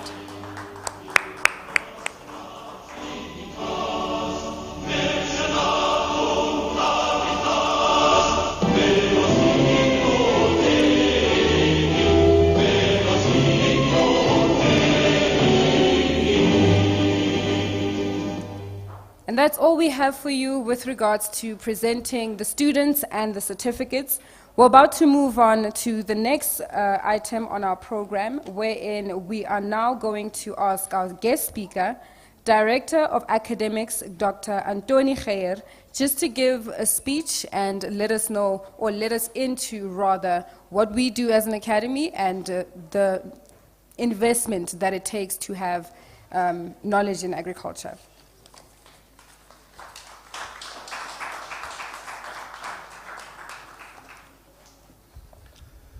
Good afternoon, ladies and gentlemen, honorable guests, all protocols reserved. It's an honor for me to address you this afternoon, but I know it's hot and I know you're in a hurry, but bear with me just for a few minutes. You know, today is really a memorable occasion. It is really to me an honor and a privilege to extend a hearty word of best wishes and congratulations to all the people present. This is an historic and prestigious event. We give dignity to people, and at this stage, ladies and gentlemen, for I3A, we are extremely humble to be part of this organization. Mr. Nick Serfontein and all his staff have crossed my roads about in 2019. I was awarded the Free State Agriculturalist of the Year by the South African Writers Association. And Mr. Nick Serfontein was awarded the Farmer of the Year for the Free State in that year. And of course, at the national event, Mr. Nick Serfontein was awarded the National Farmer of the Year. And we are extremely humble to work together with him. We are feeling sorry for Petru that cannot be here. Petru, I don't know whether you can perhaps hear me, but it would have been nice to have you around today. I3A is involved in a lot of different projects. Ladies and gentlemen, we are doing skills training. We are doing a lot of other small, short courses. Currently, we have people in Zwartwater near Queenstown. We have 2 people there, facilitators busy with a sheep short skills program. One in Mthatha, Heidelberg in Gauteng, Vereniging. We're starting on Monday here at Edenville. We have Boerbok course in Mafeking. On the 14th, we start with the Angora goats, Middelburg in the Karoo, Beaufort West in the Karoo, Fort Beaufort, Mpofu Training Center, and Graaf Renet Jansenville. So as you can hear, that I3A is really all over the country, and we are the preferred service provider by many people. And we have a track record, ladies and gentlemen, that can prove that. I3A, apart from our online students, are doing a lot of community development. Polokwane, we start on Monday. We're busy with a course in Polokwane.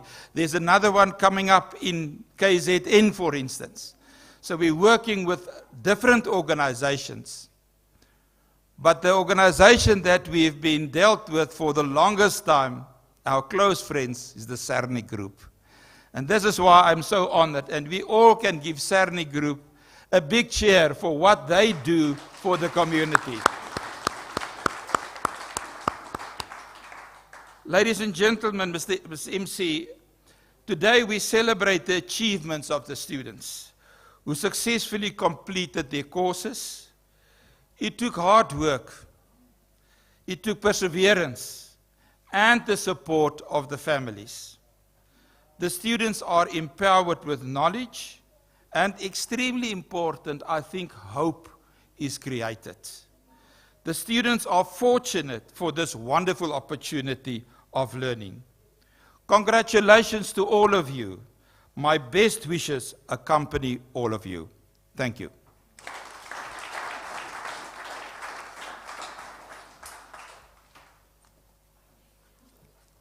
And that basically concludes our graduation ceremony from the International Agricultural Academy for Africa, with all of the students that we've been working with for the past few months. This forms part of our team. We have graduates that have doctorates, that have masters. We also have students that started at the lowest level of NQF2 that have done their doctorates. The recent one being a colleague of mine. He recently moved to the Eastern Cape.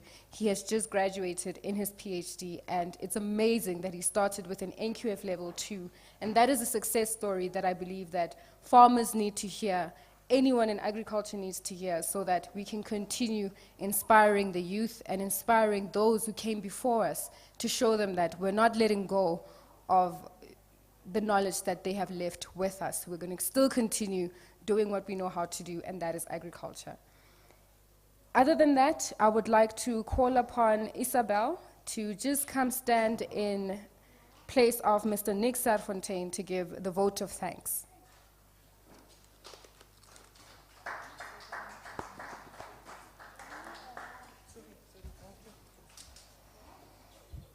Good afternoon, everybody. I hope you'll excuse me so that you can maybe see my lips moving a little bit better. Thanks, Patrick.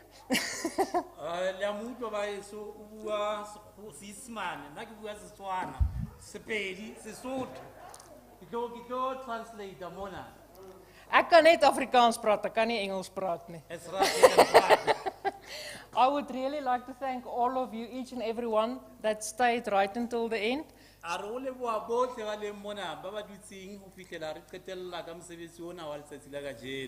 We really appreciate the dignitaries that went out of their way to on a gravel road in the Free State, which is like an adventure course, to take it to come to Sernick and to stick it out for the entire day. We highly appreciate it. Thank you, sir. And everyone else.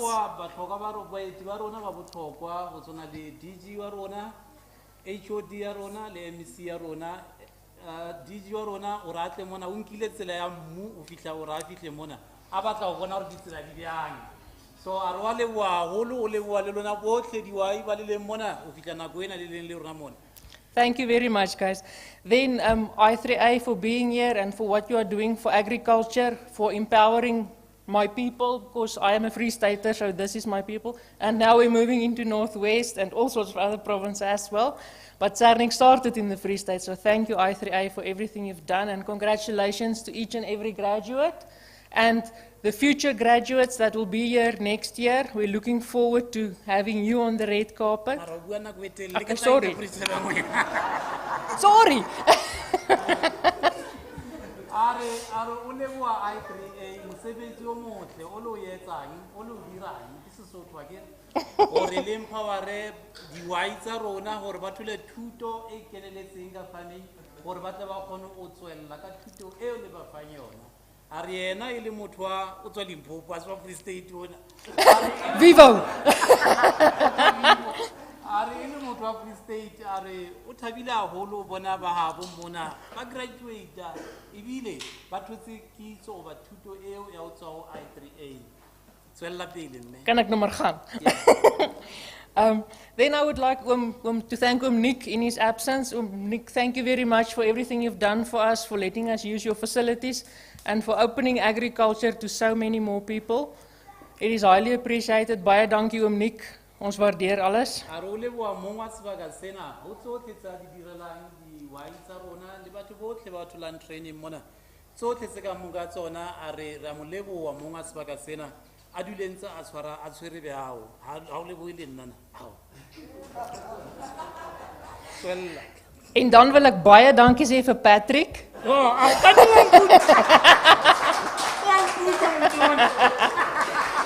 Patrick, thank you very much for what you've done for Sernick. A re o leboa ntatona a emeng kgausi wena o motala dintho tsotlhe tse di diretseng Sernick di utlwile di shapele matsogo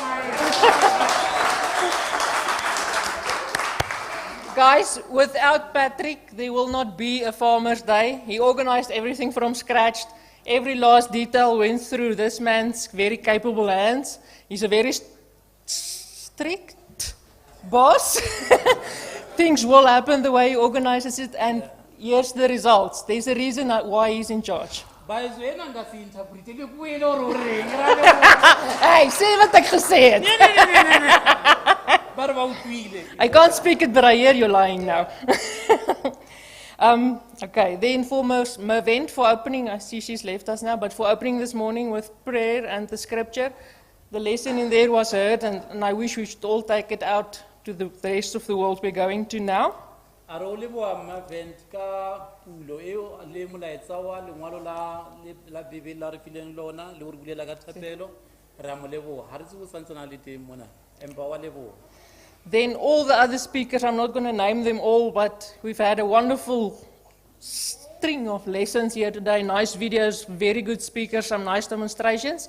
Thank you very much for that. Dipuo tsohle tse fapaneng tse di bileng teng mona, a re wa di leboha, re ithutile haholo ho tswa ho bona ka di-presentations tsa bona. Then I would like to thank Jobs Funds for their input they had up to now and for the opportunity they gave to all of us here. If it wasn't for Jobs Fund, not a lot of us would be here, so thanks to everyone from the Jobs Fund. A re leboha puso ya rona ka thuso e faneng le yona ka tshwarahano le private sector e leng yona Sernick, horeng re ipone mo re leng mo teng le hore dihwai tsa rona di kgone ho thola thuto ka baka la hore Jobs Fund e kgone ho re thusa ka matlole hore le kgone ho thola training ena le thotseng ka jeno. O ka re le ka mmamoso MEC ya ka re fa re kgone ho tswella hape le DG ba re Yok! Okay, then from next year on, you're going to hear a lot more about the APSA farmers. So if there is any APSA farmers left here, thanks for staying. Next year, you'll be on the red carpet with us. Selemo se se latelang tla ba rena le ba bangwe hape ba ba tlo graduate mona ba ile horeng ba tla ba ithuta ka tlhotlhoetso ya APSA e re file matlole a hore kgone ho traina di-farmers tsa rona ka NQ2-3 selemong sena. Selemong se se tlang e tla nna hore ke bona ba tlang ho ema mona re ba graduate le bona. Okay, and I think I'm almost done.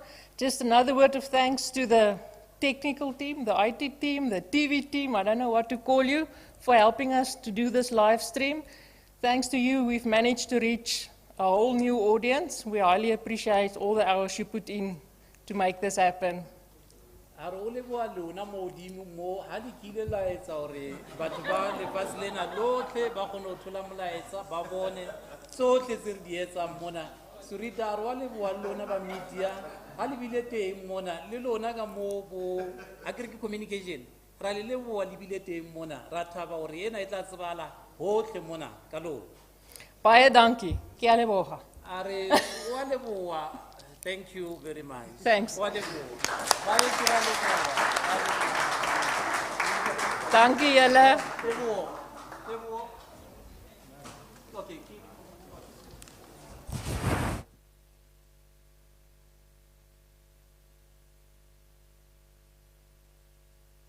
Ntate Patrick and Miss Isabel. And now, just before we dissolve the graduation program, may I please request the congregation to stand as we finish off the graduation by singing our national anthem. Right after the national anthem, Dr. Antoni Geyer will come and dissolve the program. Other than that, thank you very much and have a good day.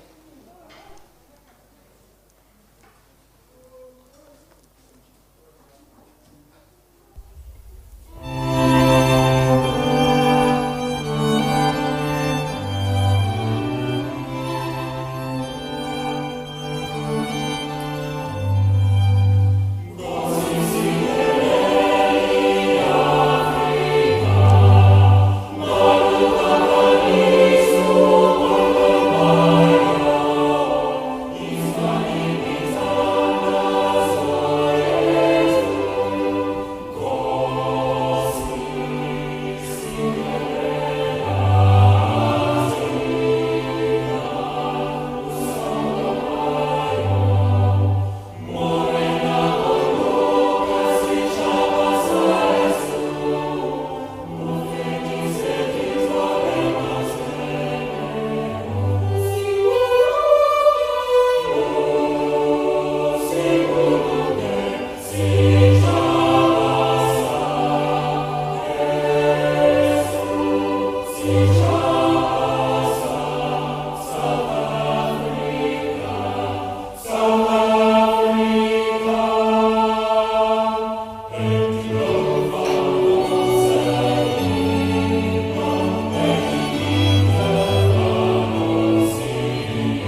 By virtue of the powers invested in me, I hereby dissolve the congregation of the International Agricultural Academy for Africa.